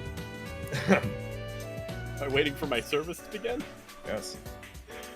Teach, you've waited long enough. It's kind of gotten late at night. Much like how it is now, currently late at night. You're in a hospital bed. In the Testudo Clinic. Yeah. My favorite place. Your favorite place in the entire world. Teach, tell me what you're doing. Oh. So, alright, immediately. Teach, I'm assuming they've immediately bandaged her up and done that. No. She is laying down, probably a little anesthetics under some sort of like pain-killing medication, and she's just like laying with her head back and she's rubbing her forehead. Doesn't help the headache. Thanks, Gran. Morales like walks back into the room. Yes, of course. Where did you get so badly beaten up? She kind of like presses her head against a pillow, and then she's just like, I was poking around for you, and then met a very, very mean man. She kind of like turns over. He had mines and guns and oh God. She's playing it up. Illyria says, taking another step forward. Look at my leg. I'm not playing it up. You Come are on. actually. I'm not. I examined you. Trust me. You can trust my medical What are you opinion. talking about? I'm not playing it up. Illyria sighs. Teach heal one of your wounds. All right, we'll do. Doing great. Let's heal. Let's heal this one. That's Okay. pretty good right now. You heal up. You heal up your blue. That's feeling a little bit better. Morales sort of shakes her head and moves away. Wow. I can't tell if you're being serious or not, but I'm not going to question an injured patient. Please take it easy. Thank you very much. She kind of nods her head and then kind of hits the pillow again and then turns her head over to Illyria a bit, still rubbing her hand across her forehead just a little bit. Well, I guess I got lucky. Both of you were in today. Yeah. Yeah, I guess so. Well, after you gave that whole big thing this morning, I thought you were gonna like die or something. So I came back here and I got ready with all the medicine and stuff. I was expecting a call. Oh, I see. She kind of like, Said yeah, she kind of turns her head. No, she kind of points her hand over here. I don't want to turn around. Fine. She moves over and sits down in this one, bedside manner and all that. Yeah. She lays back again, still injured, but also managing to just kind of recover a little bit. She moves her head up a bit and kind of looks across at Illyria. Yeah, I wasn't expecting the day to go like this. She kind of like, Illyria, do you sorry to make you stand up again. I imagine she had to swap out and like get into. She's laying back. Her clothes are mostly ruined, and she's just like, "Can you grab my jacket?" Yeah, of course. Sitting like right over there or something on a different couch or something. You know, you're I'm good sure to we'll walk, stop. right? Illyria says, walking over here. What are you talking about? I'm wounded as hell. No, you're good to walk, actually. I have She no moves- idea what you're talking about. She walks over here and picks up the jacket and walks it back over to you. She kind of takes the jacket again and she reaches around a bit, holds onto it, and kind of tosses it on herself like a second little blanket. And she reaches around and finds a phone and just kind of holds onto it. She kind of grips it, puts it down, but doesn't immediately like use it or anything like that. Yeah. Oh. Sorry for giving you such a fright this morning. That's fine. I mean, you're okay. Mm-hmm. A little singed, but okay. Yeah. She kind of suppose I should kind of come out straight with you, shouldn't I? Yeah. I think that'd be nice. She once again just kind of stares forward, thinking about how she's going to process this. Deals with this annoying headache again as she just kind of looks across. Okay. I don't think there's any way I can beat around this any longer. We found the evidence. And who had it? She kind of like peeks her head around a bit. Bettel Illman of all people. Oh, okay. I'm not shocked, actually. Teach just kind of, yeah, I wasn't too shocked either. she lies. I think, I that's the type of thing that he wishes he could brag about. So yeah, that makes sense. He taught me how to like summon to begin with. So yeah, I'm familiar. She kind of thinks about that a bit. Right. Well, I had a sort of plan in motion.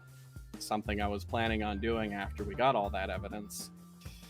Sorry to admit, but from the beginning, I certainly did get on board just to try to help you out, but over time, things changed. Huh? How so? Well, I suppose it's been a really interesting couple of weeks.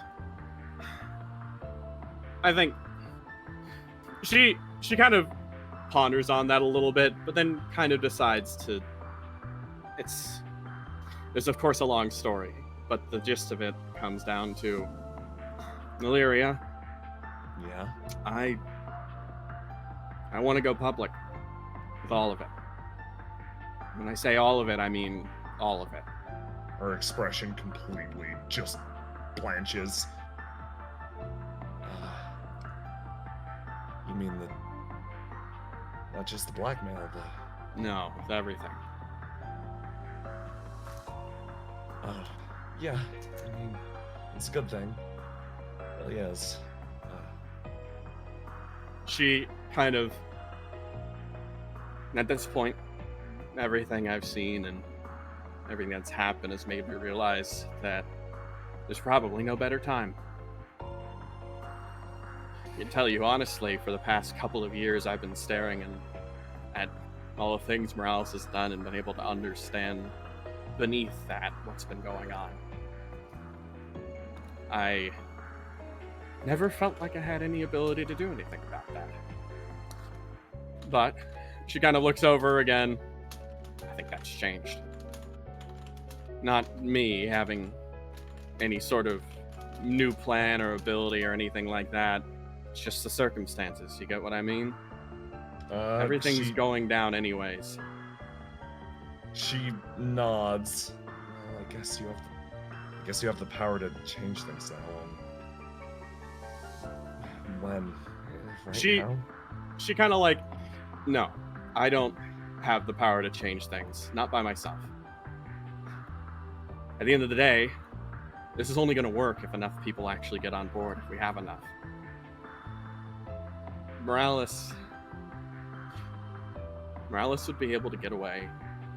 Everything, all of those things would be able to just go on unpunished unless there was proof.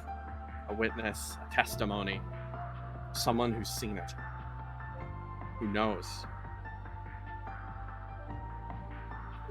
She looks down, sort of like thinking. Teach kind of moves a bit, gets up, and kind of pulls herself forward. As Illyria said, she can actually move right now. It still hurts a little bit. Yeah. She kind of sits up on the edge of the bed there and kind of looks directly across Illyria. Hey. Yeah. like I said, I'm gonna do whatever I can to keep you safe too. And I'm gonna have your back. I know this is hard for you for a dozen different reasons, but I know it's also something that you know is the right call. You know it's the good thing to do, but hell, if the good thing to do could just be a pain in the ass sometimes. I don't want you to have to walk in and have to take care of that yourself. You got me? Yeah. But in the same vein, I asked you at the beginning of this, and I'm gonna keep straight on it. Leary, you're my friend. And right now, I need your help.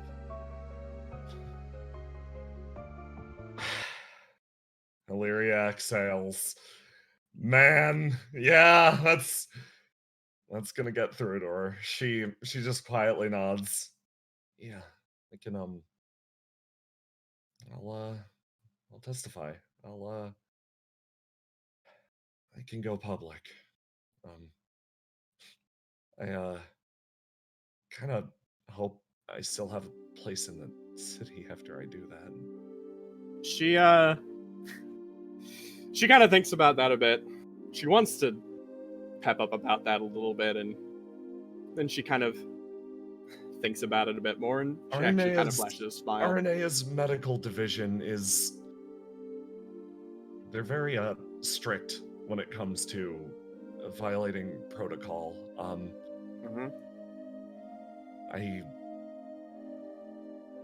Yeah, it's the right thing to do. She takes off the mask and rubs her forehead. You will have a place, at the very least. I'll make sure of that, even if everything else goes bad. You sure as hell don't deserve to be punished for this one. So if anyone tries, I'll smack them on the head or something. And if you need a place to stay or a home, work, employment, I think I do have power to help you with that much, at least. She nods. You know, we've opened up a little trade school. Trying to find new professors, teachers, all that stuff. You have a knack for engineering, you know. It's true, but I'm hardly qualified. I don't think we can get qualified people immediately, if you get what I mean. Any help is appreciated, even if you're simply helping along with the development, anything like that. We're not really in a position to turn people down. I'm afraid you just have to be accepted. She kind of smiles a little bit. She listens to that, nodding slightly. Okay. I'll keep that in mind. What's the plan then? Go to the newspaper, tell them everything? That's a start. Though, she kind of thinks a little bit more about that. There are a few more people I gotta get on board. Some of them, I think, are fighting for their lives right now. You're not wrong. She kind of thinks, but I've got a few people in mind. After all, this whole time, all I've been able to really do is sit back and watch. This isn't really my kind of game, if you get what I mean. But I have been able to catch a bit of an eye on who the best players are. I think I can form a nice team together.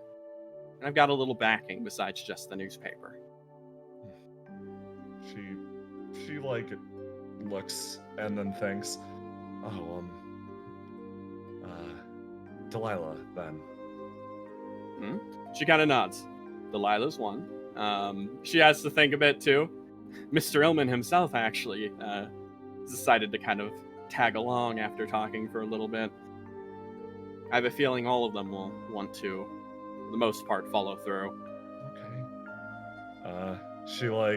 She sort of like bows her head a little bit. Like the concept that you're like reaching out and including Delilah seems to be a big relief to her. And like that sends waves of reassurance through her, and she's like, okay, yeah. If you've got a good team, I have no reason to distrust you. And I think I'll take you up on that university job.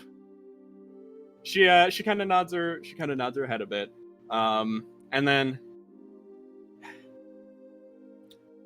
she thinks about apologizing for dragging Illyria into this, but then she decides, no, actually, that would sort of undermine what she's just done. So she just decides to simply, I've got your back, okay? Yeah, got your back too. I'll admit when I promised that I didn't expect to I didn't expect to act on it so soon, but not a liar. I'd rather say thank you than I'm sorry. So yeah. Oh, she gets a little bit of a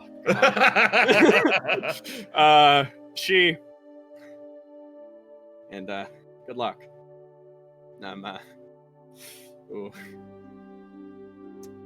I'll let you know when things are gonna get going. Yeah, of course. Keep me updated. She kind of thinks, and then she looks over and reaches back, pulls up the phone. Anyways, I've got to make some phone calls. She kind of nods and then starts to move out of the room to give you a little bit of privacy. You pulling out your phone and calling some people? Yeah, she pops back and leans back in bed, assumes the wounded patient position, and pulls out her phone, and then kind of leans on her arm a little bit, and then just kind of looks at it a bit. Okay. She reaches into her other pocket in her coat and pulls out a little journal book, one that she uses to record notes, also has a phone book in the back. She kind of flips through a bit, and she's like, all right, where to start? I think this one looks... You start to call. Excellent. Who are you calling first? Oh, that's a good question. I forgot. I guess I have who you're calling. How about you take on the order for a bit? I want to see what you do with this. So first of all, you were going to update Randolph on the situation. Of course. Do you want to move him somewhere else? Yes. Hang on. Yeah, she calls Randolph. A pleasure. Hello, Teach. So I'm at the Irish State. All right. So first off, my apologies. The connection sort of left on my phone after I got an important update. They're not at the Irish Estate anymore. I see. Well, that's good, because so far the only person I've seen here is this very tall man who's been death glaring us for a little while now. Right. She kind of, well... Prismane was told to go home, and he went home and found a bunch of cowboys outside! Yeah. Well, if you'd like a new location, they just left the abandoned district, and they'll be heading over to... Do I know where they're going? Let me think. Logistically, what time is this? Simultaneously, that shit's happening over in that direction. What you could probably say to accomplish the same effect is they're causing a ruckus over in the abandoned district. If you see any tide, follow them. That accomplishes the same effect while being completely reasonable. Yeah. They're in the abandoned district right now, but I imagine they'll be leaving soon. If you see any tide, you might want to follow them, and I'm sure the path will take you straight to them. Of course, don't go in to help. I think the whole situation might be a little too dire at the moment. Randolph, waiting back would be the safest call. Sorry, now you can go. Randolph scratches his head. All right, we'll go there, but we won't jump in. But I'll be honest, if we get there and they're not there this time, I'm probably gonna have everybody just head back to headquarters. She kind of sweats a bit. I'm telling you. I would have updated you, but my intuition will be right this time. I'll try my best to have the best faith in that. Noctua and Yoneda already left. They got bored. Oh. She, alright then. That should be enough. If anything goes wrong, let me know, and my apologies for making you run out this much. Well, at least it's something to do. Well, I probably should get going now. I think this guy's, about to try to pick a fight with us. Alright, well, good luck. She clicks the phone off, and she kind of thinks for a moment. It's good. None of Bretta's boys are gonna be being hurt today. That's her business objective right now. She thinks again and considers the next step, and she kind of like, all right, Well, she thinks she might need to give an update to her boss. Or, actually, Yeah. before that, Oh. Daringway can wait for a bit. She actually. Oh, has some notes to call. but it's the overlay's right Oh. here. Okay. No, I'm shoving it away. Who are you calling? She goes to her thing, looks at Daringway. No, later. And then she puts it back and flips to another page. And then she has someone she needs to get on the way immediately for timing's sake. Because timing is not damaged right now. She understands. She calls Salazan. Oh, fun. Okay, hold on. I do have one for this.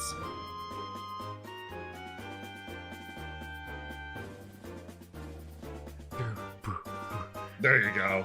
You call up Salazan. Hey there, Sal.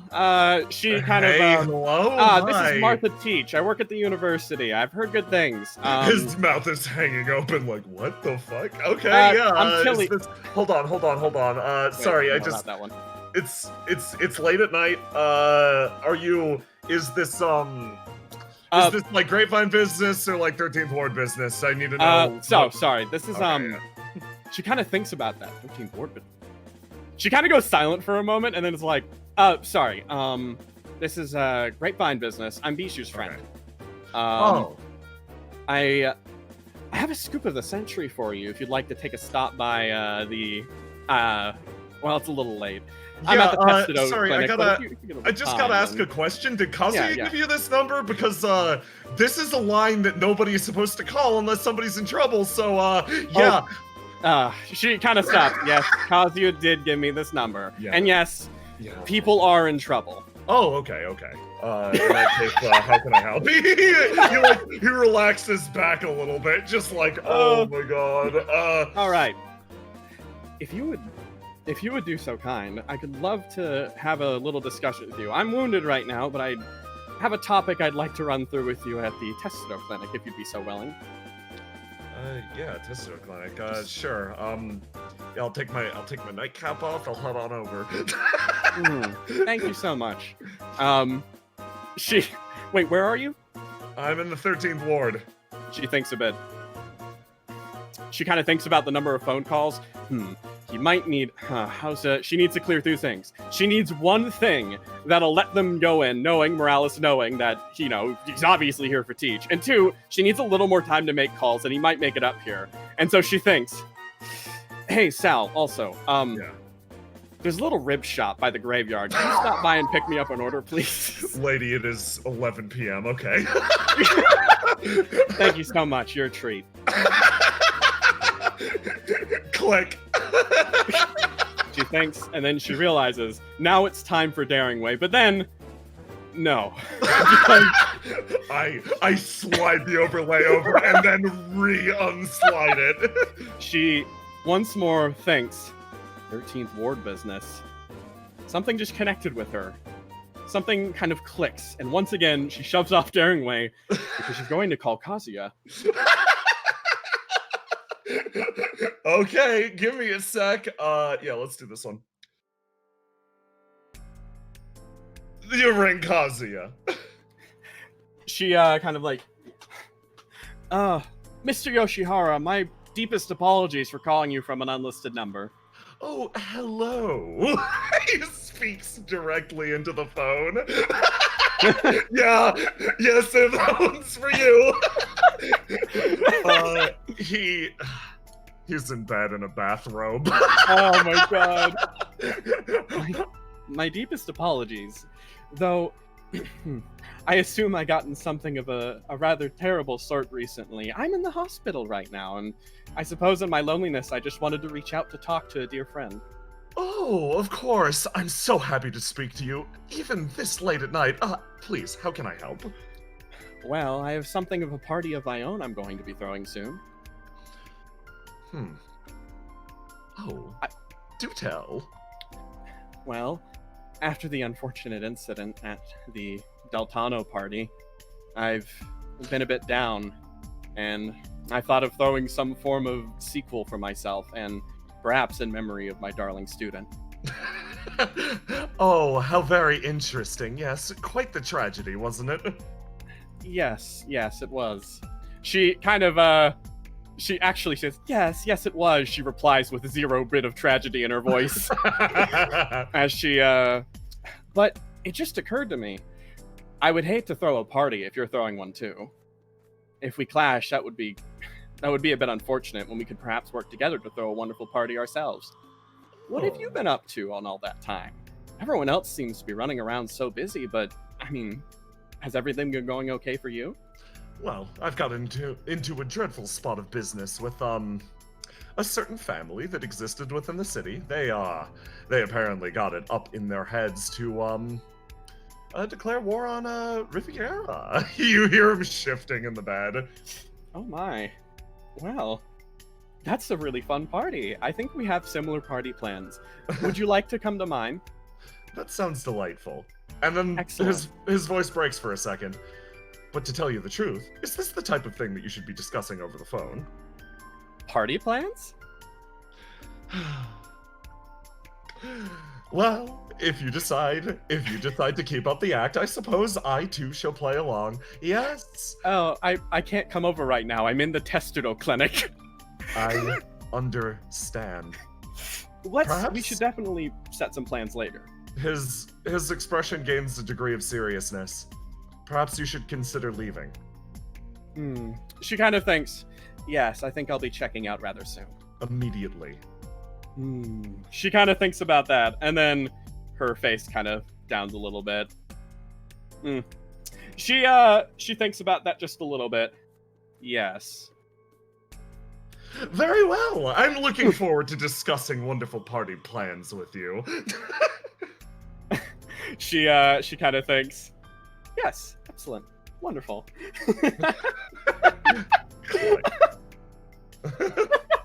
Oh.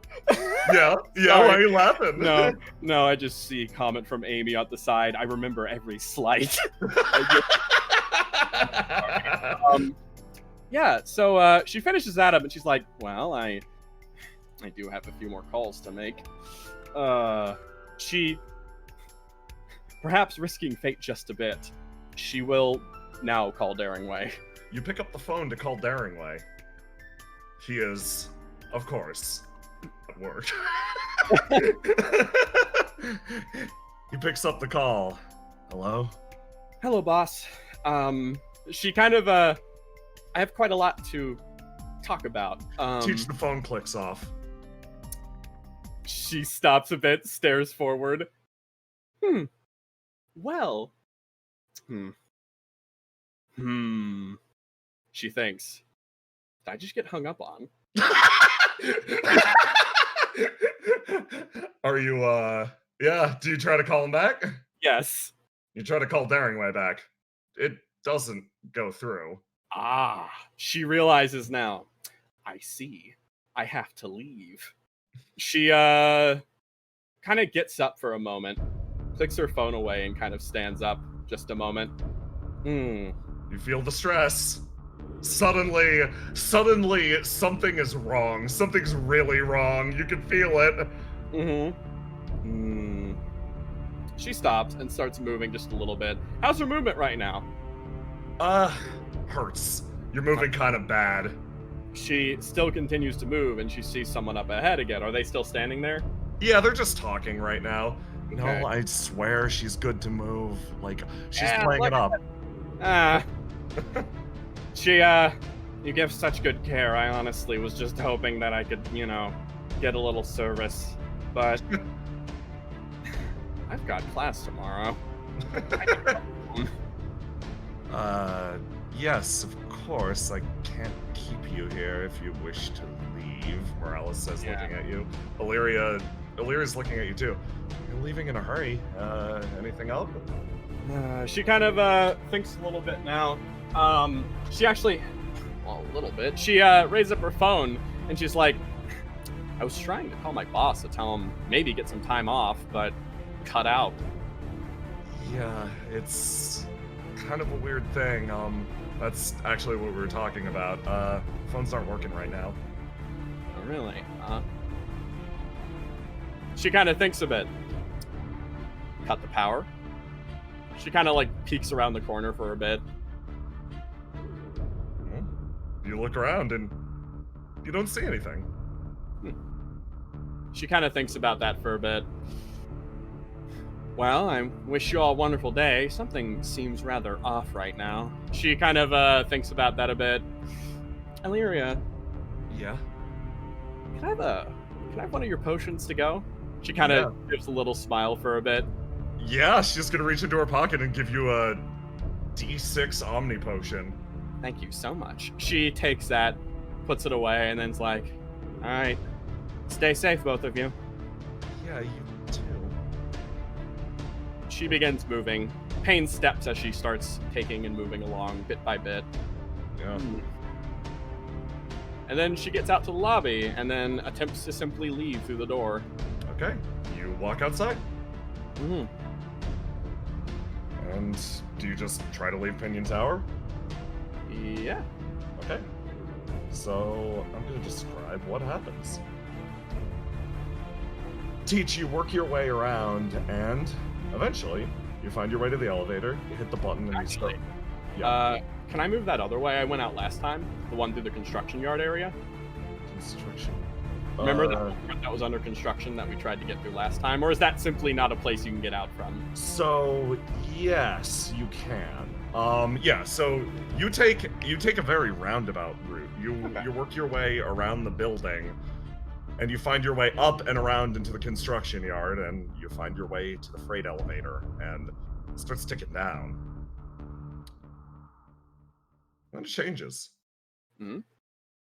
The elevator starts climbing up. Ah.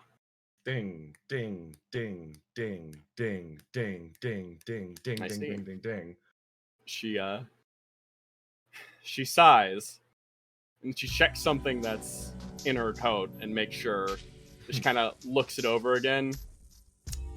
She slips a few things inside of that device, that contraption that she has with her, and simply puts it back in her pocket and simply stands and waits. Let me get a good theme for this. This one kind of works. Teach you ride that elevator up. Mm-hmm. This is the freight elevator. This is meant for, like, basically to describe the way that this tower is constructed. There's actually quite a bit of arcane magic being poured into the construction of this building. So it's being built so damn fast. It's built around this center spire, a single elevator that carries you up to the top. This is used to build up around, and then they extend the spire more and more and more, and they build it up. It's no great feat of RNA and engineering. This is brute force. Mm-hmm. You get the feeling that the architecture department would have a fit over this building's construction. Mm-hmm. But, just the same, you ride that elevator up to the top.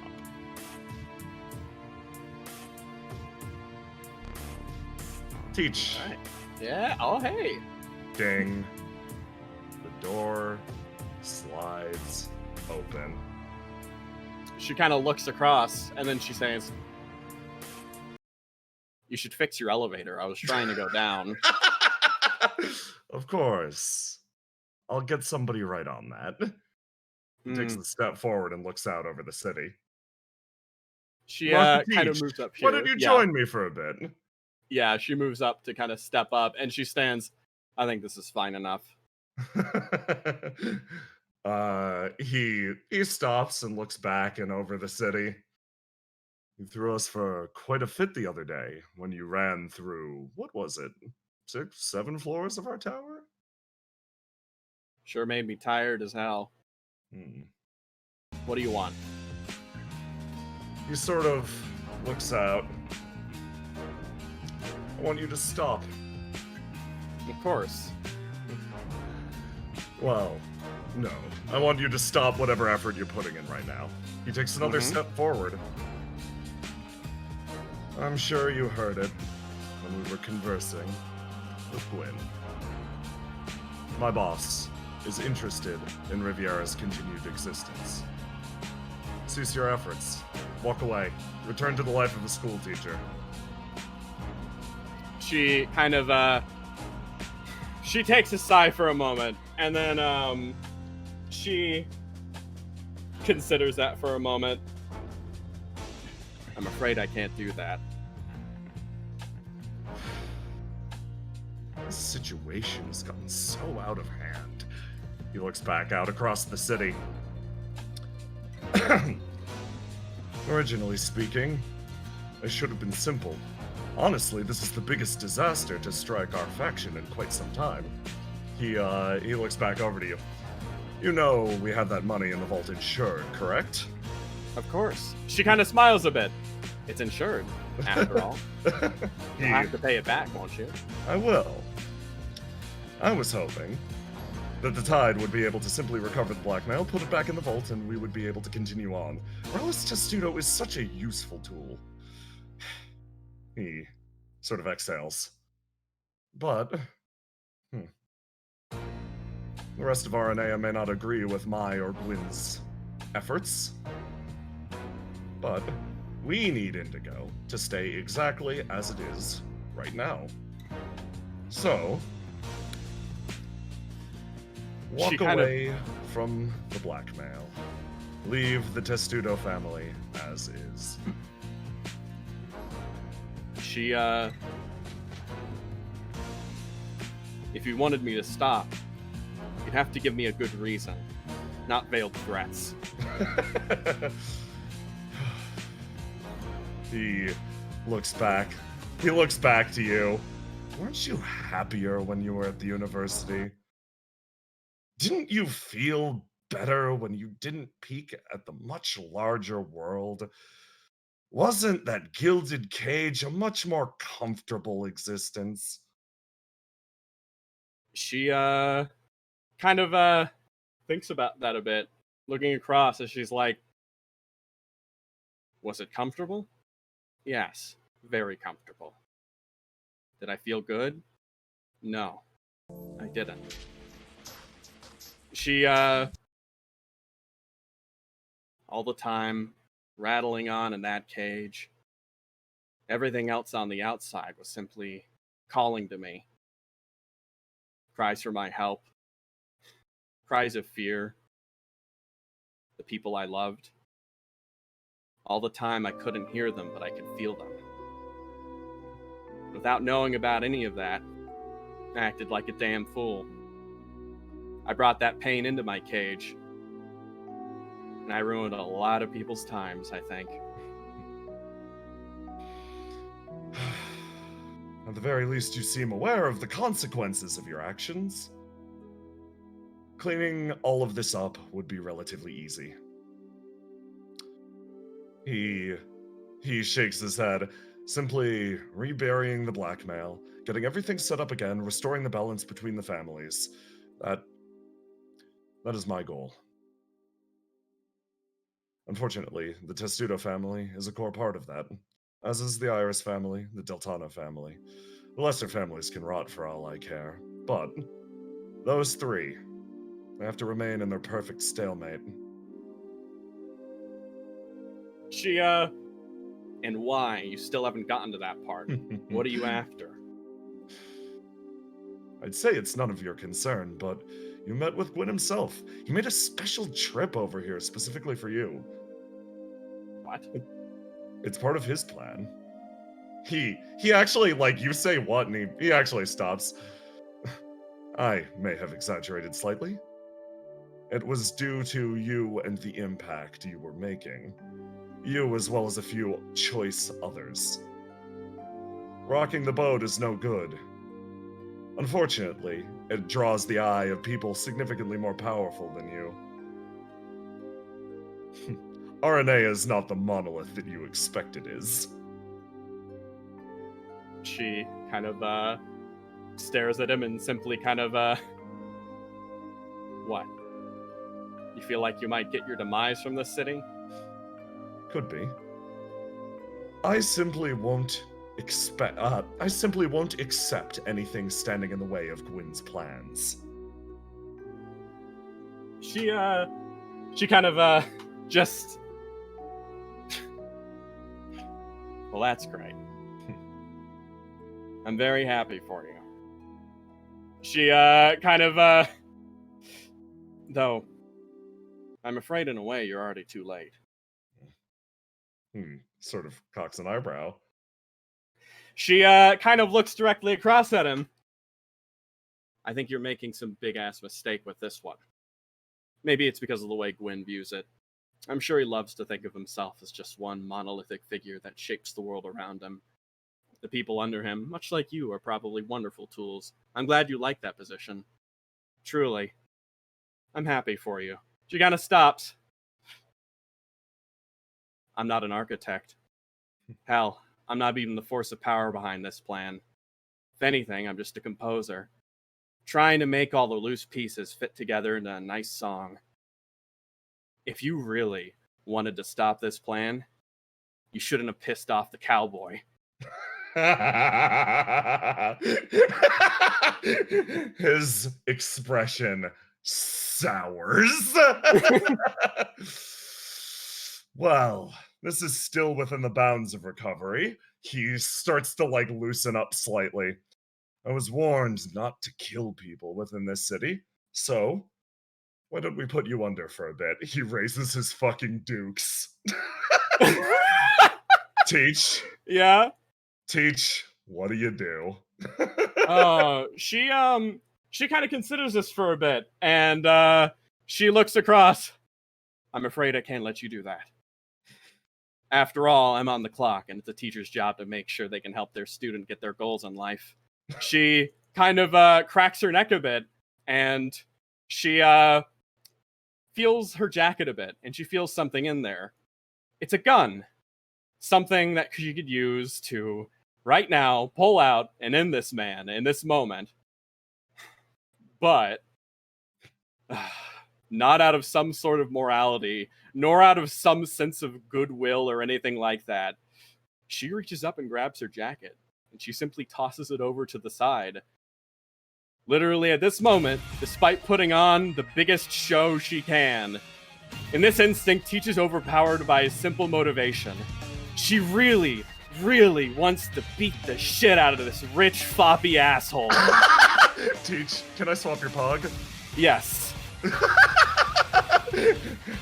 You ready yourself? Oh, beautiful. Okay, here we go. Give me that good old roll to die, roll to do. Oh. Ooh. Oh. I think that you're should ready. be the inverse. Disillusion should be, unlike I think, so. Yeah. Oh.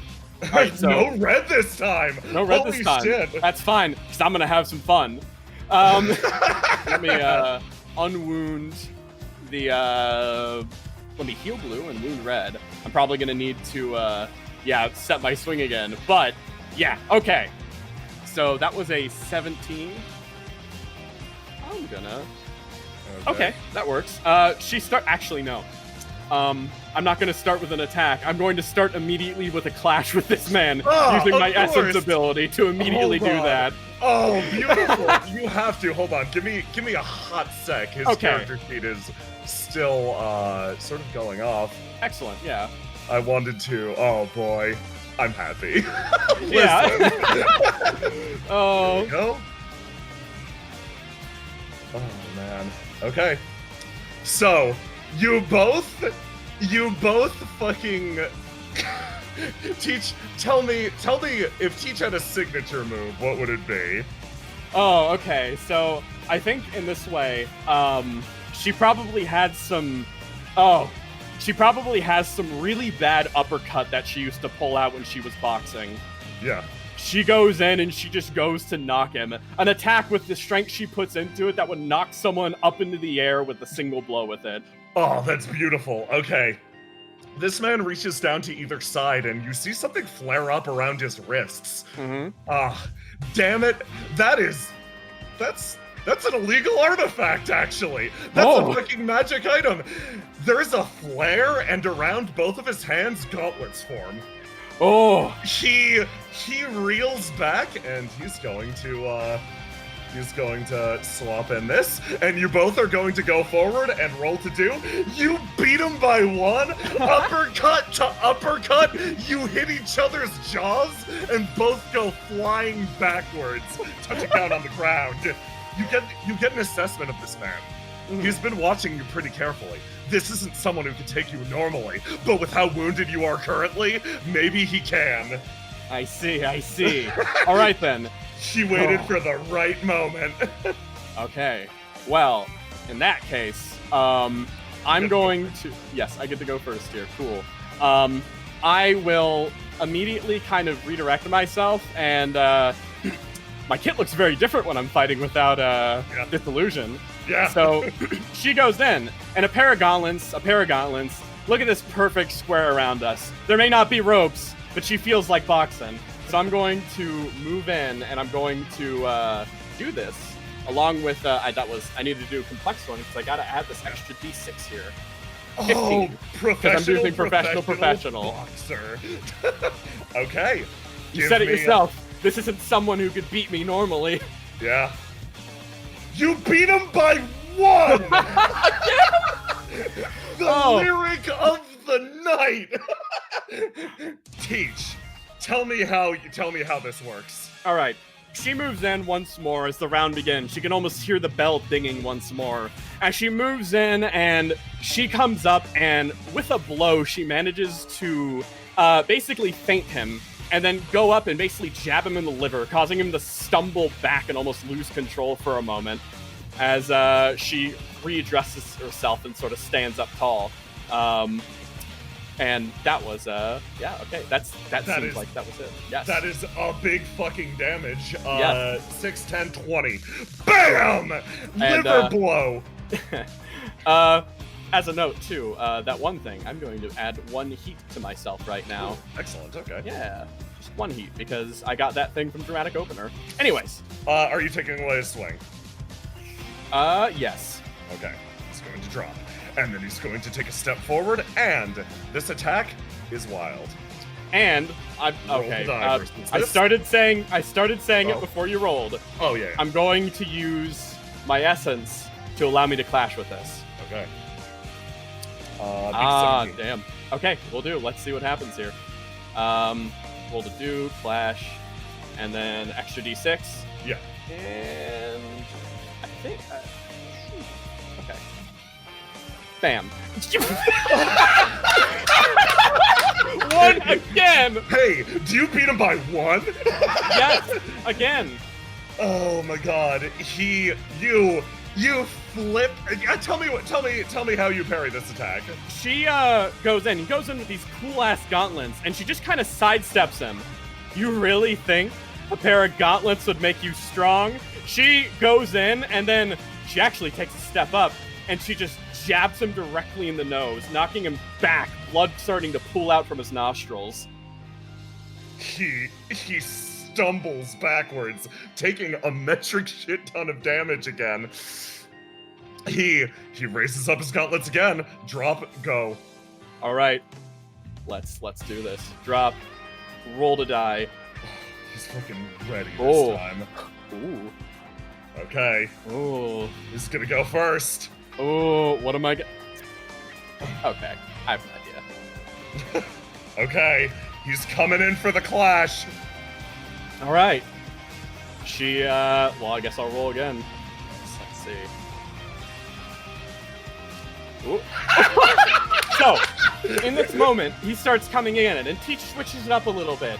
Provoked, coming in, still going in to prove her wrong, moving in with such reckless abandon in this situation, with confidence, unearned confidence. She switches over. She starts outboxing him, stepping back, no longer being as aggressive, punching him repeatedly over and over again.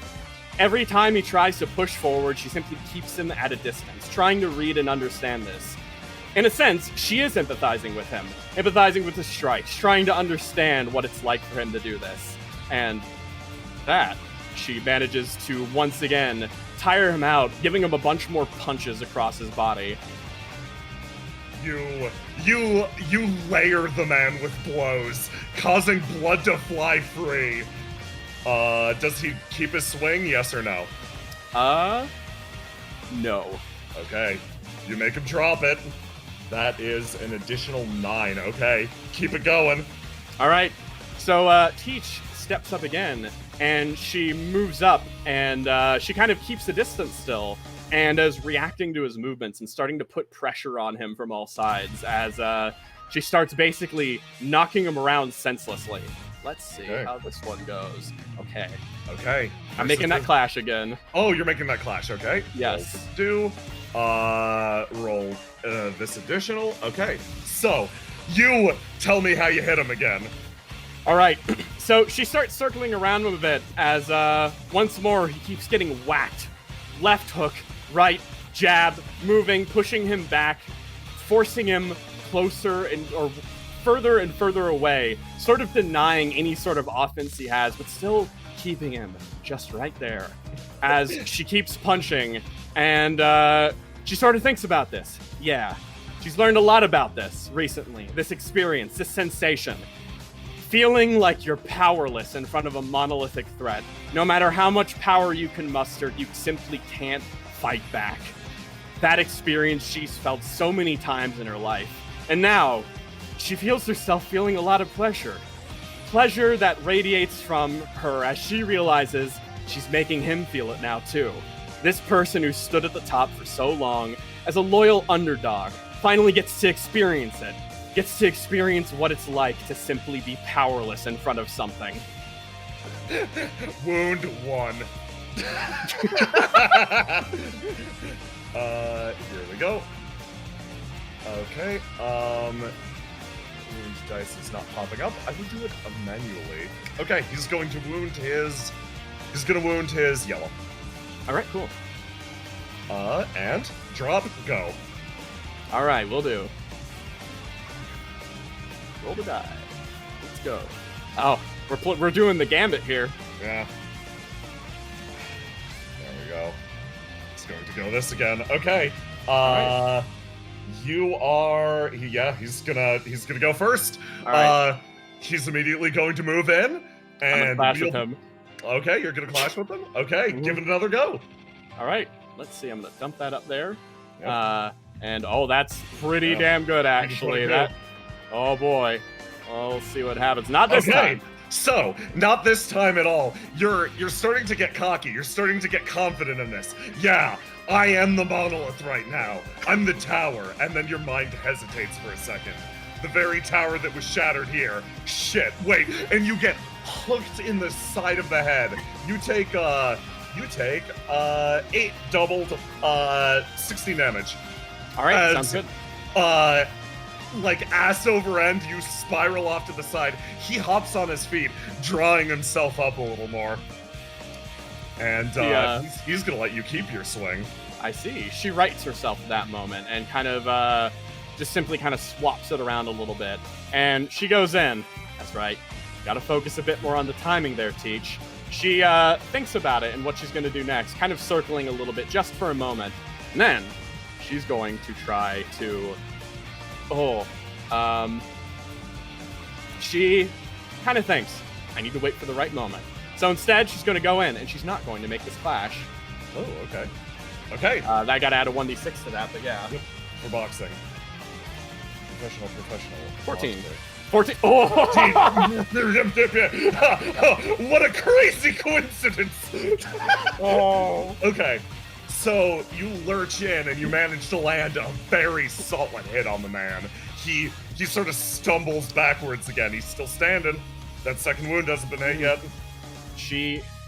After that, we drop. And then she thinks a bit, all right, now, after he stumbled back a bit, I'm going to burn all of my heat to use Essence of Dumpling Folding, which means at the start of the act, I reduce my heat to 0 and maximize my roll to die for selecting a swing. Ah, excellent. So Well, I'm then just going to immediately, set It's myself time. To a blue 6, perchance? Nah. Oh, of course. All right. She sets herself there, and I imagine I go first with 3 6s. You do, yes. All right. She then decides now's the time to move, and she is going to step up and goes in for a punch. Okay. Let's see. Roll to do. All right. This This is roll. an Oh boy. Okay. So he catches your incoming attack. Add your additional 1d6. Oh, right, yeah. That's probably not do anything, but yeah. It will not. But he catches the attack, and easily lets you pass, taking a step away, and then just karate chops you in the back of the neck with a gauntlet as Ow. you go. You feel your entire world spin, 9 damage. Okay, that means I'm still not even wounded yet. You're still not even wounded yet. You're close, Fuck, man. Get fucked, man. Okay. Okay. Yeah. He's letting you keep it. All right. She redirects Oh wait, herself. no, it's his go. Yeah, you're right. And then he, taking advantage of your sort of disoriented state, just swoop the fucking leg. All right. Let's see how that goes. There it is. Teach, tell me how you wound him the second time. She sees that and she thinks, he must not be used to boxing then. That's fine. I'm going to show him something special. She starts to trip over and she sees him start lifting that leg, but he's only balanced on one leg now. She lifts up her foot and kind of readdresses herself and slams it down to slam her foot down into this only standing foot now, crushing his toes beneath her boot as she then, that's of course, that's enough damage as is. That's like 8 damage, but then the clash happens. She then arcs herself up and punches him. He tumbles back a bit, but he can't fall back. She's holding onto him by his foot after all. She goes in and gives him a second punch, a third, a fourth, an array until finally gravity takes over and he falls back. And that's doubled that, quadrupled that for the nat 20. Yeah, for that nat 20. Yeah, that's big damage. You were clashing on the defensive, so it will only be double, but that is enough. Yeah. Drop and go again. All That right, is another let's do wound. that. All right. And now, roll a die. He's only down to 1. I could get by with rolls to die, but it's all about that powerlessness right now. Teach readjusts herself. She sees he's exhausted, but she still kind of stands up and she keeps that aggression going. She's going to pound in the message into this man's face if she has to. She arcs up again, and she's going to go in for a punch. A strong punch. Not just any, but that same uppercut she tried at the very beginning. He's gonna go back just the same and aim for the same uppercut. And bam, finish it. Take it away. All right. She manages to go in. She dodges past and uppercuts him straight into the air. And he almost kind of, once again, launches up, lifting off the ground, and flies back a distance. Teaches put all of her weight into this, as in that moment, she arcs up, lifts her knees, punches up. He sends flying back, smashes against the ground.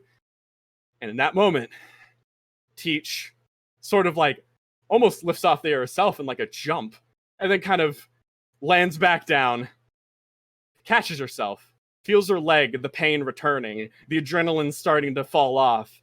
And she kind of stumbles back up and sees this man with a probably broken jaw, nose, eye, whatever the fuck.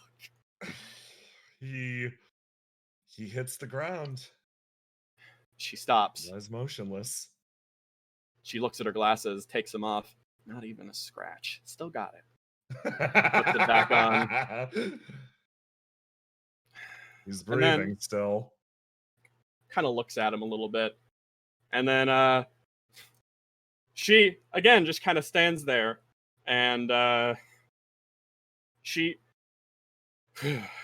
takes a breath for a bit. And kind of wordlessly, she simply sort of steps back just a bit. And is he unconscious or is he still up? He's like, his eyes are sort of drifting open and shut. Really hard to tell. Like, Still a bit dizzy.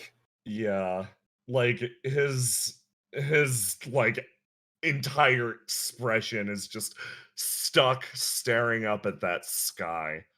It's really damn foggy tonight. She kind of steps up again, and kind of gets down a little bit low and kind of looks at Madao. And then kind of goes over and kind of slaps his cheek a bit and kind of turns his head to look at her a bit. What? Now then, I've got a counter proposal for you. If you'd like to hear it. His eyes lazily drift over to you and then back up to the sky. Okay, let's hear. She basically kind of lets go of him for a bit and kind of stands up, and she sort of thinks for a moment. Things are about to shake apart, and after all, I don't think she stops and sort of thinks about what she's about to say a bit, and for a moment the smugness kind of seems to fade as she sort of just looks back. Things are going to happen regardless of how this fight ended. But she, as much as I hate your guts, or not even you, I hate your boss. You're just a clerk. She kind of steps on back, which means you're going to be one of the people who's dealing with most of this. So play along, go with the flow of the tide, and simply, above all, I'd ask when things shake up, maybe you should prove yourself. Maybe you should prove that RNA and... She kind of thinks a bit. That RNA and hospitality, perhaps? That do-gooder tech company attitude? Maybe you should help soften the fall for some of the people that are about to go. You call up some of your friends, get some services replaced. He lets out a sort of a chuckle. I didn't expect to be given a lecture like that from a history professor. She kind of thinks about it. It's not about history. Not this time. Quite frankly, this whole time I was keeping eyes out if there'd be anything I could do. But in this case, as much as I'd love to watch you all burn, I think a slap on the wrist is good enough for now. I've got plenty of time. Yeah. The people don't deserve to suffer because of all this. You're one of the only people right now who can actually do anything about it. So why don't you get off your ass and do something? Yeah.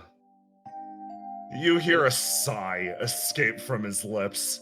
Like I said, RNA is not the monolith you expect that it is. He reaches into his pocket and pulls out what is functionally a fancy golden key. He throws it to you. She catches it. I'm the only one who knows that you're up here. For the most part, everyone else is going about their business down below. Believe it or not, most of the people who work in this company do believe in the brighter future.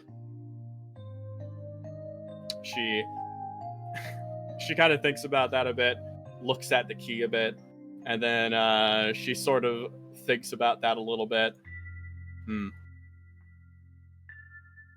She kind of thinks about that, and then simply pockets the key and steps back a little bit, starting to move to the elevator.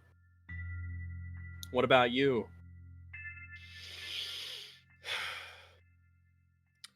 I believed once. Yes. What made you forget about it? What made you give it up then? He looks back over the city skyline and sort of drags himself up. I met Gwen.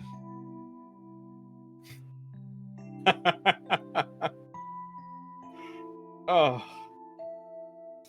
She thinks about that a little bit. She kind of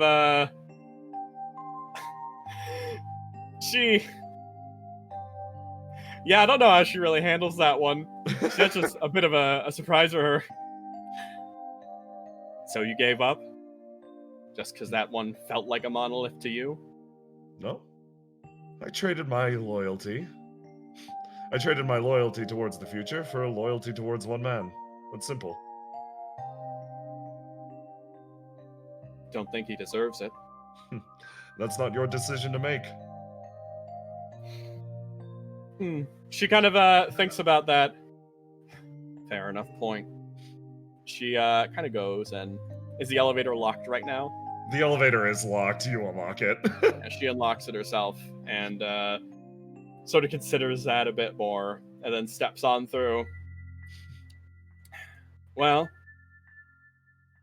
seems like a lot of people right now that follow under him are following some sort of false light right now. Maybe keep your eyes out for a brighter one, huh? You say that as the elevator drawer drifts shut with a snap. And you leave him very much locked on the roof, looking out fine. and over, waiting for the construction team in the morning. And I want to do one or two small little wrap-up things. Just because, and these are, I insist, very tiny. Excellent work. I'm gonna look at my list. I'm going to cut it down to just a few. Okay, yeah, there's two. There's three actually that I want to jump ahead to. Four actually. Very short. So time passes, you go about your plans. All of you. You react to whatever the situation was. You react to whatever the situation was at that at that concert hall. We're going to discuss the exact details of that during the epilogue, of course. But time sort of drags itself forward in the city a little bit. Things are put into motion. And well, Teach, you're called out somewhere, as well as Delilah. What? Someone had something very important to share with you. By their own free will. Hey, Carl, you here? I sure am. Excellent. Okay, cool. Let's put you there. You guys come down here. You haven't been revealed yet? Let's do this one. Time's passed. Your wounds are healing. The story sort of moved on. You come into the graveyard. Fade called you here. Well, what can we do for you, dear? Faye takes a deep breath. Well, I figure you shared your blackmail with us, Delilah. It's only fair I share mine with you. And Teach, I think this will be of particular interest to you. You're looking for obituaries, right? Her face kind of straightens out a little bit. Yes, I am. Well, he holds up an envelope. There's an unprinted one in here. She kind of thinks about that, and then I'm going to have to step up a bit. And let's see, she moves up a bit, checks it, and puts her hand out, but of course waits till he gives it to her. He pauses for a moment and hands it over, turning away and just kind of taking a little step back. She opens it up, takes a look. You take a look, and that is where we'll pick up next week with that scene. Hey, Carl, you can DM them. Okay. You are legally allowed to spill. Oh boy. Everyone in the audience, you're gonna have to wait for next week. For everyone else, is the music playing? Can you hear music? Okay, I will refresh. 2 seconds. What are you up to, Cat? Listen, Cat had something very important to share with all of you. And by all of you, I meant you two. All that matters. How dare you? Civ probably figured it out. I don't think you need to tell Civ. Civ's clever. True, Civ is very clever. Civ is dangerous. Civ's very dangerous. Let me oh boy. Okay. I'm gonna do some brief vignettes. Let me make sure something is all good. Okay. There we go. Okay. Teach, we're gonna focus on you first. You spend your time recovering and managing the great many things that you need to do. You aren't bothered again by Maddow. In fact, RNA seems to be directly supportive of your actions for the most part. Seems his comment about it not being a monolith, as you expected, is more or less correct. The busy days sort of blur by, and you find yourself. We're in a white Hello? void. Oh, In is a it? white void. Is it the Oh, I abyss? see it. You I see see it? it. Oh, Yeah. I see a white void. All the maps are not. There we go. There we go. Let me reload it. Is that a fucking... Okay. The days sort of blur by, and you find yourself in a familiar lab coat going back to school. Even though you're pressing forward, making sure that these changes go through, you're still a professor. Yeah. And you find yourself wandering, like, up and down the street, and actually sort of see someone walking by. He's got flowers. He's got ribs. He's probably going off to see Delilah. Oh. So, like, he kind of looks over at you. Hey. She stops and then kind of scratches the side of her head. Well, hey there. She kind of steps on up a bit. Fancy seeing you. She kind of checks. Oh, these are the best, aren't they? Yeah. absolute favorite of mine. She kind of steps up and then just kind of like, I'm starting to remember now. We shared a nice chuckle some time ago. Yeah, I was always planning on following up with you, but things have gotten kind of wild. Sounds very nice, but I suppose didn't expect a follow up like this. She kind of stops, looks over, and then she simply waits because she can feel it. Thank you. He bows his head. I actually need to know for what this time. Huh? You helped everybody get my daughter back. She kind of thinks about that. She kind of thinks, I think your thanks would be better suited with a few other people. Though she kind of says, Trust me, I've thanked them up and down. A lot of people sacrificed a lot so that I could be back with my girl again. She kind of, some of those same people gave a lot to, I guess, do the same for me. Someone I knew. Crap, hey, I've been meaning to ask. What's up?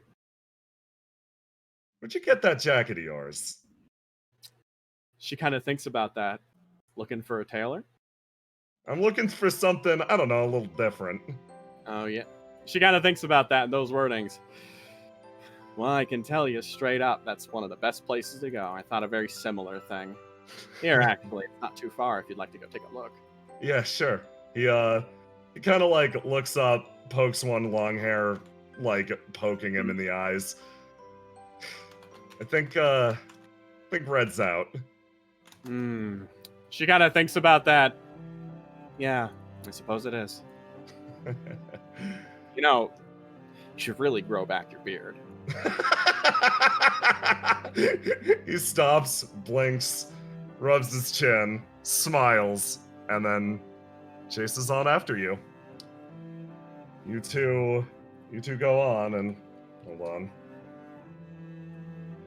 Oh boy, elsewhere. Very similar location. Delilah, you come back not an hour later, here to meet someone in the graveyard. Do I roll to remember? Don't worry, I'm gonna give you this one. Yeah, no. Delilah immediately scoots up, and she, of course, no surprise, has a little lunchbox. Hello, dear. He nods. His horns are, despite the pog. Of course. Delilah. Well, you are a bona fide hero. You know that, right? Shakes his head. I can't. I made the wrong decision. She tilts her head. How do you mean, dear? When that thing took from me, I could feel it. I had a choice between losing my own memories, connections, or taking them from other people. I chose to hold on to my own. I was greedy. No, I don't think so. I made the same choice, actually, when we were trying to handle the Leticia situation. Because I realized in that moment, I don't think there's anything more cruel than everyone forgetting you. Because their lives really don't change, quite frankly. And you might not be able to make it the same, what it was before, but dear, whatever I can do to help you, to make new memories with people that you love, just let me know. Because if anything, maybe it's a second chance. A little late, but it's finally here. And well earned, too. Long sigh through the nose. He's not quite looking at you. Some connections can never be rekindled. Their creation was too unique. I don't know what it will look like going forward. I don't know if there will... He kind of chokes.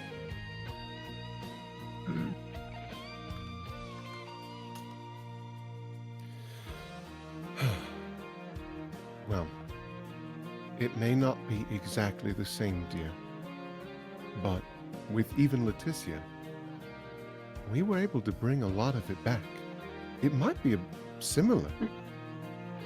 It's only been a couple days. I mean, we still got to give it a try. And if you'd like, maybe, just maybe, I can help you set up a unique meeting again. Maybe not the same way as last time, but... Those conditions should not be recreated. No. But, once again, a chance encounter, somewhere nice, and an opportunity for him to monologue at you again.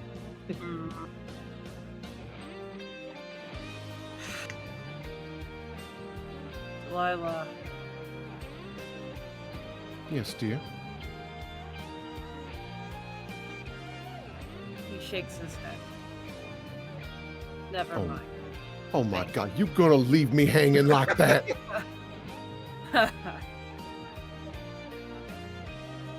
I'm glad we met. I'm I'm grateful glad. that I didn't lose you. I'm as well, dear. I'd hate to lose a new friend.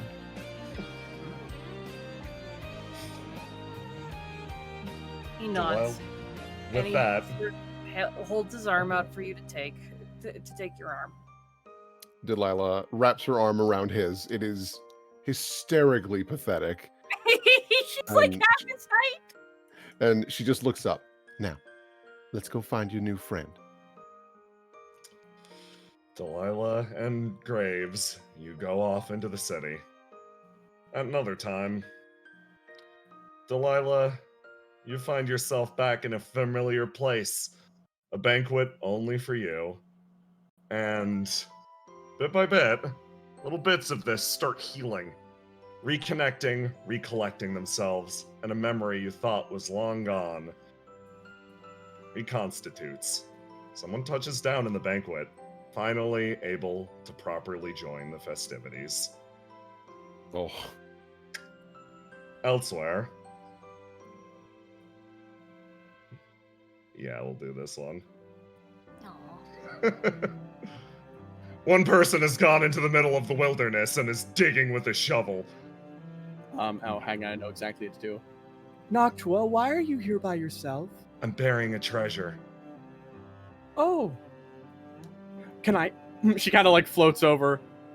Excellent, excellent, excellent. What is this? It's a map for someone else to follow. It was a very complex riddle.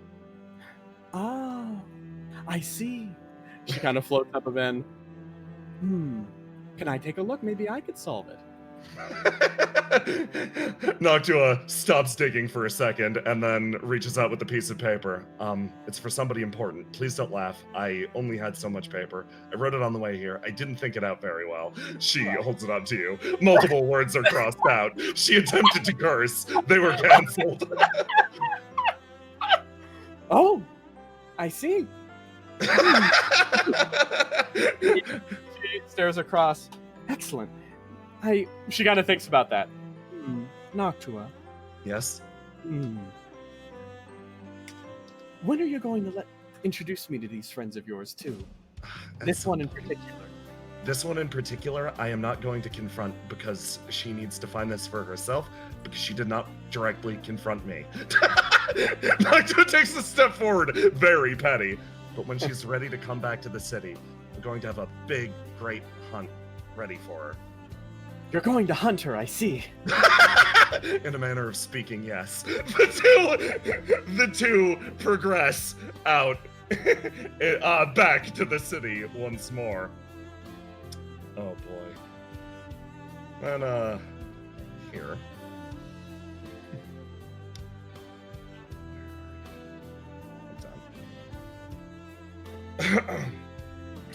These two are actually gathered together. Prismane sort of stopping, walking forward. Yeah, right up here. Prima? Prima turns around. Yes! You're needed again for family business. Things are getting complicated once more. Oh! Well, of course, I'd be happy to assist. I don't want to take away any more time from you and the stage, but, well, I need your assistance. Your expertise in the area is very much required. She kind of smiles. Well, I'd be very glad to help. She takes another step forward. Oh, but I'm not the only one who's returning to the stage. Prismane blinks a few times. Prima, what does that mean? Prima? He starts to run after her, but in a different part of town. Someone arrives in a place that she's supposed to be. A place that's happy. The door clicks open with that same old familiar groan. That same old scent hanging in the air. Bijou, you go about your morning ritual. Inhale deeply from the plant.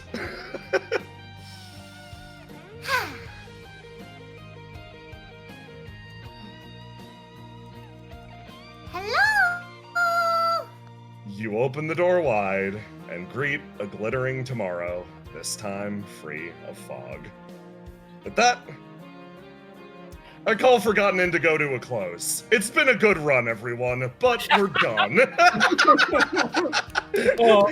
Yeah, I mean, you dealt with the situation with the Forgotten today. Like, I feel like calling it Forgotten Indigo would be bullshit at this point. So, like, we're gonna figure something else out going forward. But for now, good work, everyone. Good work, players. Good work, viewers, for keeping up. Thank you. I'm fucking tired. Thank you. Seriously. Thanks, everybody. Full disclaimer. Thank you for sticking around. For a phenomenal session. Shit. Well, it was stellar. Yeah, fucking that. God. Okay, so yeah, we'll be moving forward with a new name. What's remaining is the Forgotten Indigo post-game. Yeah. We got a few sessions of that, but we also have fan art. Yes. Dude, hold on, I'm getting the thing. J-Man, I shake your hand. I shake your hand. No problem, Thank you man. so much. You know, we're one last really quick thing.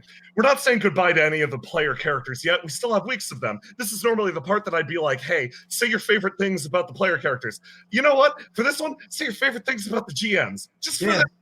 Yeah. Pat man on the back. Pat him on the back. Fuck, pat me on the back. I pat you all on the back.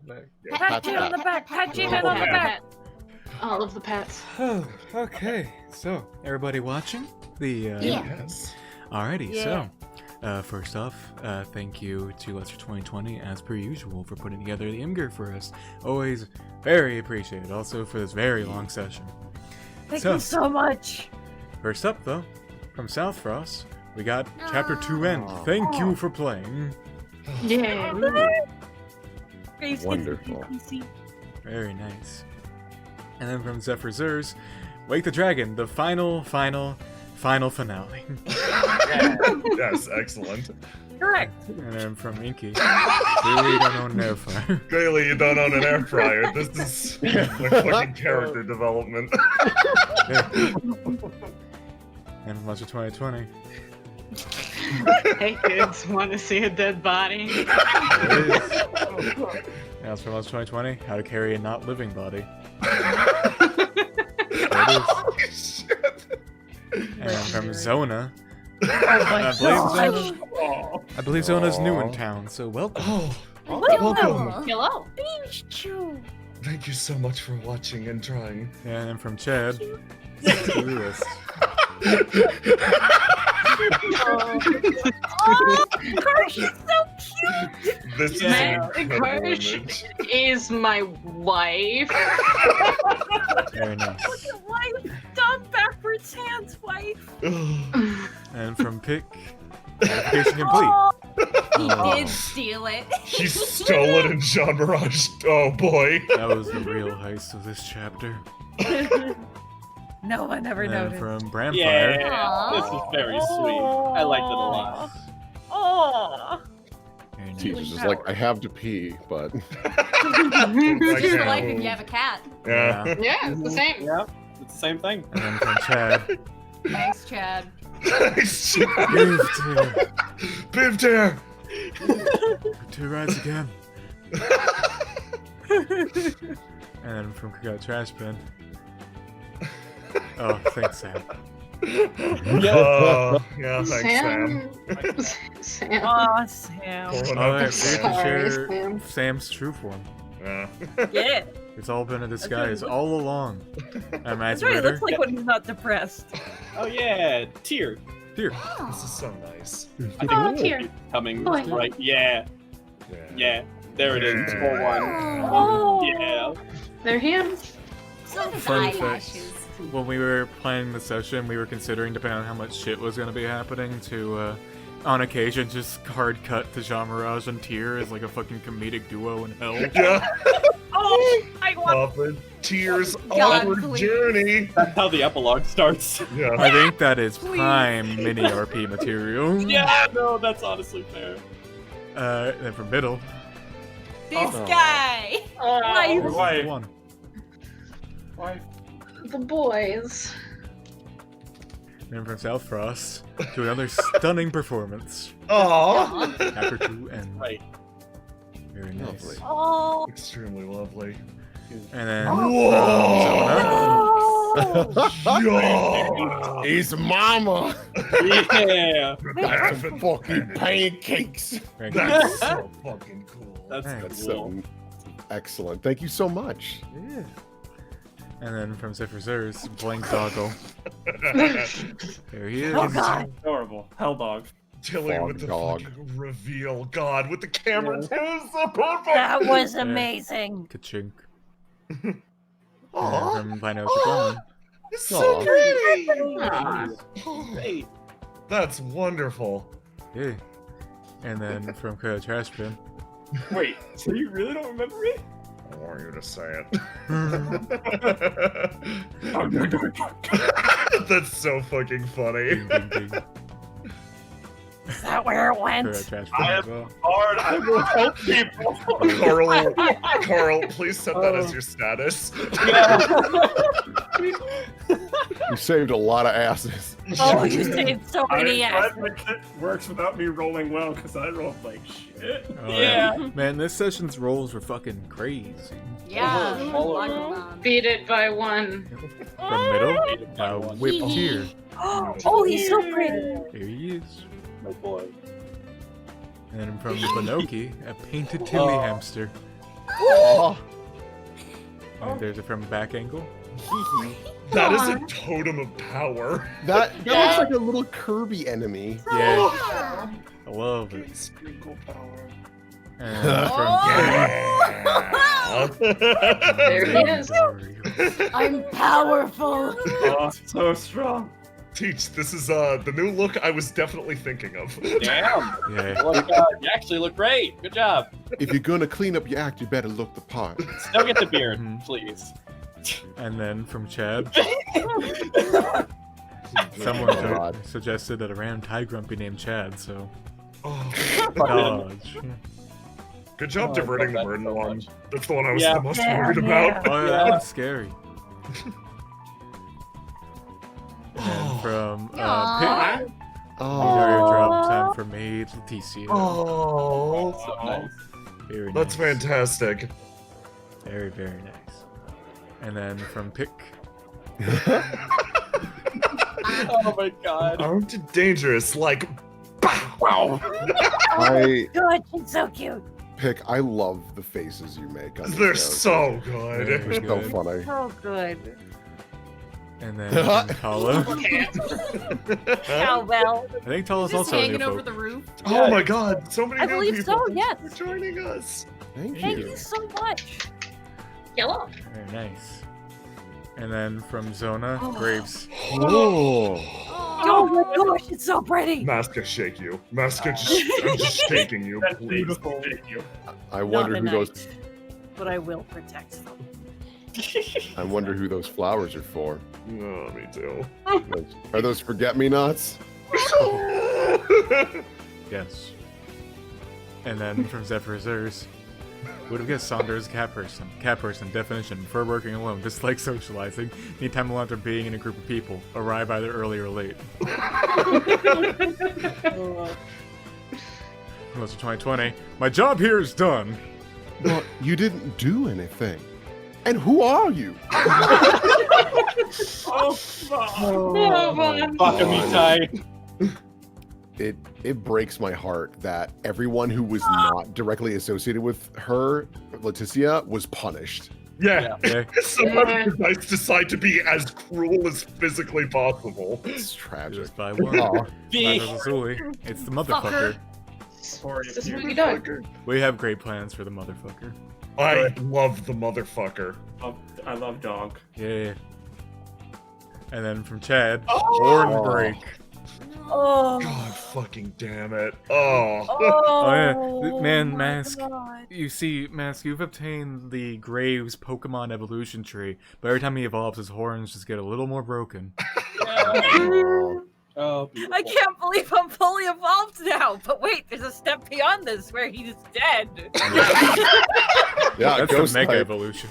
Yeah. And then from sorry, from March 2020, Grapevine. Who are these people?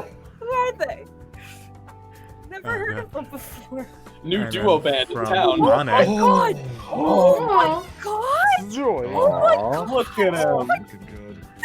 He even has cat ears. Yo, Joy fucking jacked. Joy, Yeah. yeah. I'm loving this so much. Holy shit! Thank you for making Mask's life. Yeah. Thank you so much. Very Oh my nice. God. Oh my God. And then from us 2020, Endgame, Wake the Dragon, featuring Tear from the Devil Will Cry series. Achievement unlocked, First Death. Achievement unlocked, Car Spawn. Achievement unlocked, Chill to the End. Achievement unlocked, Not Dead, but Forgotten. Press A to continue. Oh, fuck! And then from us 2020, No, no. He looks like the Joker. You did it. it does. He looks like We live in a Say society. society, Mato. Do it. No. Do it. Society. There you go. And then from Chad. Yeah. Punch the fuck out of him. I'm gonna really quick refresh, see if we got anything else. Yeah. The guy tried. Yeah, he gave it his best.